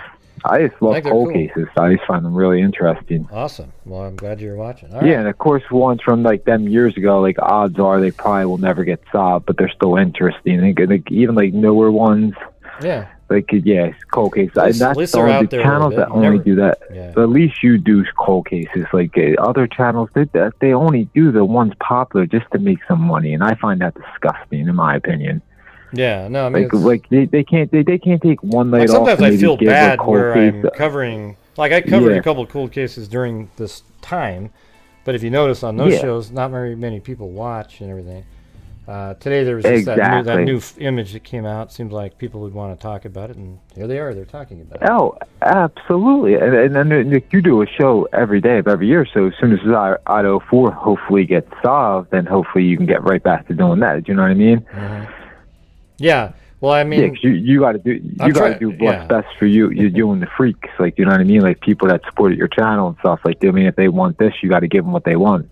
Right. Yeah. I mean, I sometimes I Mhm. don't really. I just do what I want to do, and if they want to watch, Oh they yeah, want to watch. it's your but, channel, absolutely. Yeah. That's the best part about having your channel. You can do whatever you want. And if people don't Right. like it, they can go fuck themselves. Honestly, Yeah. that's what I love about you. You're straight up. Well, a minute ago when I said this a minute ago when I said if anybody, you're an idiot if you believe defunding the police was a good idea. I ticked down a sub. So good riddance. Bye bye. Oh, I would love to know who that person is and just ask them, like, what the hell is wrong with Well, your they're the mind? same people that believe Sandy Hook is, they believe Sandy Hook is a false flag operation. Never happened. None of those Oh parents yeah, lost they their believe. kids. Yeah, they believe the Earth's flat. I know about all. Oh, you got it. but Yeah, and we never landed on the moon, They're that just, kind of stuff. They're just brainwashed. I think I don't know if they really believe that or they say that to try to be different and special. I don't know, because if you believe that stuff, like no common sense. If they see a video and they believe I think anything. I think you I actually don't know, think a little people. bit. I think you think a little bit like me. The same words. Yeah, I absolutely. Yeah, when I called you the other a couple days ago, I told you every time you talk, I agree with you 100%, 100% of the time. Yeah. 100% of the time. That's funny. Yeah, and when people call in with them crazy comments and stuff, you put them in place. I think that's good for you to do. Yeah. To let them know, when the lady said a hitman, no, I would bet that lady anything. It's not a hitman that killed these kids. Nobody hired a hitman. Yeah, and now watch. It turns out it's a hitman. Oh no my way. God, I'm gonna owe a hoodie. I give that 0%. I guess anything's possible. You never say never, but no, that it wasn't a hitman. It could have been like a serial killer. It could be some inner circle, like the outer circle. That's possibilities. That's reasonable thinking. Like a hitman, I think that's just Have like. we ruled out I the don't- creature from the Black Lagoon? You know that? I thought there was a river right near there, and we got it. Yeah. Well, that was good. You had over 2,000 people I seen watching tonight, and it's crazy. You're at 1.6K likes at least. Thank God. yeah. Like you're at least getting that. How hard is this to hit the like button? I Yeah. understand everybody financially can't, but you can at least hit the like button. Hit the and like share button, the videos everybody. with your buddies. That's right. Just to help you out, because you got to get to 100K, right? You, like I said, you put in a lot of We'll hours. get there. We'll get there. And- Probably and in a the lot next of week. Yeah. Maybe something like that. Yeah. Just to make that house, just to make that. By the way, you did a great job on that house. That walkthrough. Now, if I was in that house right now, I could get to every room. Oh yeah. Except Yeah, apparently I didn't know which in room. and I don't have the model. But I agree with you too. Even if it was a person that didn't know that house, it wouldn't take them that long to get to some rooms. No, yeah, you could just look around because it's It only definitely 2,000 works. square I just don't feet. know like what their policy about leaving their door unlocked and like. So I see if I had a daughter in college, I would at least have to have a security system on the house. I'm sorry, that's just the way I think. Because I have seen too much. I don't know. Because I've been watching like true crime for a while. Like there's just too many sick people out there, like serial killers, random people. Like I just want to be able to sleep at night. And I know Idaho hasn't had the city that hasn't had a murder in 7 years, but still, like I just want to feel safe. That's right. That's right. All right. Yeah, well, that's Brian, why you always say be safe out there That's at the end of right. the show, because that is the truth. You got to be safe. All right, you have a good night, Well, be and safe out there. get to the next call. I don't want to hold you up no All more. right. Be safe out there. All right. See you. All right, thanks for the call, bud. Later. It's Brian, right? Brian, the legend. All right, let me get this next one here. 931. Sorry you guys are on hold so long. Oh, crap. Hello? Hello, and welcome to the show. There is no time to... Yeah, go ahead. Oh, my God. I was singing Great to you. height. First of all, I apologize. I've never done this before. Yeah? Oh, okay. I've been waiting on hold for a very long time. Yeah, I'm sorry about that. I had found you through Grizzly True Crime. Oh, yeah? Cool. I never thought I would give a crap about any of this, but I want to say one thing to you. First of all, thank you for being authentic and true and not gossipy. Well, thank when you. it comes to these things, go ahead. I know not to interrupt. No, I Go wasn't. ahead. I wasn't saying it. I said thank you. Absolutely, yes. Like I said, I apologize. I'm not very good with these things. I've never called in before. I come from a very small town in Wisconsin originally, and we had a murder years ago in the 80s that has never been solved. And I guess that's why I really got into like Grizzly True Crime in your channel and Pascal. And I have to say one thing to you. You do come off as a little bit rough, not a problem, because you don't take bullshit. Yeah. But I love what you did with Gisela. You know, you questioned her motives, and then you corrected yourself, and then you literally just gave her $100 donation. Well, it was And I 100K, think, 100,000 subs. Why not, right? well, you know what? Here's my thing. I feel like you guys are the news of today, not the fake news, but the truth seekers. You know what I mean? Like I said, please forgive me. I've been on hold for a long time, so I'm a little caught off guard. But I mean, do you have anything about the case though itself? Like that's what I wanted you to call. We got other callers. I'm so sorry. What was that again? I'm Do you have so anything sorry. about the actual case itself? You Well, know, I found Gisela and you through the Kali. God, I don't want to be rude. Kylie Rodney. Kali. Yes, thank you. God, I don't mean to be rude. I'm so sorry. I was the one that did and the overlay with the light. You know, that made it so you could see where the car went into the water. Yes. And that is how I found you, and I loved what you did with the facts. And that, in my opinion, opened up a whole new world. That sounds so weird. You know what I mean? Listen, I respect you. I want to say I respect you, and I love your audience that you reach. Listen now, I'm being nice.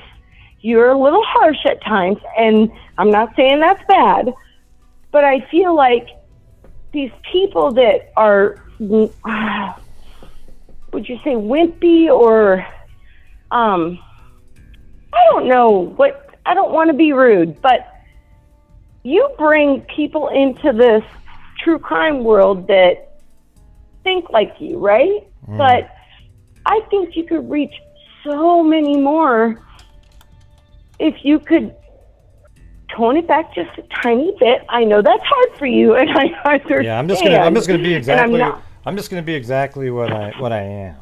Okay, so. Yes. Unfortunately, and I respect you for that. Well, yeah, but I'm not going. I'm just going to be. Some nights I'm get in a better mood, and sometimes I'm not. I do 7 days a week shows, and that's just how I'm. Of course, So you work some days I so might hard, be in dude. Listen, some days I might be in a I've shitty mood. Some days I never might be in a good one. gotten into YouTube till recently, and you are like on YouTube all the time, and I never used to get on YouTube much.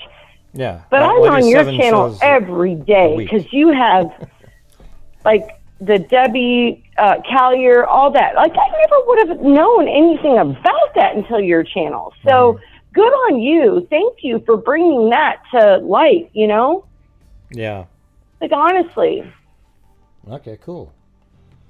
I'm All right. shutting up. Sorry. I'm just taken aback because I've never done this before, so I apologize. Oh, okay. Cool. All right. Well, I got these other call. I got to get these people that are calling. They're calling in about the case. I know you do. Okay. I love you, Gary. Listen, or Gray. My name's Gray, Please yeah. keep going. Do what you do. Gray Hughes, please. Honestly, you have Okay. a member in me. I'm going to your proceeds to.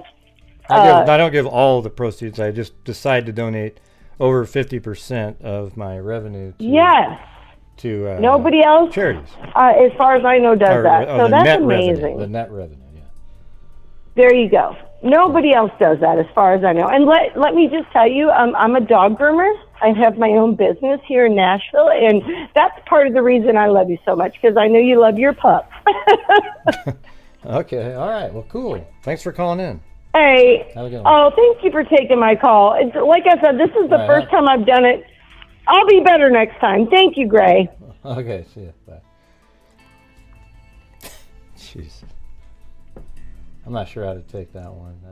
That was a weird one there. Gotta be honest with you. That was a weird one.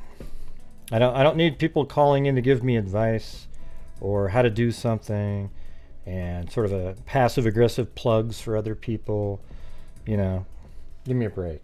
All right, stupid. Yeah. Nope. Nobody was confused at what was going on there. Bless her. Yeah. Whatever. All right. Anyways, 413. Hey, Gray, it's Danny up here in Boulder. Hey, how's it going? Good. Hey, I got to call in now. I was waiting for 30 minutes to talk about blood. I was calling. I was glad during my wait there was some good discussion about the blood. Because, you know, murder cases, a lot of murder cases, they'll tell you, follow the money trail. Well, in this case, it's not money, it's the blood. And the reason why I think, now that the boyfriend, Jack, of course I think he did it, okay, or the hoodie guy, or, you know, a lot of the people that are wondering why they've been ruled out. Well, I'll tell you why they're ruled out. Because there's no blood on their clothes, there's no blood on their shoes, there's no blood in their car, there's no blood at their house, there's no blood in their washing machine, there's no evidence. And that's what's clearing, I believe, the ones that we suspect up front. Well, doesn't mean And, like it. you know, well, they must. Don't you think it's more like they have some blood evidence that's why they're able to not believe that they're involved? Well, like you know, DNA that wise? ties into my next little comment about the shoe print. I can guarantee, and everybody has confirmed or remarked on this, there's got to be some footprints in the blood. There's no way. Okay, and they must have it. And they also have, I'm sure, footprints outside the house. Now, just real quickly, not to bring up another case, but the Russ Williams case, that guy up in Canada who killed those two women, they found his footprints outside of the house. And like an idiot, he went to the police station with those shoes on. Yeah, I remember that. That's a crazy interrogation. That's a crazy case, but they got him convicted. Of course, they got him in such a position where he had to confess. But now back to this one. There's got to be some footprints. And those footprints don't match Jack's shoes or the size of Jack's shoes. And Jack's shoes have no blood on them. So the murderer that we're looking for, who went into that house, left there. I mean, this is just with your blood opinion all because you're wording it like it's the way it is, right? Well, yeah, that's my passionate opinion. With passion, you know, it's not I mean, you definitely think there might be some footprints somewhere, you know. But wasn't it weird how they didn't? It was weird how they didn't block off that upper parking lot for days. I mean, that's Fox News was over there, and we're like, I don't know why you can just walk through this area here, and then the next day it's cordoned off. You know, it's like, oh, well, how come it wasn't before? I know it should have been. It could have been contaminated to some extent. Well, it had to. Well, it was just for the fact that the Fox News guys were able to walk up there, right? I mean, right. That means we could be looking for footprints, like I mentioned now. Okay, you can find a footprint in the grass and match it to something in the house, and then you've got a footprint. But you need to find a foot to put in that footprint, and that is the killer that we're looking for right now. I don't think they've said a lot about it, and they did say early on that Jack is ruled out. It's probably because they checked his clothes, they got his alibi. He would have some blood on him, or in his car, or I mean, if you can't find a blood, then he's not your killer. Mm-hmm. But that blood must have been enormous all over the killer. And whoever did it got in there, they got out of there. They immediately were undercover. But again, you're saying that it has to be enormous on the killer. It doesn't have to be. That's the thing. Is it doesn't have to be. I've heard you jump on other callers about that and go into some tangents. I know, but it's I'm true though. I'm expressing my opinion on your call. I've seen the way you do it. I've read your comments. I know, but you keep saying he has to have instead of just saying, I think that the killer had blood on him. But when you say has to, you're trying to make it sound like that has to be the case. What you're saying is there's a possibility that after murdering 4 people with a knife, a Rambo-style knife. Yeah, based on how they were killed on beds, maybe on depending how they were sleeping. But I agree with you. If he was a Green Beret, he could go in there and slice the throats and get out of there with very little blood. Mm-hmm. And he could I'm kill sure he 4 has people. spatter on him and stuff like that. Obviously, cast off and shit. Yes, and they did I don't say know if there it's was like gouging. covered like Carrie from the movie, with Sissy Spacek. I know what you mean. I believe it's somewhere in the middle. I think some of those cuts were very efficient, but he was. I heard gouging, and there's got to be a lot of blood all over the place, splatter and arteries and all of that ugly stuff. So our killer is not Jack unless he's got some blood on his jacket. And you show him there, or the hoodie guy didn't have any blood on his hoodie. He got ruled out. So I think we need to keep moving forward with an open mind. And here's another little theory I thought that, we always think the girls are pretty and it must be one of her boyfriends. He's hurt. He's crushed. Lose a beautiful girl like that. They're gorgeous. And that's a big loss for a young heart. And would go in there and rage and kill all 4. Mm-hmm. But he didn't do it. Yeah, he didn't do it. See, the thing is, I would, when you say like open mind, like the thing is I am open minded. That's why I'm not saying it is 100% that the person was covered with blood. I'm saying he could be covered with blood, and he might not be covered with blood. Well, he had some blood. If you went through their car, well, of course he has blood on him a little bit, at least. Their blood, their shoelaces. I mean, yes, I'm a little bit more confident to say, whoever killed those 4 has some blood on their body or their clothes. Yeah, of course he has some blood, but a lot of people say covered in like these completely saturated because we get a little passionate out here on the we care out here in the media, and we're calling in the show like yours. We respect you and all the work you're doing. Here's another little thought before I drop. Maybe they were somebody who got thrown out of a party. If you notice, the police are there all the time, and when I was watching those clips, the police were there, more than 3 times. But maybe they threw somebody out. They ostracized somebody from that house. But it's brewed underneath, and they're because I'm going to go in there and kill all of them. Right? And that's not one of the boyfriends. It's somebody who was ostracized and thrown out of that party place, kicked out of that group. Could have had a vendetta against that group. That's the only other motive I can think of. Somebody who hated all of them. Yeah, I was thinking maybe it was somebody that was like, I mean, I've said before that it seems like they all were intentionally killed, but you can come up with scenarios where only one was the target and the other 3 were killed for witnessing him or just being in the way. Collateral damage. So you could definitely see those 2 theories, but I thought of now things we're ruling out the boyfriends. There's only and then you're going back to Jack. It'd have to be the boyfriend, and he had to kill all. I think 3 it could be something like some guy that was interested in one of the girls and would go over to the house, but there wasn't somebody they suspected. It was just sort of a Yep. kind of a guy on the fringe guy in of the them. block. He's sort of there, but nobody really noticed him, but he was interested. And every time he tried to talk to somebody, they would sort of shun him and made him feel stupid and shit. And then he, maybe not intentionally, but he took it that way. And then he goes over there and he blames all the roommates for him not being able to ever be with that one girl that he just was infatuated with. So he's going to kill them all and has a special interest on one. Something like that, Who knows, though, right? Could be.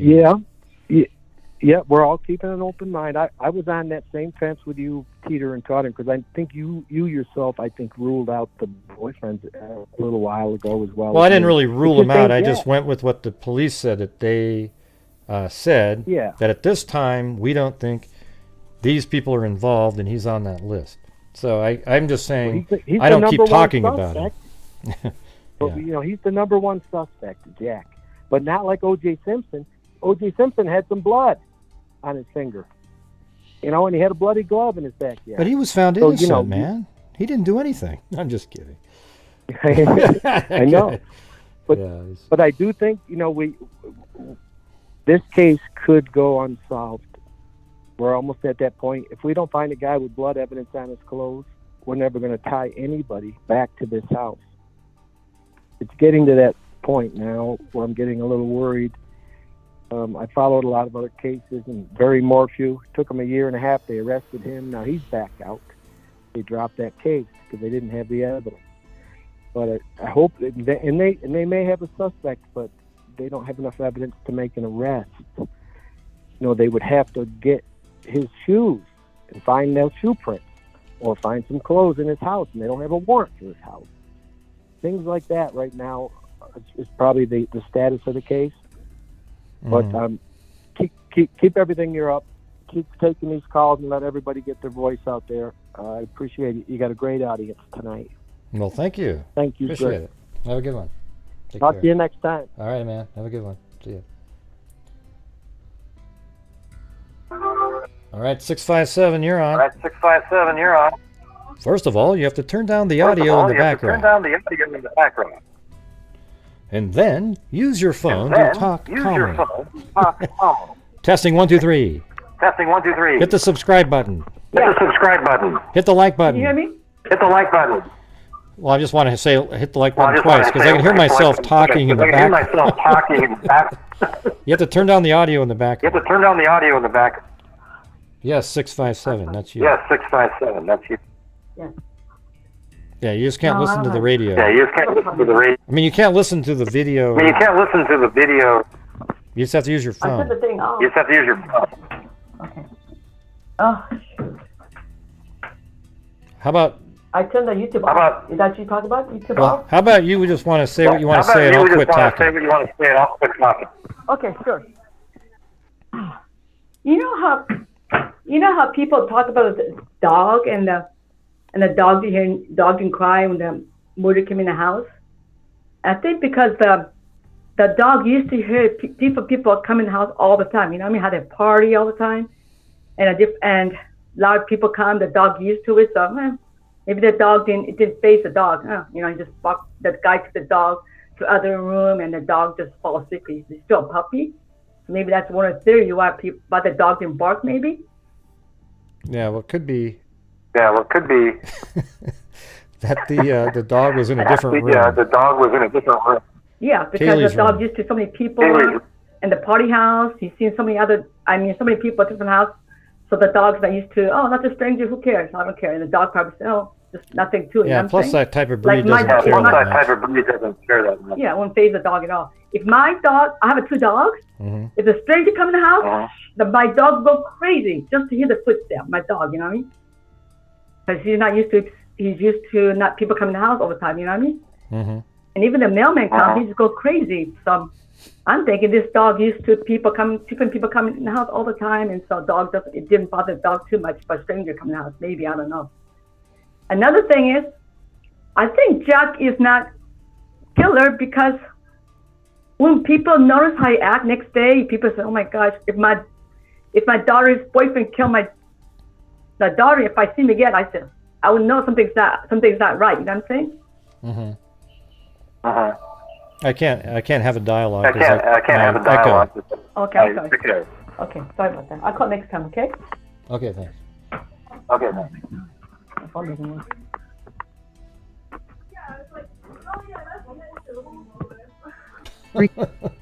I couldn't really have a conversation because it's hard to do that. But anyway, thanks for calling in. Appreciate it. All right. Whoa, just whoa. Hey, the new mug. I don't even know what that means. That's the new one. And before you leave, everybody, if you could hit that subscribe button, I'd really appreciate it. Trying to get up to 100,000 in the next a week or so or whatever. And also hit that like button. Man, wouldn't that be cool to get to 2,000 likes? It's been a really long stream today, 5 hours. That deserves something of some kind, don't you think? A firm handshake, Gray, a firm handshake. It was kind of cool having this looping video in the background, isn't it? I mean, it's just sort of just perfect for the background. Somebody said something about CTV video up above. Are they just goofing around? It'd be cool if there was actually a footage out there. That'd be awesome.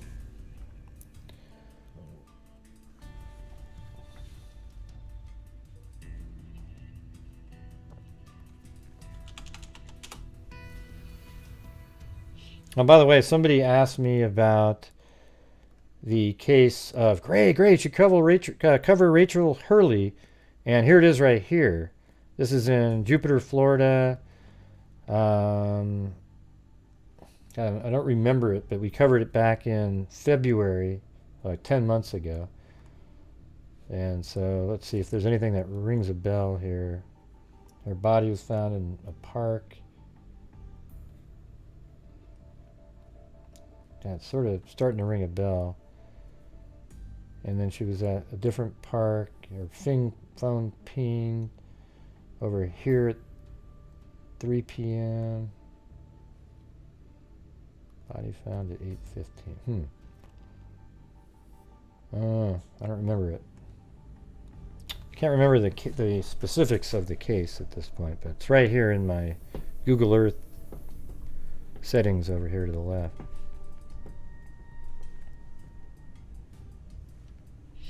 All right, everybody, let's hit that like button and hit the like button, hit the like button, 10, 20, 25, 30, 35, 40, hit that like button, 10, 20, 25, 30, hit that like button, 30, 30, you want to put 30, sir, 25 of them, you're out, 30, now 5, I'm 35. Did we get any more?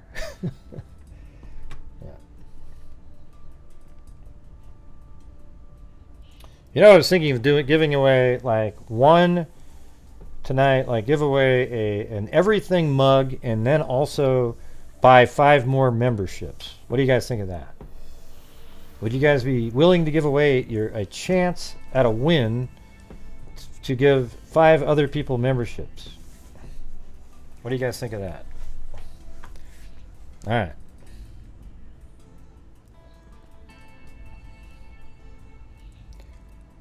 Okay, cool. All right, very cool.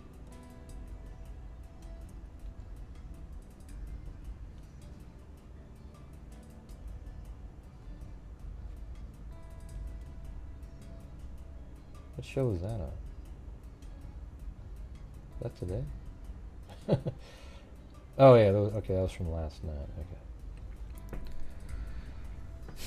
Awesome. All right, we're gonna do it. All right, so here we go. Let's do the.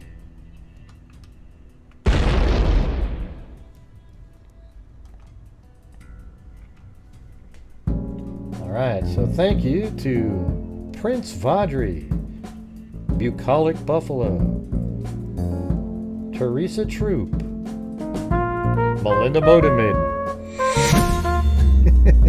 Yeah, that sounded pretty cool with that. Living it, as in living the dream. H-Doc. The Mike D Experience, as in I'm Mike D and I get respect. You cash in your jewelry is what I expect. The MCA was with it, and he's my ace. So I grabbed a piano player and I punched him in the face. Thanks, Nona 617.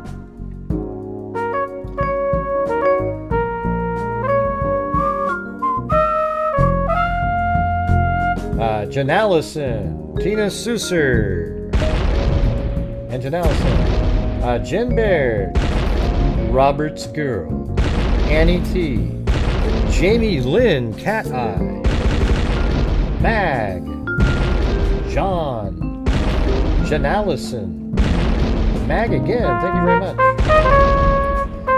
Mark Rogers, Maylee, Zila, Emily.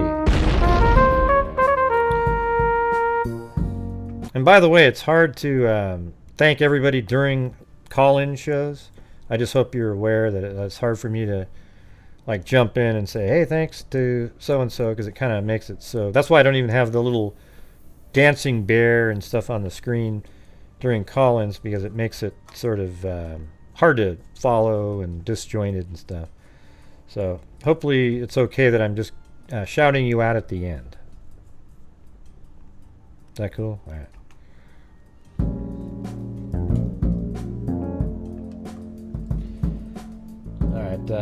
Eugenie, Sherry Worthington, Paul K, Diana McDonald, Bailey, Zila, Emily, Cheryl Bullock, Miss Frellis, Bailey, Zila, Emily, Deep Diver, Simple Life Days, Garden Girl 9, Bailey, Zila, Emily, Marisol.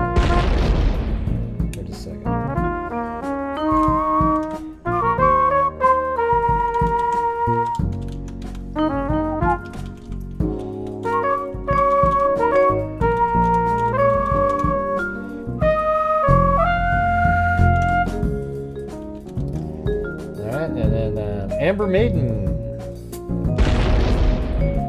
Calamity Jade, Mrs. Matt Murphy, LMM, as in Element Open, Nikki Zbz, Nikki ZBZZ, Brandy Clary, Doohickey, Stereophonics Mom, Melanie, Snow Remover, John Dunn, Mustang Sally, Holly Rose, Amy Youngblood, classical guitarist. And I hope I got everybody in there. It's hard to say. P.S. Maylee, Zila, Emily, Terry Schufer, Ozzy Trisha, Annie T, Victoria, Canadian Cookie, Kimberly Gabalden, Trish Stuck in the Well. What about a previous applicant to renting that house who is disgruntled about the girls? Approved, and he wasn't waited a year and just lost it after watching all the social media how much fun they were having. Well, there you go. There's another theory. Is it possible? I guess so. Let's see. Wild Mountain Time, Richard, Prince Vaudry, Mama 457 Road, Candalee Woodward Stone, Salome Anton McClellan, Jen Allison, Texas Girl, Deer Feeder, Garden Girl 9, Heather Marie, Christy, Kimberly with a cat eye, Nicole Loves Biggie, Lark E, Cheated No More. I know, being on this channel, don't you feel cheated no more? Isn't that just sort of the general feeling you get when you're on this channel? You're cheated no more. Laurel in Seattle, AF, Brianna 25, AF,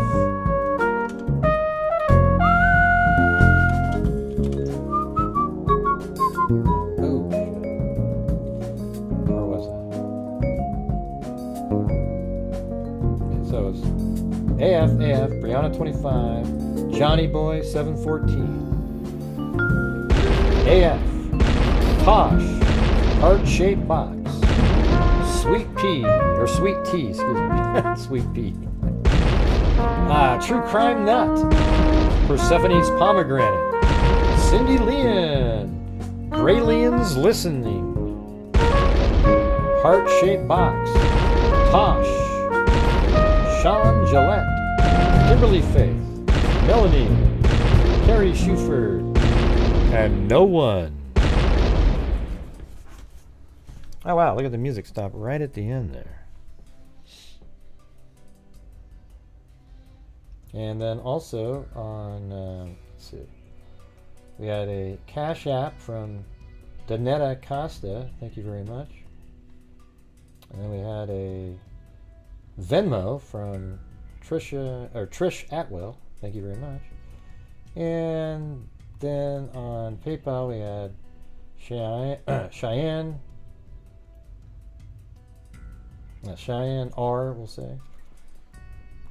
Then Tim Howells, let's see, Your Gypsy, and Sarah Terry, which she always puts as Sereth for some reason. But so thank you very much, appreciate it. All right, so we're gonna do the gifting. We're going to give away 5. Let's see, where is it? 5. Let's see where. Yeah, that's not too far behind. See, that shows you what somebody's listening to. Although that's weird. Their delay was almost exactly the same. Where is it? Boom. Oh, there it is, right there. Membership and.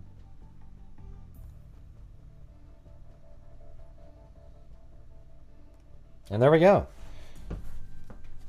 And here we go. We just gave away 5 memberships. They should be populating in there. Let's see who got them. Who's going to get them? Maybe nobody.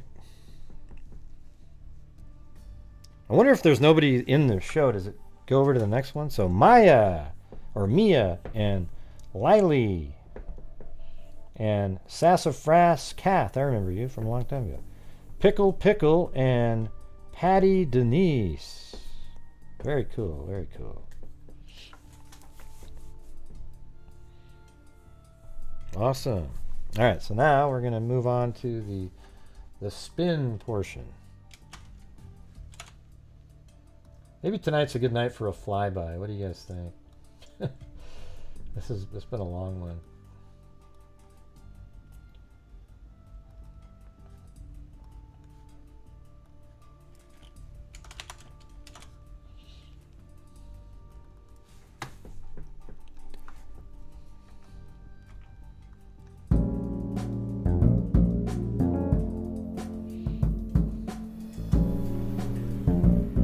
All right, this one is for the Everything Mug. Here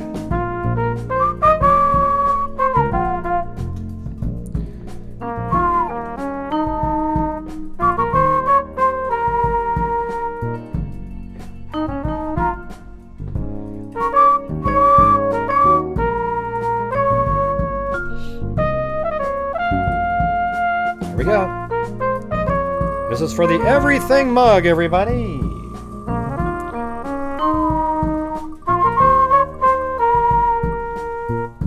Oh, look at that. It's Kimberly. All right.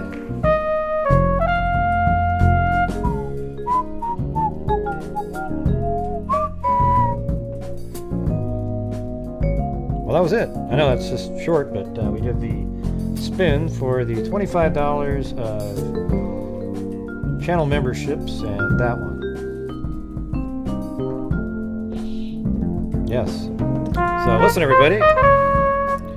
Really appreciate you guys being here and supporting the channel. It was a really long show. We did pick up some memberships or subscribers tonight. We're at 98,628. Not too bad. And also, if you're just got here at the beginning of the show, I let you guys know that we sent in $1,000 to the Xana, Kernodle, what is it called? Endowment at the University of Idaho. And it's now part of our total for the year. And for the year, the grand total for the year so far is $55,750 that I've donated from the income from the channel, because that's what I want to do, because it feels like we're all sort of part of something doing that. Okay? It's like we've done amazing things. Right now we have 22,000 or so. DNA Fund has $23,000 in it. I'm probably going to send in the bulk of what's remaining at the end of the month to that again. So that was, if I send another 4, it'll be, I might even send the entire amount to them, because I want to get to 60,000 no matter what regardless. So that's 10,000 more than we thought. Now next year I'm still going to have a $50,000 goal, because it just got nutty at the end of this year. I don't expect that to continue on. Okay. So anyways, thank you guys so much. All right. So that is going to do it for this show, but wait around for the flyby. It's really cool. We take off and go to this place in Utah where it's just sort of, I don't know, something about it always makes you feel good, you know?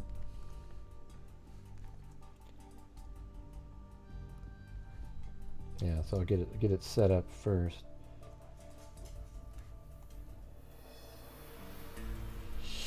I don't know how, if it's loading quick though. Yeah, there we go. It's pretty good. All right. Yes, so thank you guys very much for being here. I hope you found the show interesting. Make sure to share my channel with other people and tell them, hey man. See, a lot of people think that like they would classify some of the ways I handled some of the calls tonight as being extremely rude. And man, I don't feel like that. Like, I don't do psychics, and that's just something that's known on this channel. So I let the lady speak for a while, and then I just couldn't do it anymore, you know? It started going down this path.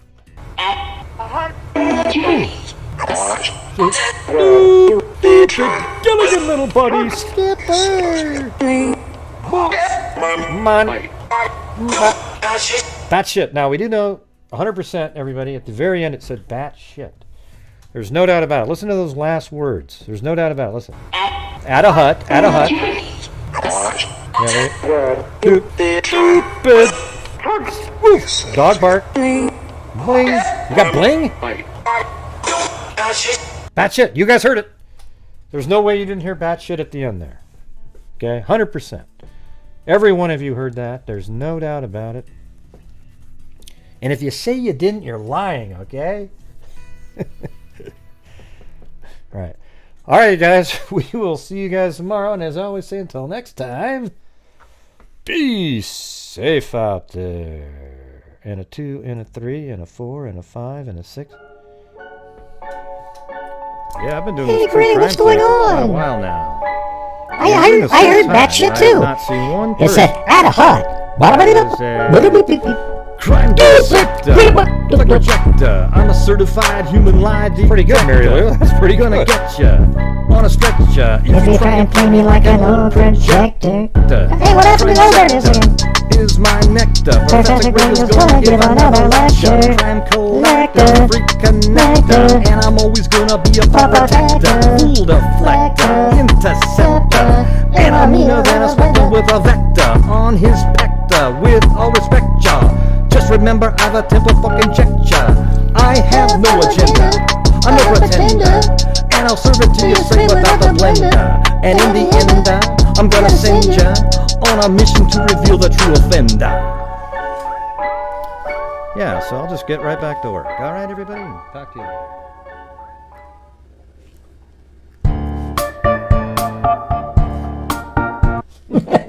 Hey, Gray, that's the wrong music, man. What the hell are you doing?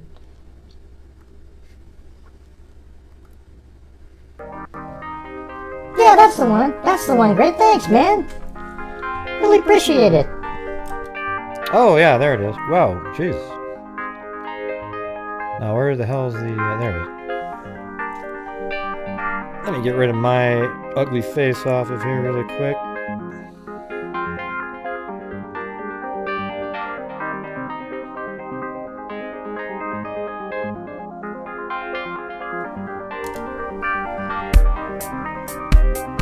Well, Gray, I always liked this place.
time, okay? Sure, Mary Lou, that would be keen. Keen?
though, man. I really like the part where you were flying over the house with. Would you just be quiet? My God. Jesus. Hey, Gray, I can do the EVP thing that you were talking about earlier. You mean Spirit Box? Yeah, I can. Add a hut. Oodity doop. Blubbit. Doop. Join it, little buddy. Skip there. Blubbit. Bloop. Doop. Stupid.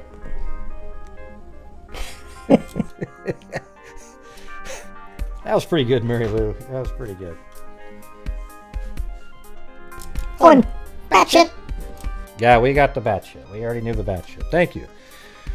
All right, so we'll see you guys tomorrow, everybody. Thank you very much for being here. And as I always say, everybody, until next time, be safe out there.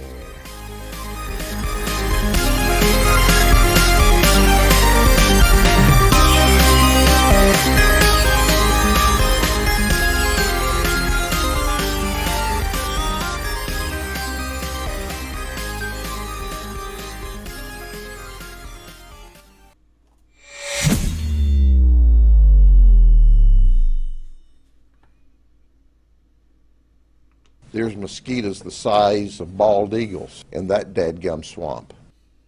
It's the house.